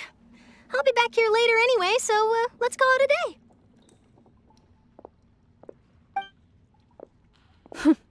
You're very quick. Speed is of the essence when it comes to the news, and freshness is the key. Also, not to brag, but I'm pretty good at building connections. Who knows? I might eventually get that interview with you after all, Miss Clorinde. Wow, you really do have that never say die spirit. I'm impressed. I'll hazard a guess that this is how you got that interview at the Fortress of Maripede.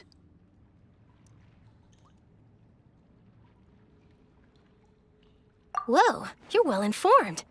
Let me make a guess, too. I asked Sijuin, who told Monsieur Nervillet, and he told you, right? That's a very complete information chain.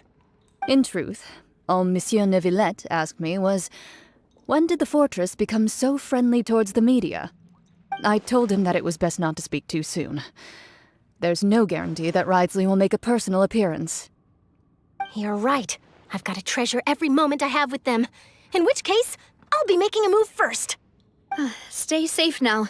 And Tell me if you hear anything interesting. I'll treat you to afternoon tea in exchange. You seem curious about the fortress. Of course.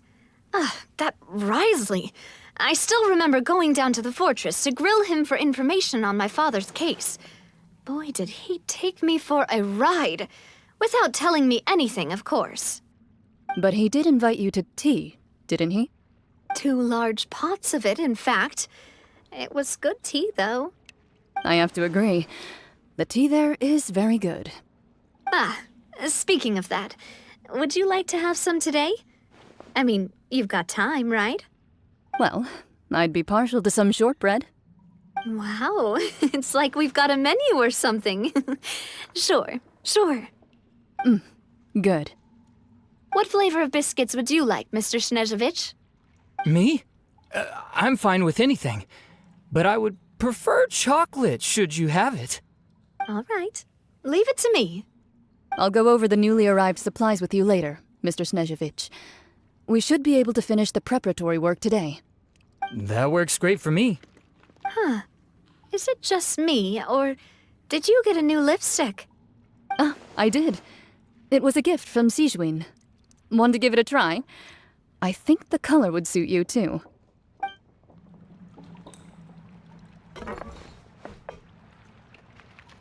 You seem curious about the fortress. Of course. That Risley. But he did invite you to tea. 2 large pots of it, in fact. It was good tea, though. I have to agree. The tea there is very good. Speaking of that, would you like to have some today? I mean, you've got time, right? Well, I'd be partial to some shortbread. Wow, it's like we've got a menu or something. Sure. Good. What flavor of biscuits would you like, Mr. Snezhevich? Me? I'm fine with anything. All right. Leave it to me. I'll go over the newly arrived supplies with you later, Miss... That works great for me. Is it just me, or did you get a new lipstick? I did. It was a gift from Sijuin. Want to give it a try? I think the color would suit you, too.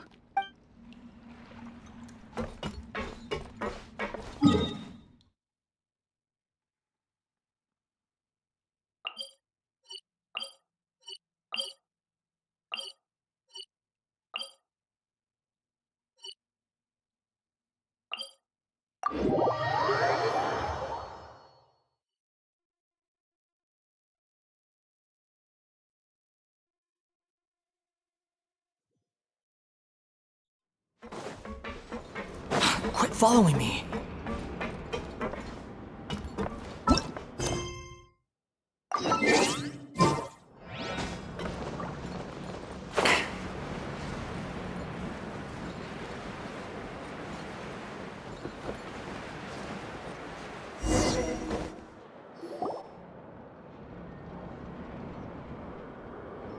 Wow, guess we're here again, huh? There's a real nostalgic feeling to this place. Looks like you've been missing us. Duke! Did you come all the way to the entrance to greet us? Of course. I'm here to welcome you and our dear Miss Charlotte, whom our good head nurse recommended to me. It's an honor to finally meet the much-rumored Duke. Thank you for consenting to my visit to the fortress, sir. No need to thank me. But that said, I shouldn't be the focus of your interview. I trust you recall our agreement? Of course. All right then, this way.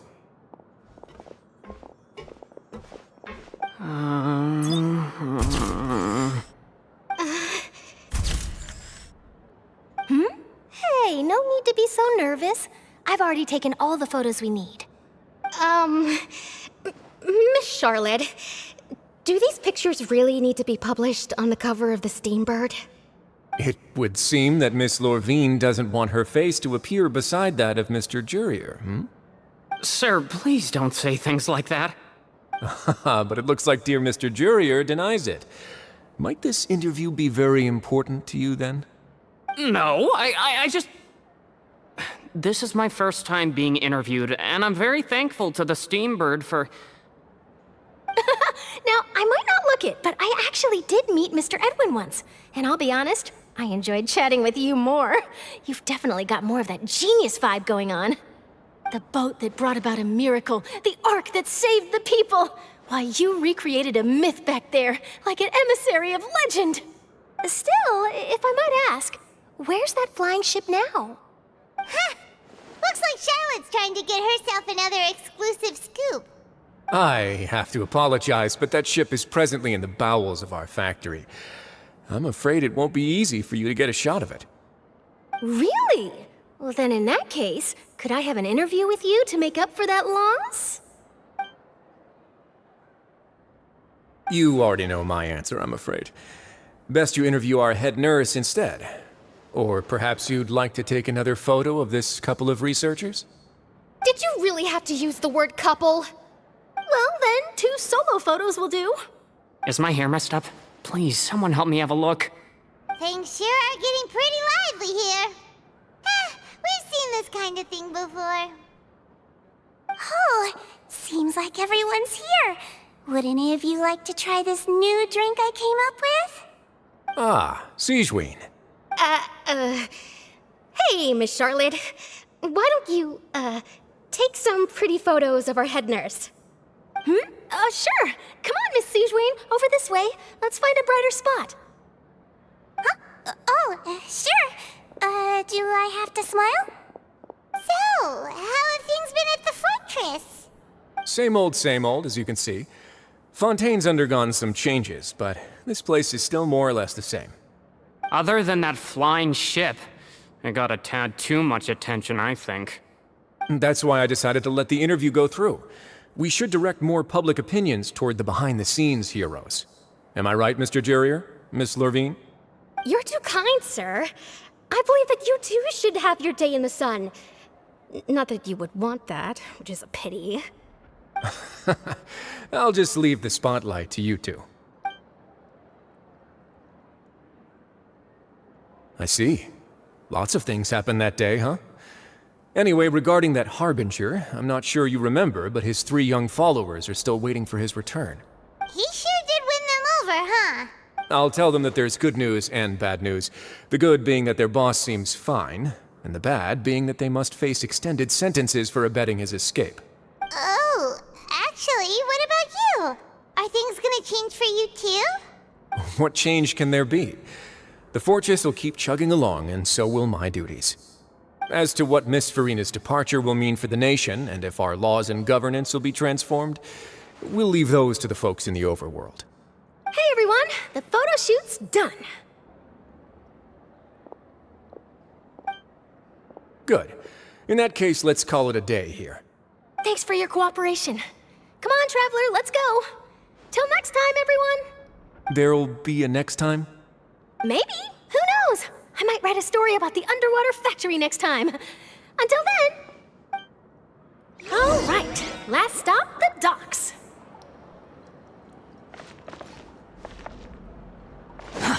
Too slow. Here are the interview notes. They mentioned that the flying ship may have many uses in the future, and the journalist asked me what I thought of them. Seriously, how would I know anything about that? Flight is just flight. Whether people want to use a flying ship to broadcast good news or organize weddings is none of my beeswax. A wedding? Huh.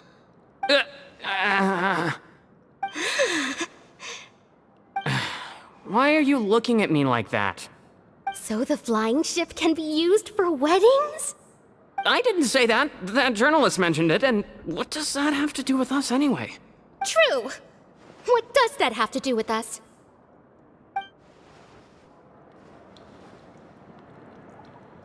Quit following me.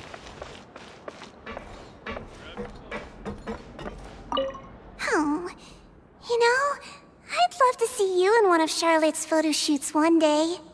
Is that really necessary? Our line of work doesn't really require much photographing.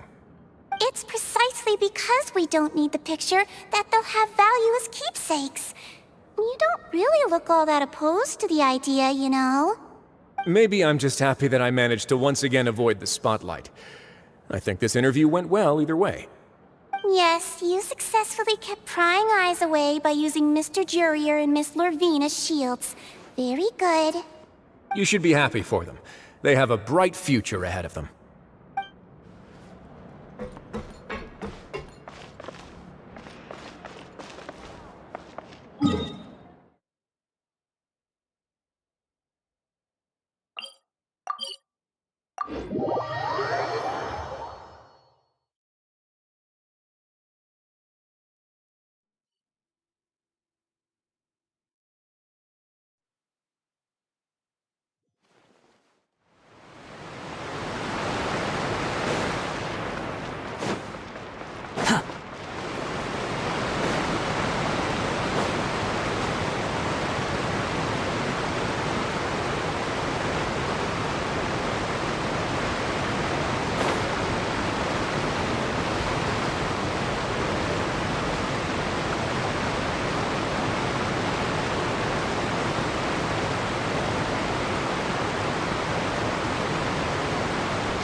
Navia mentioned that she stayed in touch with Linny and the others after working together. Apparently, they've been at the docks distributing these strange pockets the whole time since. Traveler, Paimon. Ah, and Miss Charlotte, too. Would you like a magic pocket? What sort of gadget is it? It's a wondrous bag that can be used to carry many things. The water level has returned to normal, but if you see any of your things floating around, you can use this to carry them. Or you could trick a friend into doing it for you. Trick a friend? I wonder which of my friends would fall for that.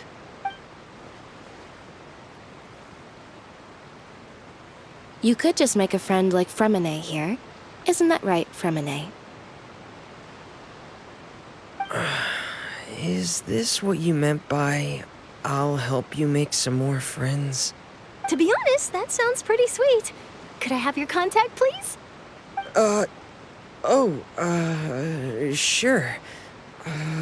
Please, write down my address. You sure are working hard to help Fremine socialize.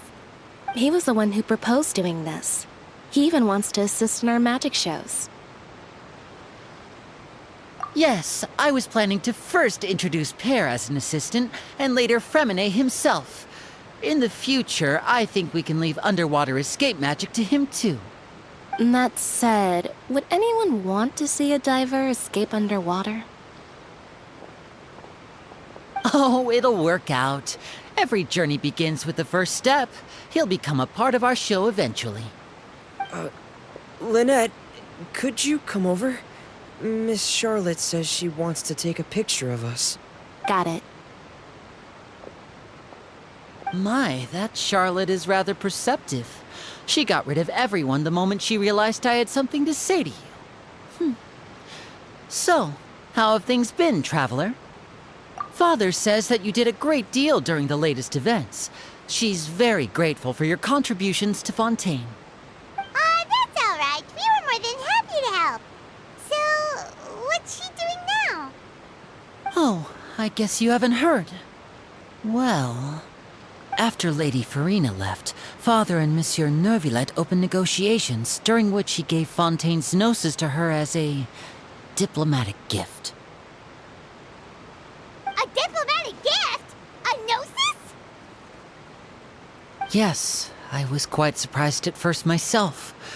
But when I thought it over, there were actually a number of things going for it. It could have been done as an apology for the incident with Lord Child, or as thanks for his help in tying the all-devouring narwhal down. Furthermore, Father did also lend significant aid to Fontaine and Poisson. Well, that's true, but this is a gnosis we're talking about. Doesn't this seem a bit irresponsible? I would agree, but I've also heard that it seems that Monsieur Neuvillette has had a significant change of heart regarding the matter. So there's some reason for this that only Neuvillette knows about? I suspect you'll have to ask him about that yourself. Ah, yes, speaking of which, I did see him strolling around the entrance to the Fortress of Meripede a while back. Isn't he real busy and stuff? Paimon didn't think he'd have the time for that. But back to the topic. The Gnosis was given to the knave, right? What about Child? They say that he's returned to Snezhnaya to recover from his wounds. I hear that the recent disaster really did a number on his health. That's true. When you think about it, we've had loads of run-ins with the Fatui. To think we'd be allied with them this time. So shocked by such a simple switching of sides?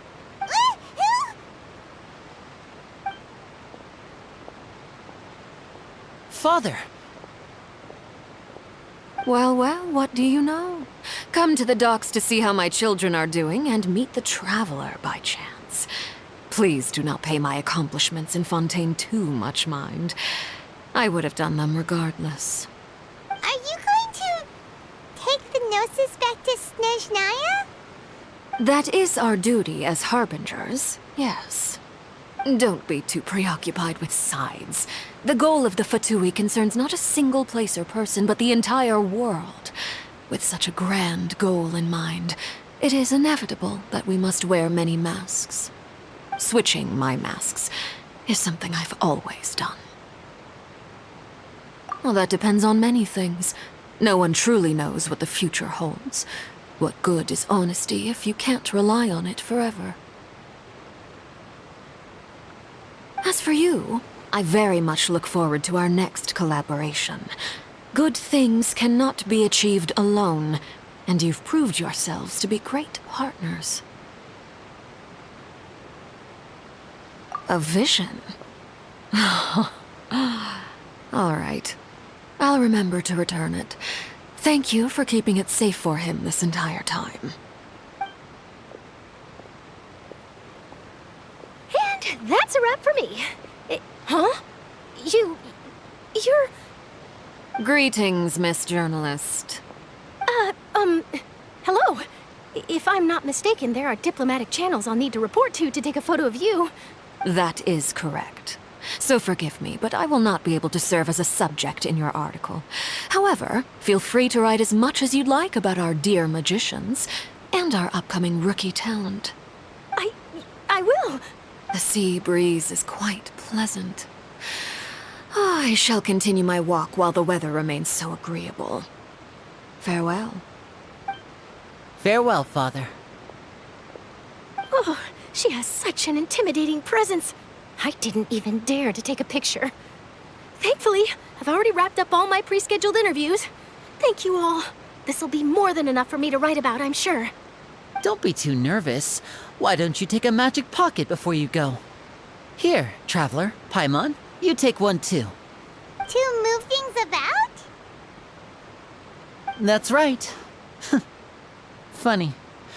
I was giving out magic pockets when we first met too. And what do you know? I'm doing the exact same thing right now.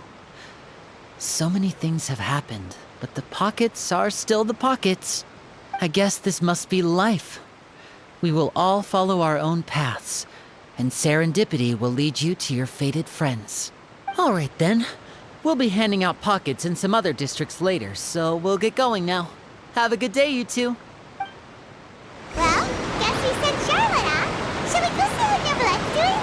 As long as he's not so busy that he doesn't have time to chat anyway.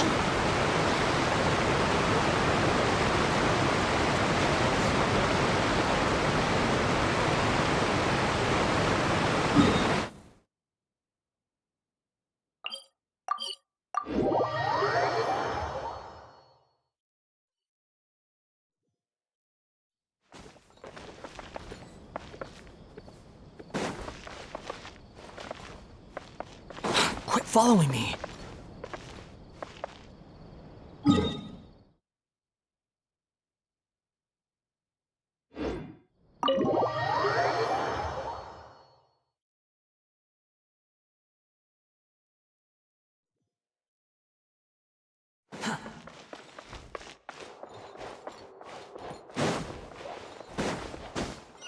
Quit following me. Too slow.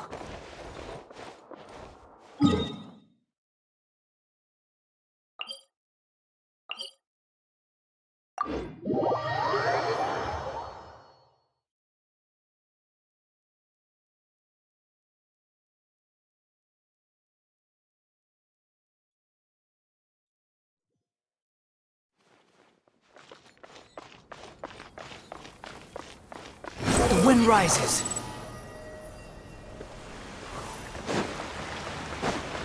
Huh.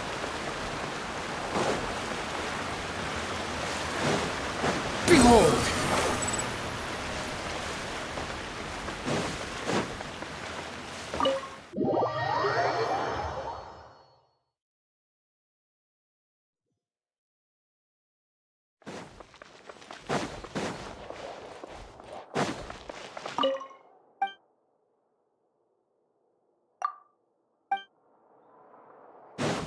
Squall Fury!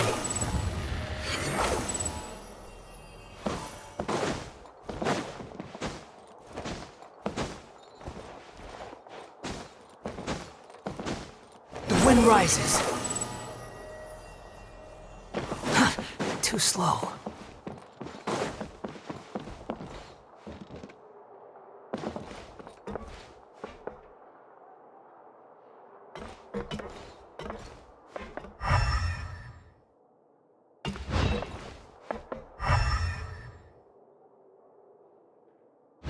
Behold!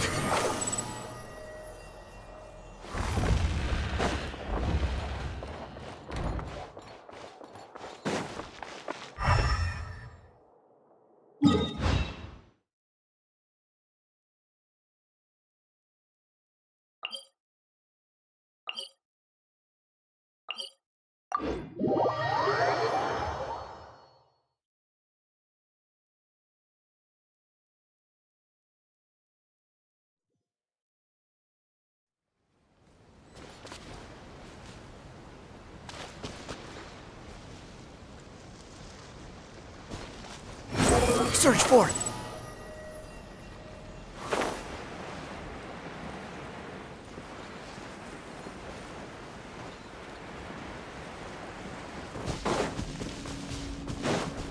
Quit following me.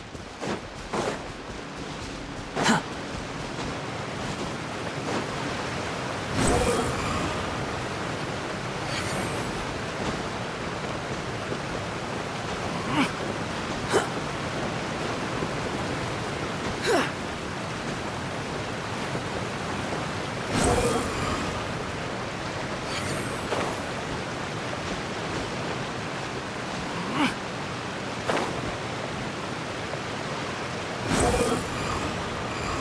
The entrance to the fortress!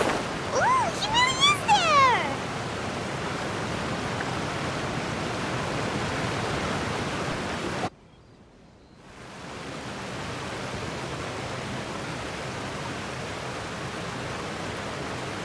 So, you really are here, Neuvillette! Paimon didn't think you were going to have free time this hour of the day. Really? Oh, I suppose you must have met Mr. Linney. He took the time to greet me earlier when he passed this way. In any case, you came at a good time.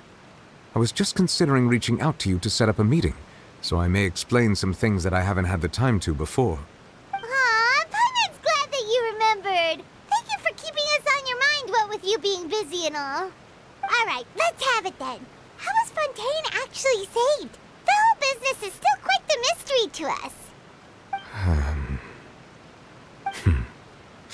It is strange how words can often leave a bitter taste in the mouth when it finally comes time to say them out loud.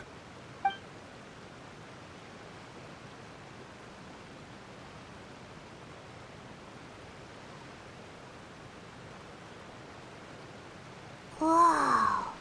So that's what happened? Focalor destroyed the divine throne of the 4.2 Archon and restored your power to you, transforming you into a fully fledged elemental dragon sovereign! But Paimon still doesn't quite get what you did to save the Fontanians from dissolving. For me, the authority of the ancient dragons refers to absolute control over the hydro element. Fontanians were incomplete humans born of Egeria's use of the power of the primordial sea, with constitutions similar to that of mimics. But so long as those primordial energies remain within them, I could use the ancient dragon's authority to grant them true blood, after the fashion in which life was first brought into being on this planet. In other words, when I gave my verdict, Fontanians became true humans, and thus would naturally no longer be dissolved by water from the primordial sea. Focalor must have counted on you you to make that decision as well. Your verdict was the key to making the prophecy appear to have come true while saving everyone. Yeah, and in a manner of speaking, Focalor finally managed to fulfill the original Hydro Archon's wish to turn Oceanids into real people too! It seems from your expressions that you still have more things you wish to ask. Ask away. I will tell you the truth as I know it. I have investigated his case along many avenues, and I have learned that he once fell into an unknown chasm when he was young. There, by chance, he awakened the all-devouring narwhal. But whether it be by sentiment or reason, that should not have been enough to consider him the root cause of the disaster. At most, he would have had tangential liability.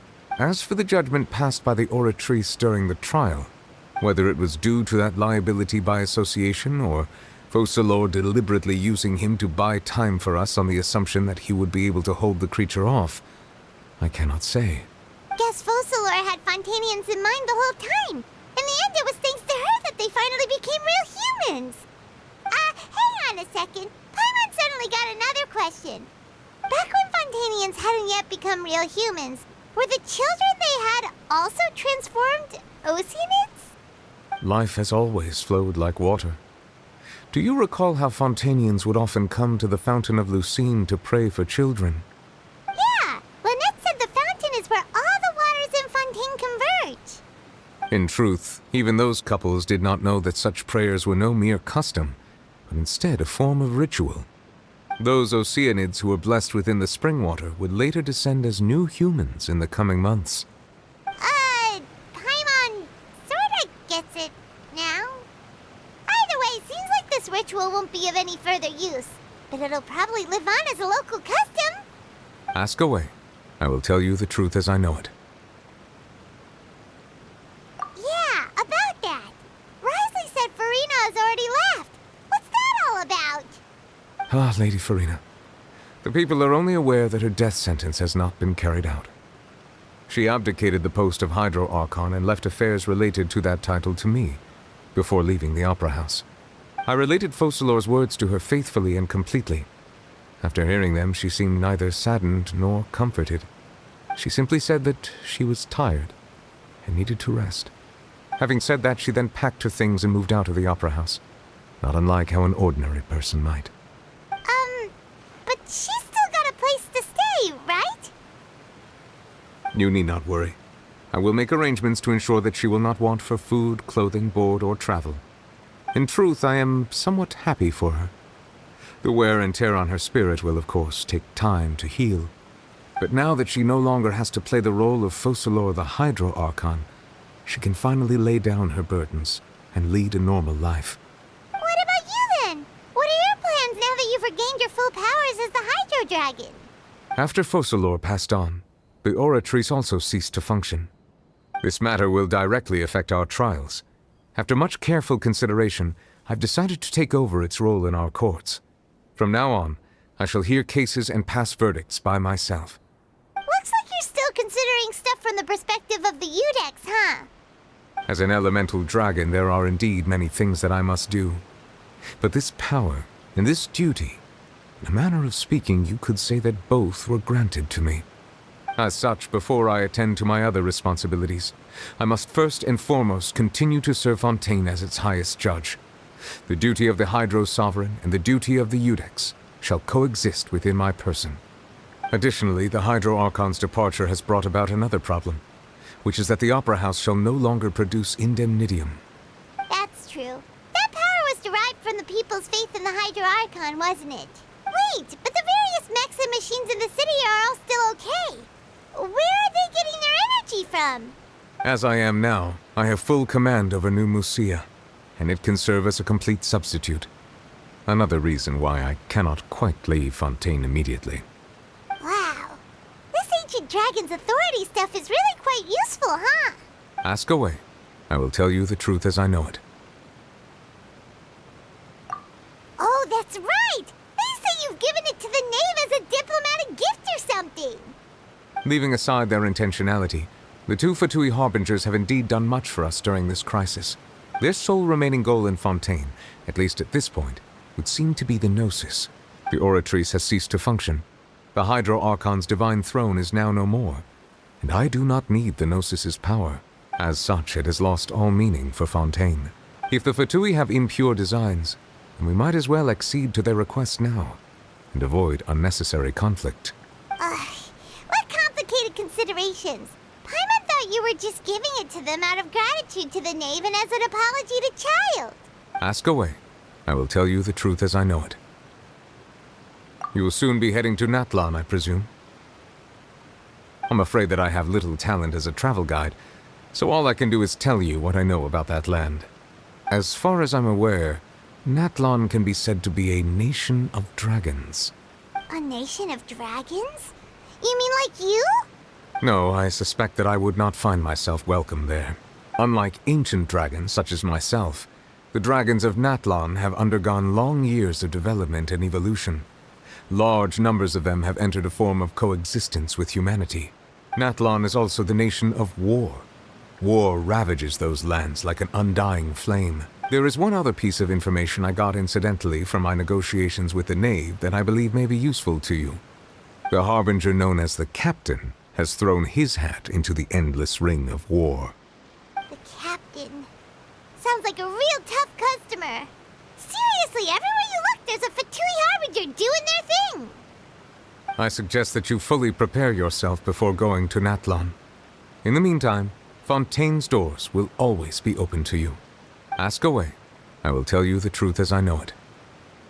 Hang on a sec. Paimon's still got a question about the Gnosis.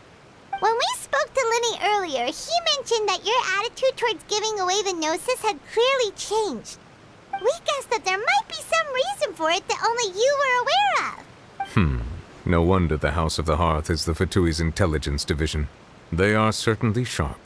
So regarding this specific issue, I was just getting ready to share something with you. What is it? In truth, I exchanged some further words with that lady named Skirk after sending you two back to the surface. It went something like this.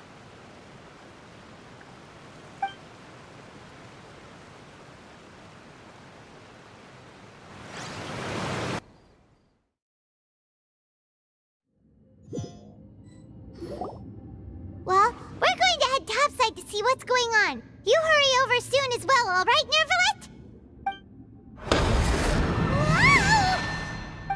What next? The all-devouring narwhal isn't here, so I'm no longer getting any interference.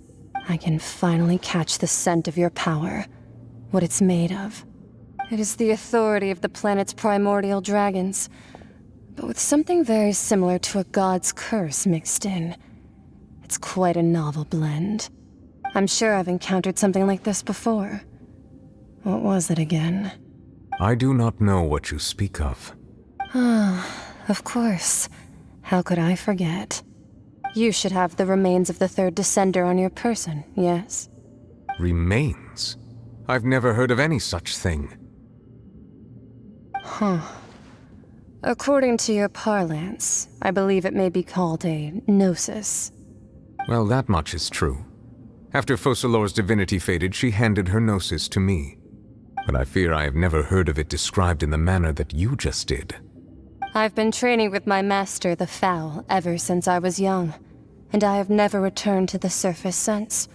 So most of the information I possess, I got from him. It is only natural for those who are greater than humanity to possess a different sort of common sense, which is why there are so many problems in our attempts to communicate with humans. Regardless, you should probably get rid of objects of misfortune to prevent any disasters from befalling you. To live in itself is a blessing, but once a person dies, the bonds he once had with this world shall all turn to curses. What do you mean by that? No need to fret. These are just my personal thoughts, and my reason for no longer wishing to return to the surface.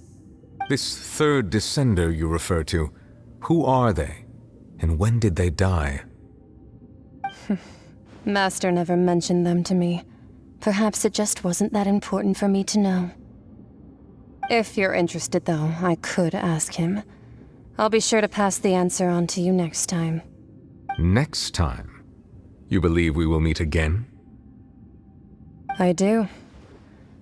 Wait. I have a disciple of my own, don't I? He can be the messenger then.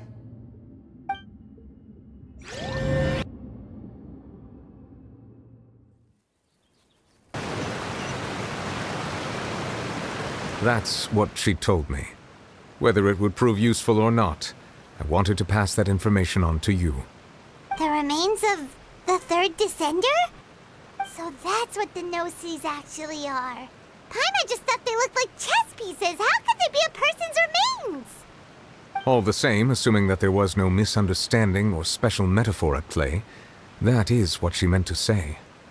And she said that it would bring misfortune and that you should check it, which is why you gave it to the Fatui. If she speaks the truth, then I would simply be putting Fontaine at unnecessary risk by keeping it here.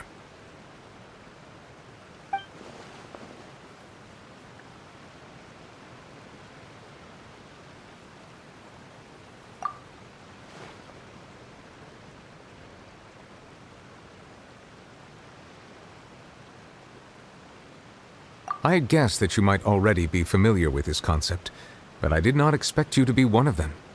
That means that the Gnosis, which are exceedingly element-compatible and can even enhance elemental abilities, do indeed come from the third descender. I wonder, does your body also possess similar properties? Like being able to use elemental powers without a vision.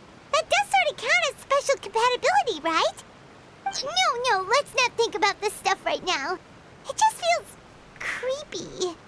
Comparing the Traveler to the dead third descender and all. That's what you say, but this topic still feels like bad luck. Once Child recovers, let's get some more answers out of him. Or go look for his master and get the answers that way. I too believe it unwise to make too many blind guesses when information is lacking. The same is true of being at court. All right. Whatever the case, it seems like the crisis here in Fontaine's over for now. Yes. All of Focalor's efforts were for this moment as well. But she sacrificed herself in the end as a god, and she suffered through all those years as a human. Was that really what she wanted? I suppose that would be the mystery of a god's will. I suspect not. But once in a while, I too would guess that if wishes were like the clouds in the sky, they will one day return to the earth as raindrops. Life flows like water, and rain is the final answer. The water levels may sometimes tilt one way or another, but the rain falls fairly upon all. And what, ultimately, is the difference between the rains that fall upon all of us?